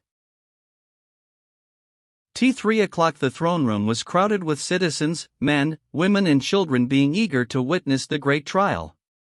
Princess Ozma, dressed in her most splendid robes of state, sat in the magnificent emerald throne, with her jeweled scepter in her hand and her sparkling coronet upon her fair brow. Behind her throne stood the 28 officers of her army and many officials of the royal household. At her right sat the queerly assorted jury, animals, animated dummies and people all gravely prepared to listen to what was said. The kitten had been placed in a large cage just before the throne, where she sat upon her haunches and gazed through the bars at the crowds around her, with seeming unconcern. And now, at a signal from Ozma, the Wogglebug arose and addressed the jury.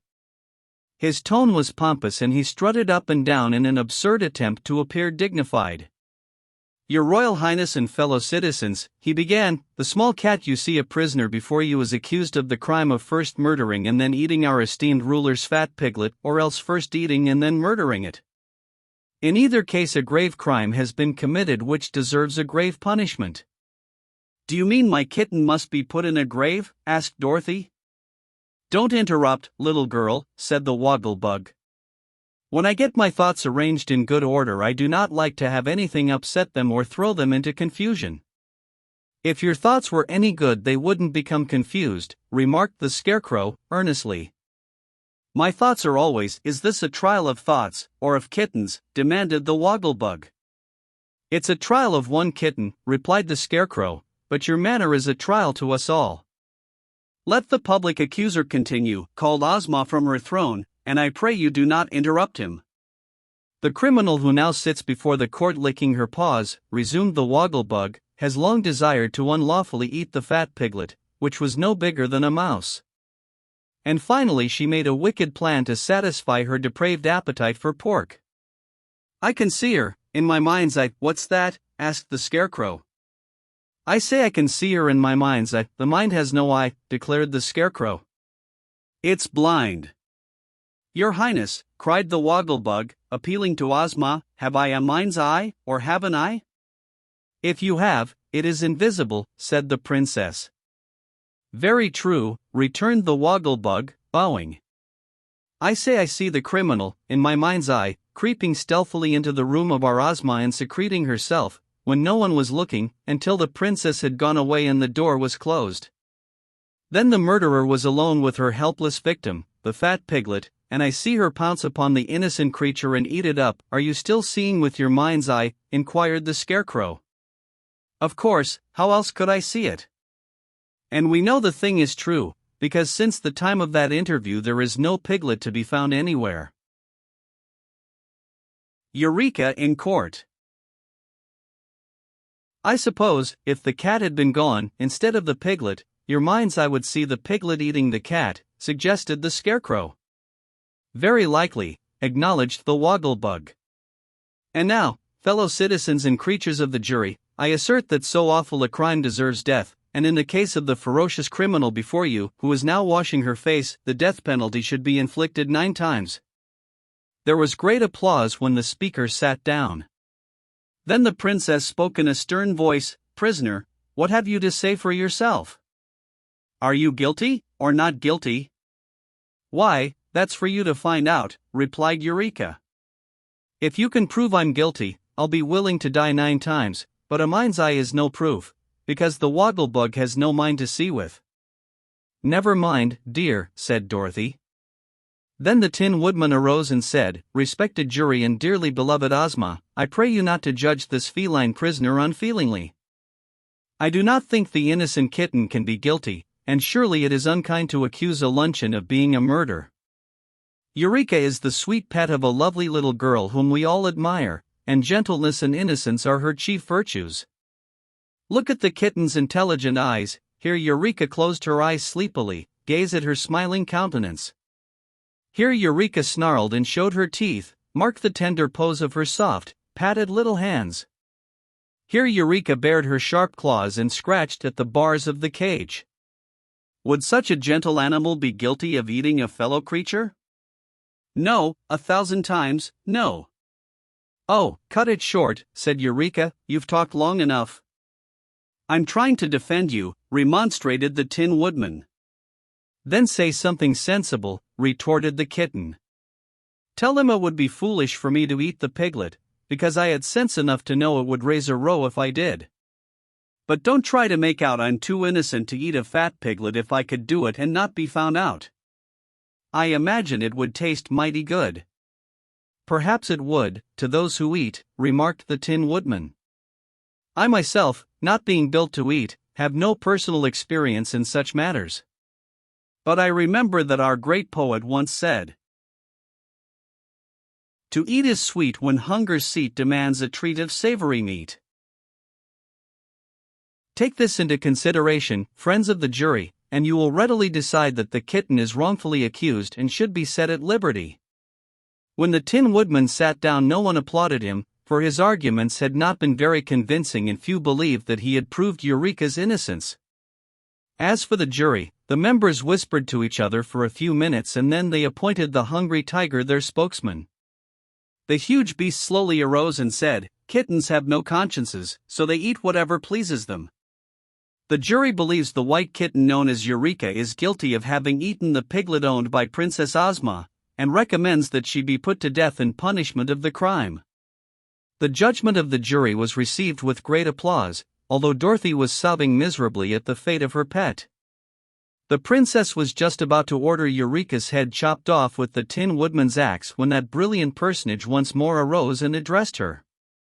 "Your Highness," said he, "see how easy it is for a jury to be mistaken. The kitten could not have eaten your piglet, for here it is." He took off his funnel hat and from beneath it produced a tiny white piglet, which he held aloft that all might see it clearly. Ozma was delighted and exclaimed eagerly, "Give me my pet, Nick Chopper." And all the people cheered and clapped their hands, rejoicing that the prisoner had escaped death and been proved to be innocent. As the princess held the white piglet in her arms and stroked its soft hair, she said, "Let Eureka out of the cage, for she is no longer a prisoner, but our good friend." "Where did you find my missing pet, Nick Chopper?" "In a room of the palace," he answered. "Justice," remarked the Scarecrow, with a sigh, "is a dangerous thing to meddle with. If you hadn't happened to find the piglet, Eureka would surely have been executed." "But justice prevailed at the last," said Ozma, "for here is my pet, and Eureka is once more free." "I refuse to be free," cried the kitten, in a sharp voice, "unless the wizard can do his trick with 8 piglets. If he can produce but 7, then this is not the piglet that was lost, but another one." "Hush, Eureka," warned the wizard. "Don't be foolish," advised the Tin Woodman, "or you may be sorry for it." "The piglet that belonged to the princess wore an emerald collar," said Eureka, loudly enough for all to hear. "So it did," exclaimed Ozma. "This cannot be the one the wizard gave me."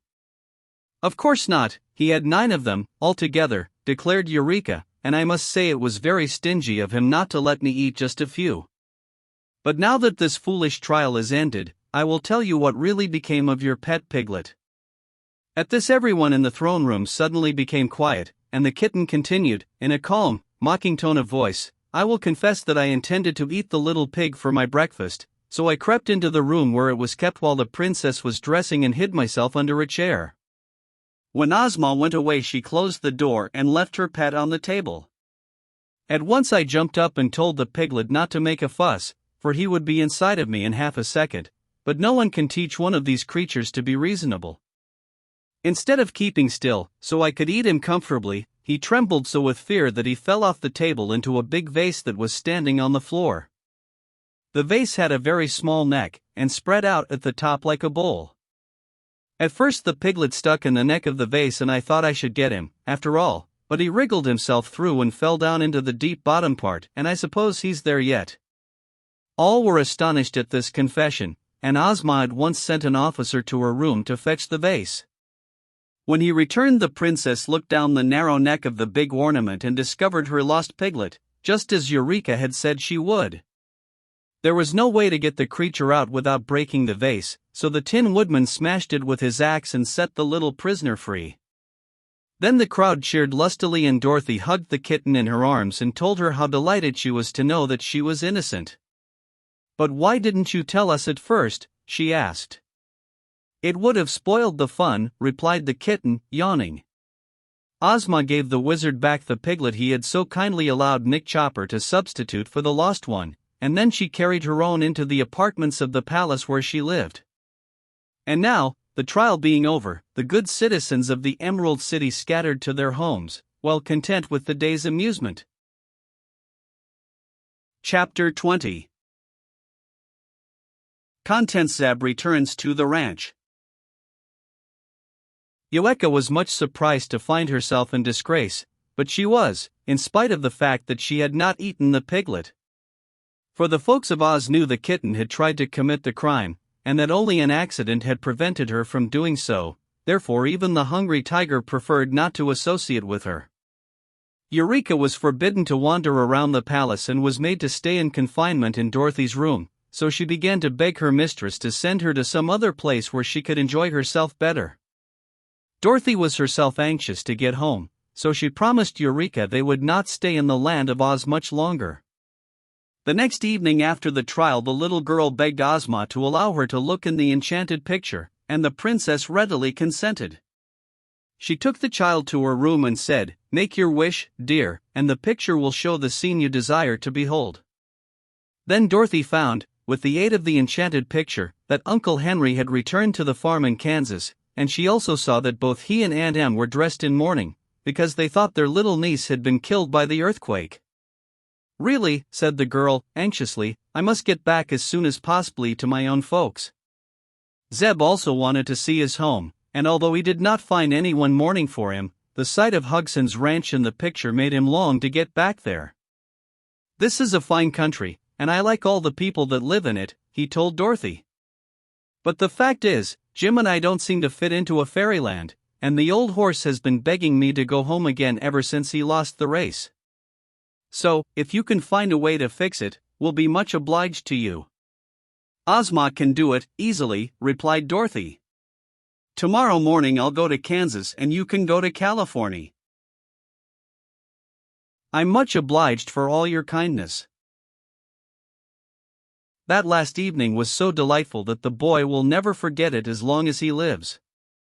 They were all together, except Eureka, in the pretty rooms of the princess, and the wizard did some new tricks, and the scarecrow told stories, and the Tin Woodman sang a love song in a sonorous, metallic voice, and everybody laughed and had a good time. Then Dorothy wound up TikTok and he danced a jig to amuse the company, after which the Yellow Hen related some of her adventures with the Gnome King in the land of Ev. The princess served delicious refreshments to those who were in the habit of eating, and when Dorothy's bedtime arrived the company separated after exchanging many friendly sentiments. Next morning they all assembled for the final parting, and many of the officials and courtiers came to look upon the impressive ceremonies. Dorothy held Eureka in her arms and bade her friends a fond goodbye. "You must come again, sometime," said the little wizard, and she promised she would if she found it possible to do so. "But Uncle Henry and Aunt Em need me to help them," she added, so I can't ever be very long away from the farm in Kansas. Ozma wore the magic belt, and, when she had kissed Dorothy farewell and had made her wish, the little girl and her kitten disappeared in a twinkling. "Where is she?" asked Zeb, rather bewildered by the suddenness of it. "Greeting her uncle and aunt in Kansas, by this time," returned Ozma, with a smile. Then Zeb brought out Jim, all harnessed to the buggy, and took his seat. "I'm much obliged for all your kindness," said the boy, "and very grateful to you for saving my life and sending me home again after all the good times I've had. I think this is the loveliest country in the world, but not being fairies, Jim and I feel we ought to be where we belong, and that's at the ranch. Goodbye, everybody." He gave a start and rubbed his eyes. Jim was trotting along the well-known road, shaking his ears and whisking his tail with a contented motion. Just ahead of them were the gates of Hugson's ranch, and Uncle Hugson now came out and stood with uplifted arms and wide open mouth, staring in amazement. "Goodness gracious! It's Zeb and Jim, too," he exclaimed. "Where in the world have you been, my lad?" "Why, in the world, Uncle," answered Zeb, with a laugh.